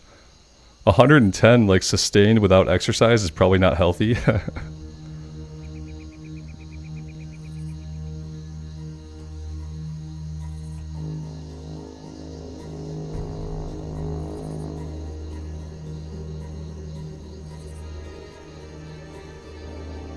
Whoa, what? Hold on a second. Somebody says there's a blue post saying 6 to 8 weeks. Espen Jensen, can you please put a link? Actually, I don't know if you can put a link in chat. Can you put a link in chat? I guess that would maybe have been up to me at some point. Let me see if I could find what you're talking about. 6 to 8 weeks to hardcore? Okay, that seems very vague. I feel like maybe they would give like more specific dates than that. Let me check Wowhead.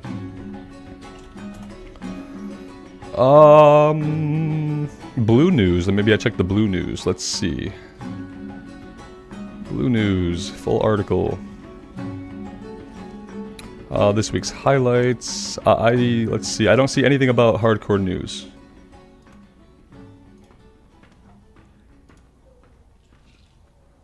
You saw it on a Solheim stream. Okay, yeah, I don't know who that is. I don't really know a lot of the big streamers, so I kind of am in my own little microcosm. But I'm sure if it was on a major stream and it's official, we'll probably see something pop up on Wowhead about the stream eventually. So maybe it's just a matter of time before we have some more information. Extro, thank you for being here, man. It's going good. I'm having a really good time.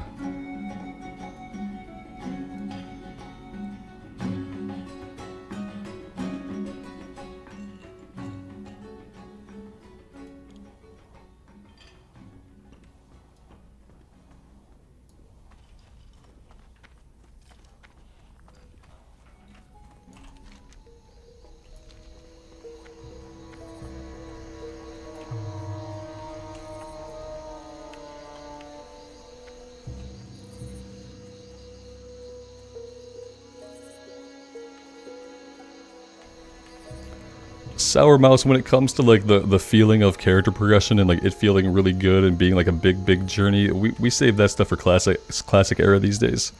So, you know, Wrath is going to wind down. Eventually, we're going to be in Cataclysm, and everything for leveling is going to be go. And, like, so if you want the journey, we take the journey here in Classic Era. And the other modes of the game become much more about the end game. They really do, and that was, like, design intention. That's just the way the game went. So, yeah, heirlooms for me, like, if I'm leveling characters in Cataclysm Classic, I hope that it doesn't happen, but it might. If I'm doing that, then I want heirloom gear, yeah. Because I've done the content, you know, I want to go quick. If I'm doing classic again, especially, because if I'm doing Cataclysm, excuse me, then I want to be doing it for the raids. And the journey, I'm gonna have the journey here in classic era, where the journey is best.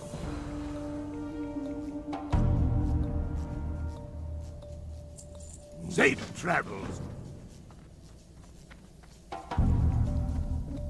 Joe, I'm not sure if I'll do many more raids on the Paladin healer. I'm not sure. I might do TOC, but you know I don't have a lot of gear. I'd have to farm it up. I did an Ulduar run that I didn't record because I had to be in some guild's Discord for it, and I didn't have enough time to separate the Discord audio to a different audio source and like separate my system sound for the recording, and I didn't want to record all their Discord chatter, and they really loved their soundboard. So yeah, lots of 90s movie references soundboard was going on, so I ended up not recording it, but I did do an Ulduar run where we did like 6 or 7 bosses, and I think I got a pair of bracers or something that was an upgrade.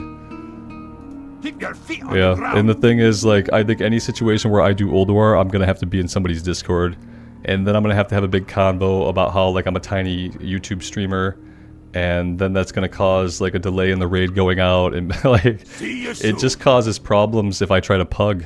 But I don't have a guild, and I don't have 10 of you guys at max level on Peggle to come raid with me. So, but anytime you're on Peggle and you're putting a run together and I'm streaming, you just let me know, man. I'll switch over and we'll do a run. But I just don't want to deal with getting into a pug and having to explain what I'm doing and then having to separate out their Discord chatter. It becomes a huge pain in the ass. And like, I don't think I need to be in Discord to do the fights, but guilds don't feel that way, and they're entitled to watch you in their Discord.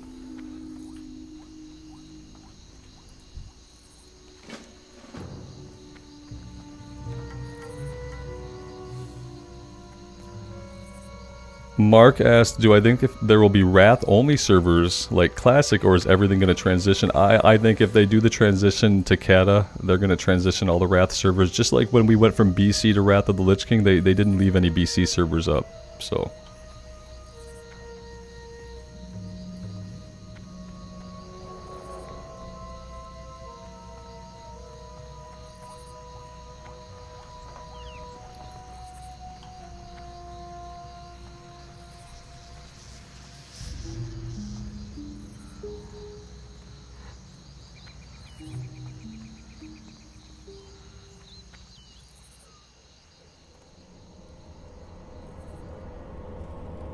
No.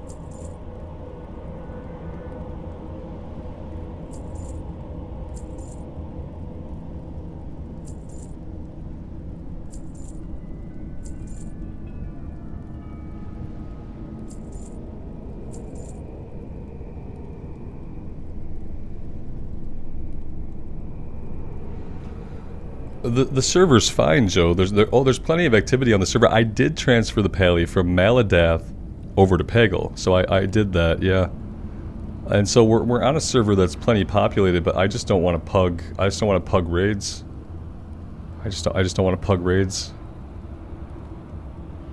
And people have high expectations. Like, I was surprised when this group let me into their Ulduar run. I have a decent gear score now, but when they invited me, I didn't. So yeah, like, pugging is kind of a cesspool, a little bit. So I just don't really have a big impetus to do it. And, you know, it's like I've already done all those raids. I've already gotten all the gear on my Pally back in the day, so it's like getting onto the treadmill that I already did before. It just, I don't know if I want to do that. I'd love to see the raid like once or twice, but you kind of have to farm the raids to get enough gear to do the next raid. So Maybe with the catch-up gear they put in, we'll be able to do TOC and Ulduar then, because we'll have maybe some of the catch-up gear from the 5-man stuff, if they put LFD in ever, which so far they haven't decided to. The second page. Be careful. I know, I never checked the second page of vendors. What can I get for you today? But not always, though. I mean, some vendors are just normal vendors that don't have anything exciting. Did I miss anything cool? I don't think I did. Okay, what do I want to do now? Do I want to continue with this one? It'd be nice to get it done. It would be nice to get it done because then we'd probably be done here for a little while. We'd probably want to go to Duskwood.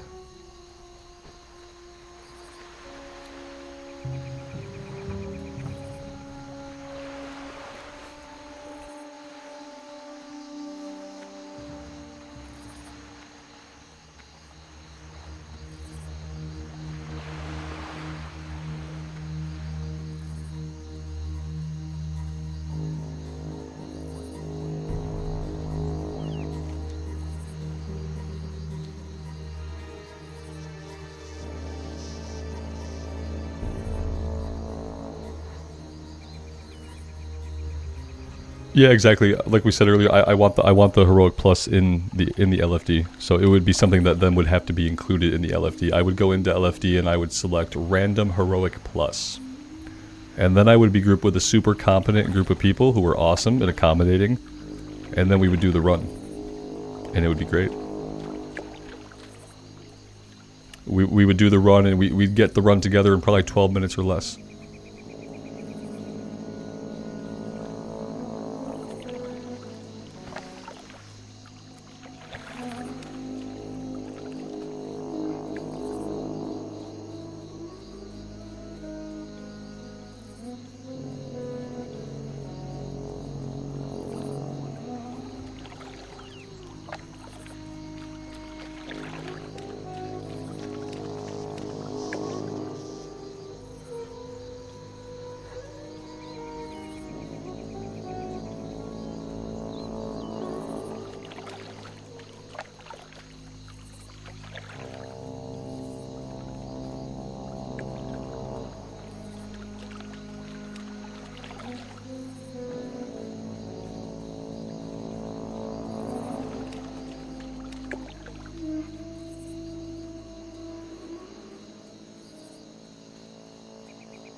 Mark, you say it's weird seeing no LVUI or weak auras.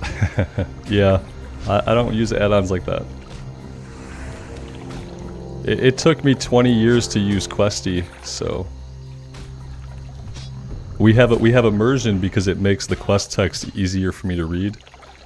But yeah, I don't use LVUI or weak auras.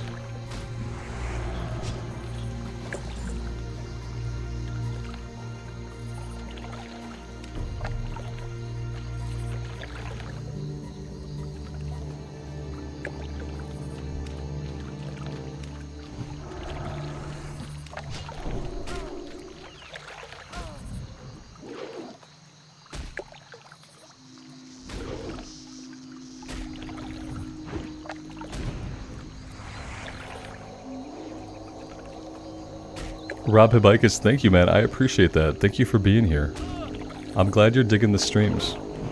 I'm really enjoying them as well. They've been really great. You guys have been super awesome and accommodating and patient and kind. You've been wise.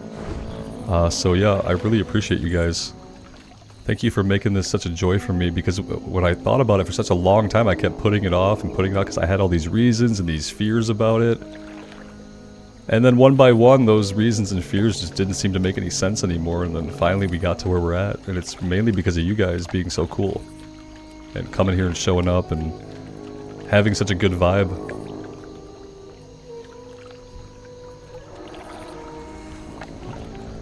Oh, this guy is not one that we need, is he? Oh, he is. Okay, he just wasn't in very good stealth, and the other ones were in, like, superb stealth.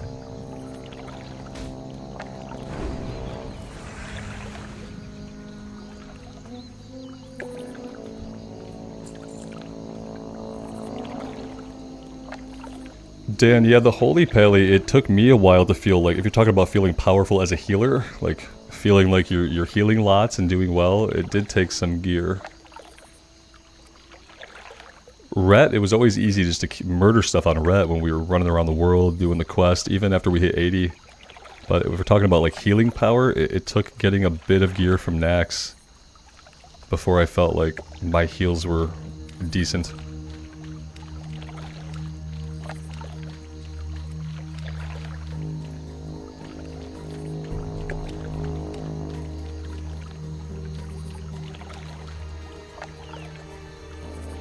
Mark, I'll do a stream soon on the Pally.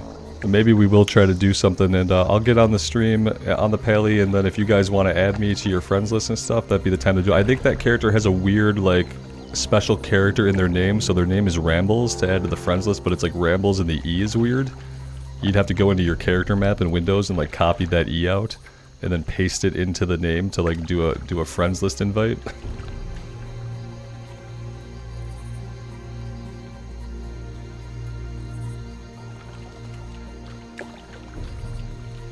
But when they do the patch in Wrath, we'll jump on and we'll check out some of the changes that they're making and check out the new currency and stuff, and we'll heal a couple dungeons, even though we'll have to spam and looking for group, and we'll have to make sure that people are doing the heroic plus. We'll do a couple and kind of see how it goes.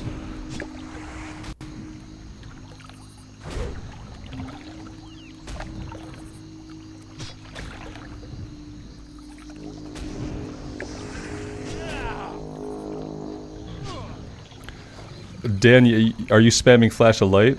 Because you should mainly be spamming Flash of Light and keeping the healing shield up. And when you're just like healing, Flash of Light and then Holy Shock on cooldown.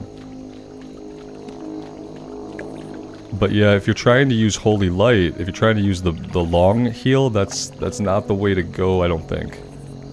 When I've been healing the raids, I've been mainly spamming Flash of Light. Sometimes if I think I need a big heal, I'll do like a Holy Light every once in a while. But mainly I'm relying on on Flash of Light, Holy Shock.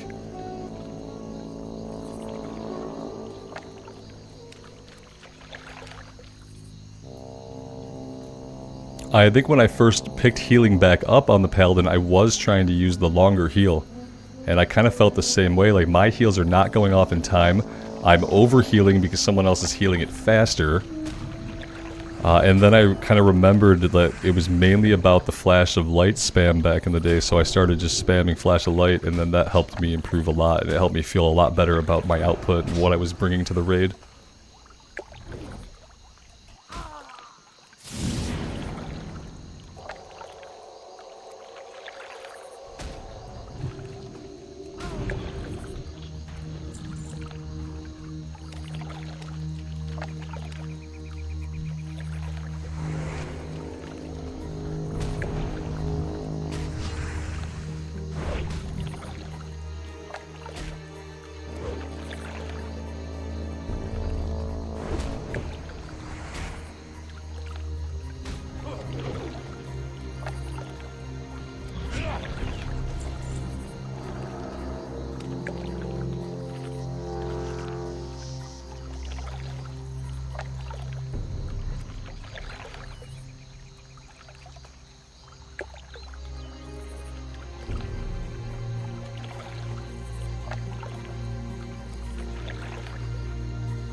Yeah, I think that you might want to read a guide about it, because I might not be like unequivocally correct.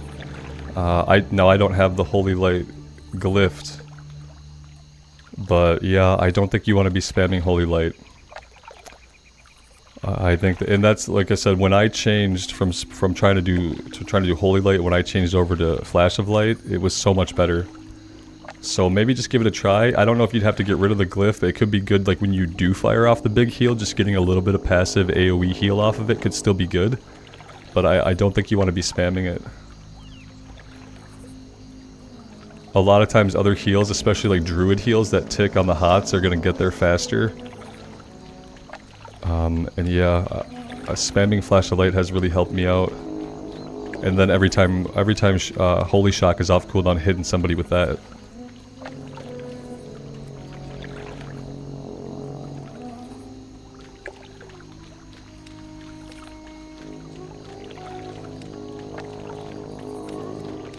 Yeah, even checking out like just a guide on Wowhead, they'll tell you like ability priority, what you should mainly be using in a couple of quick sentences.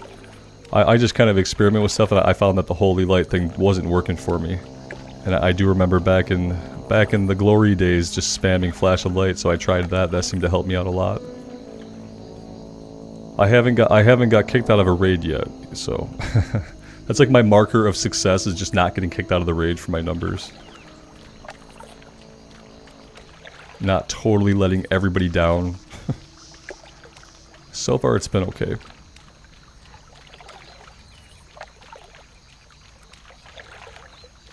It could be. I think mainly Holy Light is for like, you know, if you got somebody at half health, but you know they're not going to take a big hit again right away. Like, let's say your off tank just took a cleave that he was planning to take. So he takes that cleave, and then you can hit him with a Holy Light that's going to get him from half health back to full health. But any situation where someone's taking like a lot of damage, like it's continuing and it's not going to stop, but the damage is coming fast, then you want to Flash a Light. But if someone takes a chunk and they're sitting there and you're the tank healer, then you can probably hit them with that big heal, and that's where you're going to get the most bang for your buck. But I think that ultimately spamming it is too slow, and then you're probably going to get a lot of overhealing. Especially if you have like a druid healer or something in the group with you. This is obviously depending on if it's like a raid or a 5-man. It'd be maybe be less impactful in a 5-man than in a raiding situation. But again, this is all me just speculating. Based on my experience, of course, but still just speculation.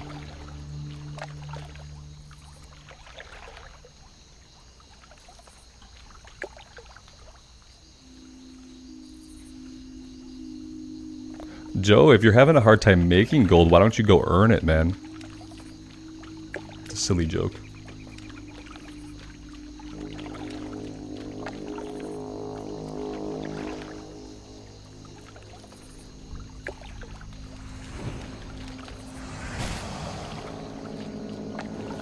I almost did not see this guy right here in stealth. They don't have a big aggro radius. I wonder if they have less of an aggro radius when they're hanging out in stealth. That would be nice of them.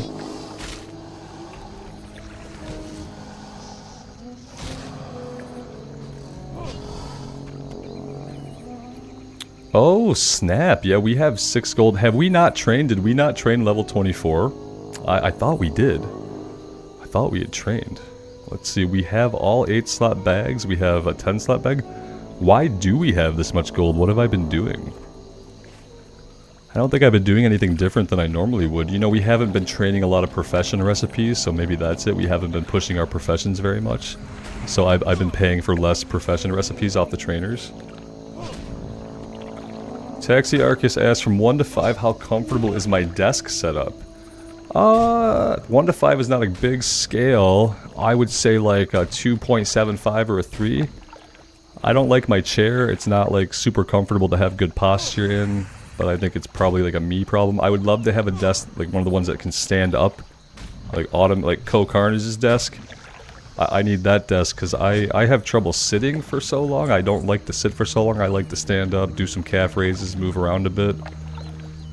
So my desk setup right now is not like super comfy for sitting here. I have a decent desk. Everything is in a good spot, but I just don't like sitting down this long.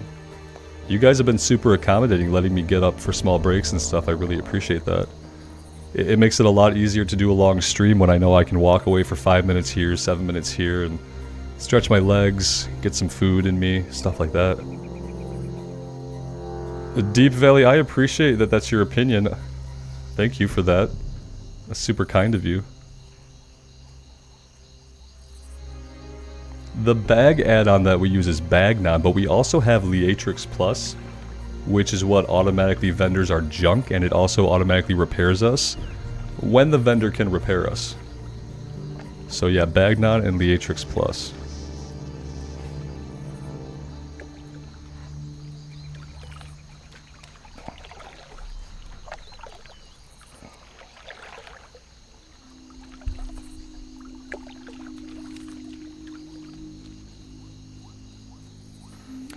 Am I a full-time YouTuber? No.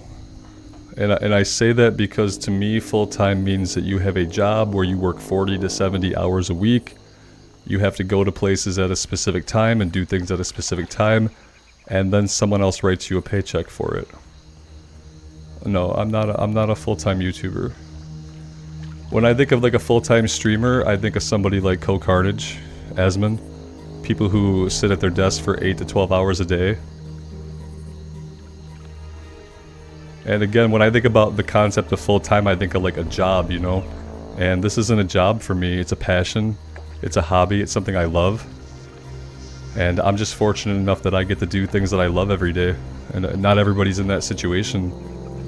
But, you know, we should always be trying to strive for like a situation where the things that we do in our life are things that we love. And I'm just super lucky. He's a full-time Goomba babysitter, Joe. That's absolutely spot on. That's a true statement. Robert is a freelance YouTuber. Yeah, that qualifies as every YouTuber, basically. You're self-employed in a way.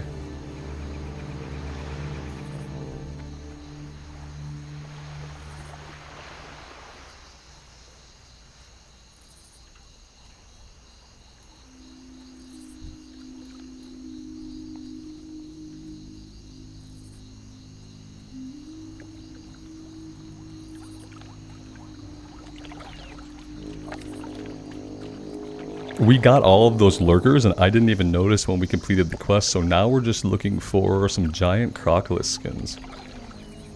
Is Goomba my favorite living creature on the face of the planet? My son is first, my wife second, and then Goomba.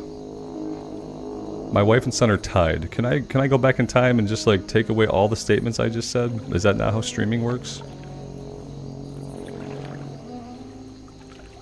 We're about to find out if my wife is in the stream. My favorite dog. Yeah, Goomba's my favorite dog of all time. We've had a few dogs. Goomba is my favorite dog of all time. He's a Jack Russell Terrier. And he's absolutely the best thing. Did I have my frozen pizza last night, Curry Muncher? I absolutely did. It was horrible. But it got the calories in me that I needed. I can't cook really anything besides, like, I can cook scrambled eggs, I can cook a mean grilled cheese. And so when I have to prepare food for myself, it usually comes out of a wrapped thing, out of a can, is a protein bar, or is a protein shake. Yogurt, I eat a lot of the Okois protein yogurt. But I can't really make food that well. It was a Tostino's frozen pizza too, so not even like a good frozen pizza. It was like the TV dinner of frozen pizza, because they only take 12 minutes to cook.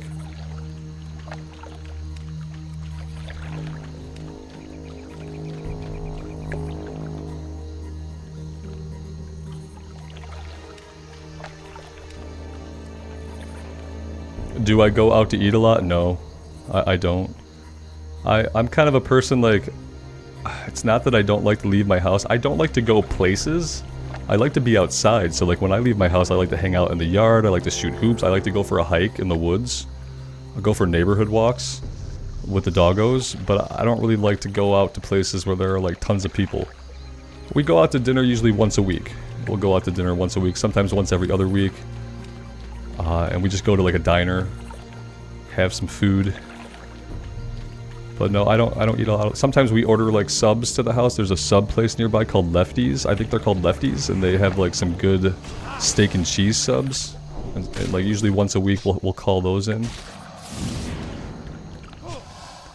Have I ever had a Hamir run-in frozen pizza? No, I don't think so. That sounds very specific to like a certain area.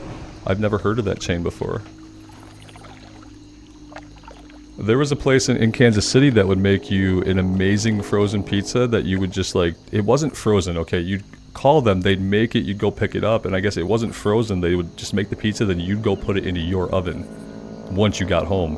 And so like, it was like professional grade pizza that it was warm and hot and cooked when you wanted it to be. And that pizza place was amazing. And it wasn't frozen, it was just like pre-made. They made it for you. The point was you were gonna pick it up, you were gonna go home sometime that day, you were gonna cook it. And that was delicious.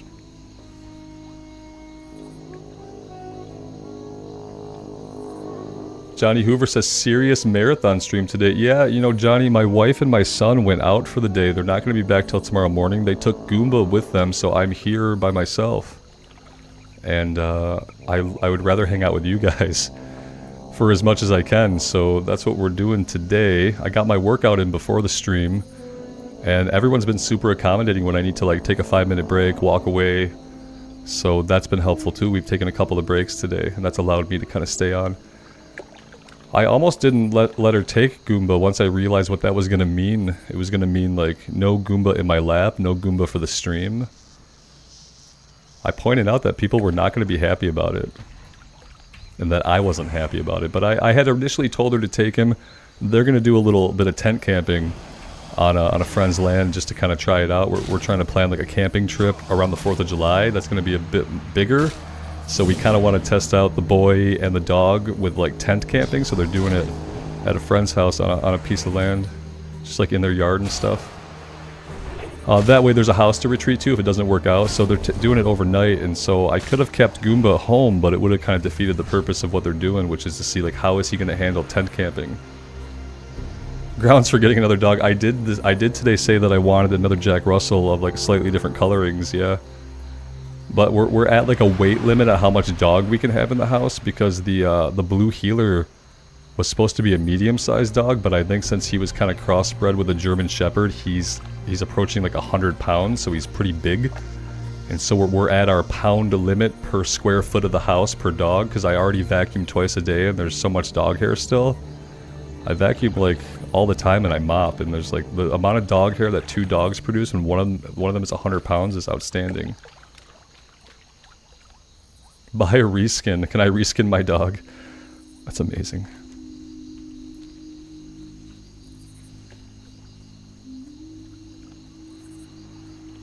Blood Moon, you guys are great. It's like I could not have asked for a better reception into streaming than what I have been given. It's really remarkable how patient you guys have been and how kind you've been. And just that you guys show up every day is outstanding. I'm very grateful.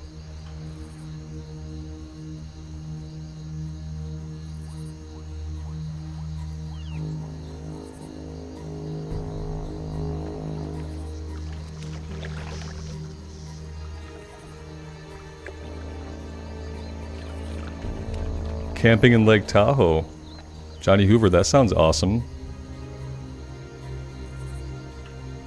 It sounds cooler than practice yard camping, which is one of the big reasons why I'm here. I don't really like sleeping in tents that much. I can do it, and I will do it, but it's not my favorite thing. For me, the worst thing about camping in the summer is that I'm a person who kind of hates to sweat unless I'm working out or exercising in some way. And so when I'm outside and I'm just stuck outside and I'm not on a hike and I'm not really being active, I'm just hanging out around my tent and I'm pouring sweat.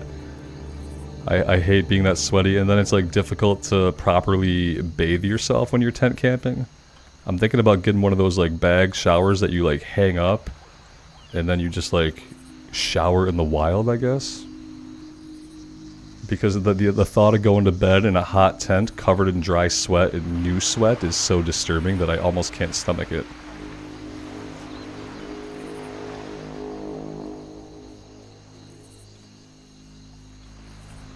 Camping is a little bit overrated. I want to go glamping, but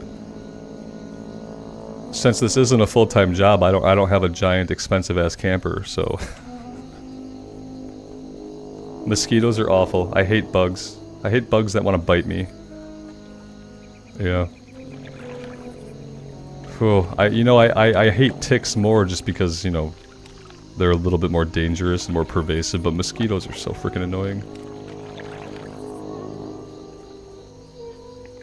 And then at the end of the day, you know, you're covered in 6 layers of sweat, off spray, sunscreen, and then you're supposed to crawl into a sleeping bag and sleep. It's like, no, I gotta be able to shower. I can't live like this. Glamping is definitely where it's at. The goal eventually is obviously glamping. The goal eventually is that I can have a rig that I bring with me glamping. And then I can stream while glamping. That's the dream, I think, right there.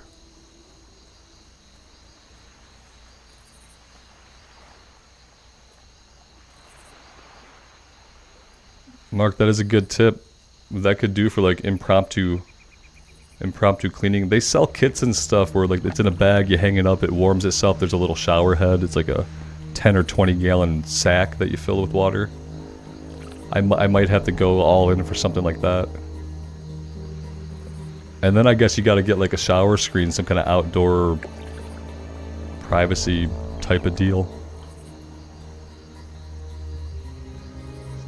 I can't believe we finished the stealth guys and we haven't been able to get all the Crocodile skins. Granted, we only need one more, so...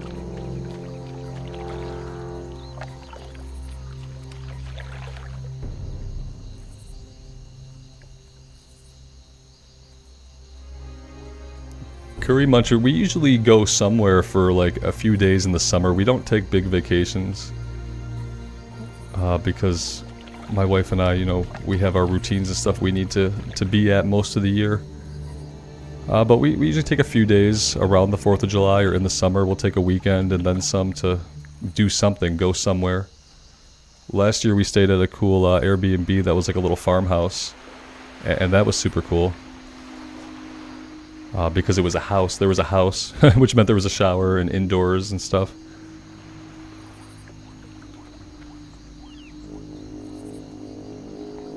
But no, we don't take a lot of vacations, and we've never vacationed outside of the country. I've never been outside of the country except to Canada, which I live in Michigan, so Canada's like 20 feet away.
Philip, I do have a wife and an 8-year-old son.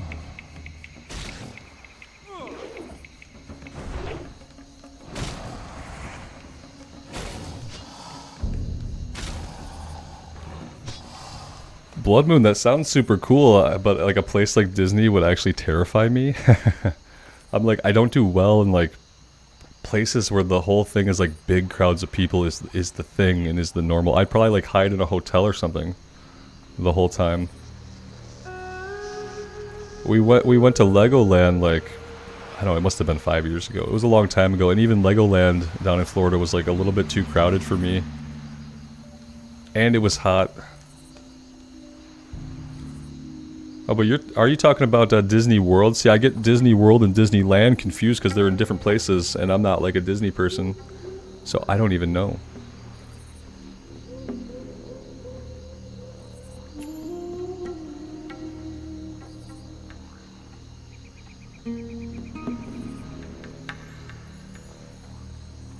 We completed the quest, didn't we? Look at that. That's awesome. No Hearthstone, so we are running back. Special goods vendor. I never went to this vendor, did I? I think I said I was going to, and then I completely forgot. Let's go take a look and see what he's got. And then we'll head back to town. I really don't know what we do next at this point. I think we've done everything here that we can really do. Lots of other people's children bother you, Curry Muncher?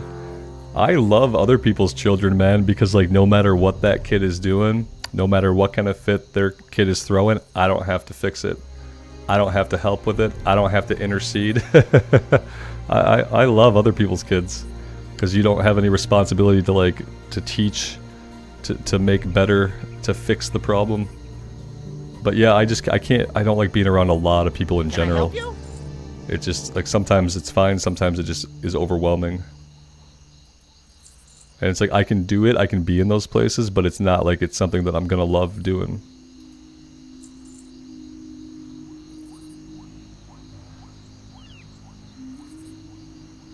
Yeah, something in the fall or autumn sounds a lot more enjoyable than like anything around like the 4th of July weekend or in the summer. Because then on top of everything else, on top of the psychological terror of being surrounded by so many people, especially Disney people, no offense to any Disney people, it would be also miserable physically just because of being melted. And I also don't know how I feel about like mascots and stuff. That's still like a big question mark.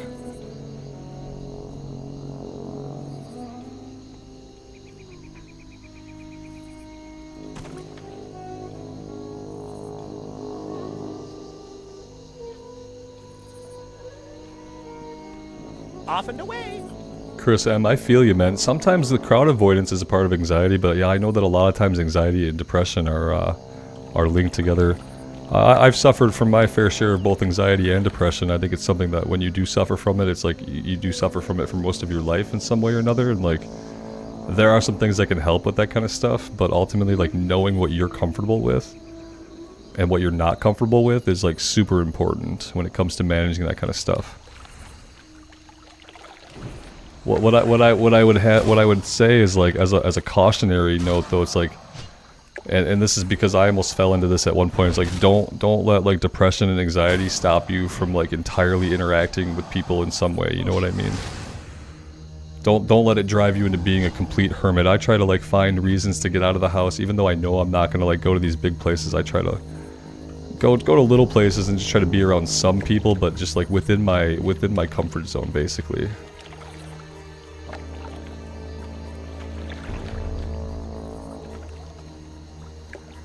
James, the guy inside was the vendor. I talked to the wrong vendor. That's so me. Of course I like talk to the wrong vendor.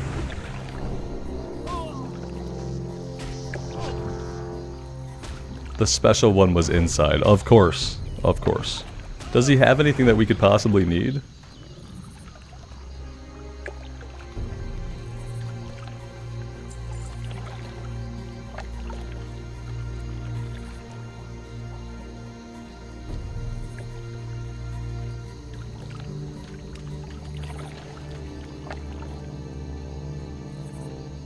Grocery stores are the worst for anxiety. Sometimes they can be. I think I've conquered most places like that, you know, because it's like so fundamental that you have to go to some of these places like regularly. So, but it's the places that I know I don't have to go that have lots of people that trigger me. If it's a place that just has I have to do it, you know, like when I had to go to the office, that was fine. I went to the office. I went into classrooms with 30, 40 people shoved into them, and that was like stuff I had to do. So like I'm okay with that. I can find the reservoir to like combat that anxiety. When it's places that are totally optional, that have millions of people, like concerts, shows, stuff like that. What I like recently is like all movie theaters now have these really big luxurious seats, so like I can go to movie theaters like really comfortably now, whereas like for a while in my 20s and early 30s, I couldn't even go to the movie theater. The stimulus of like the sounds being super loud and being crammed in next to strangers was like a no-go.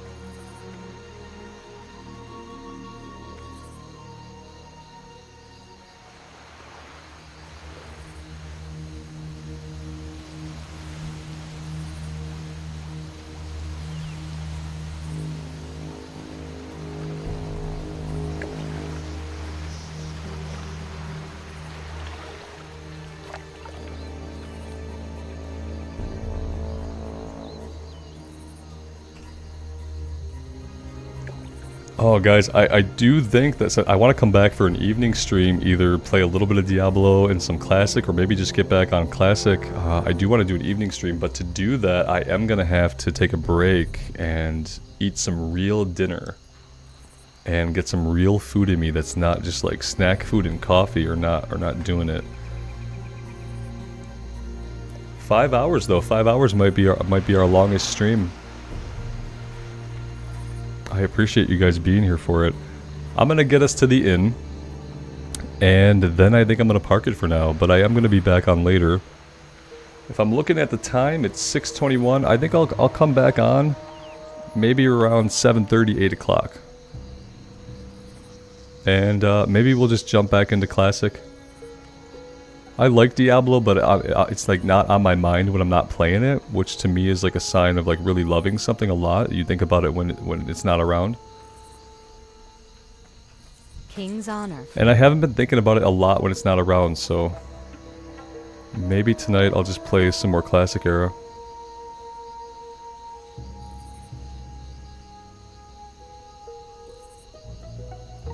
Farewell.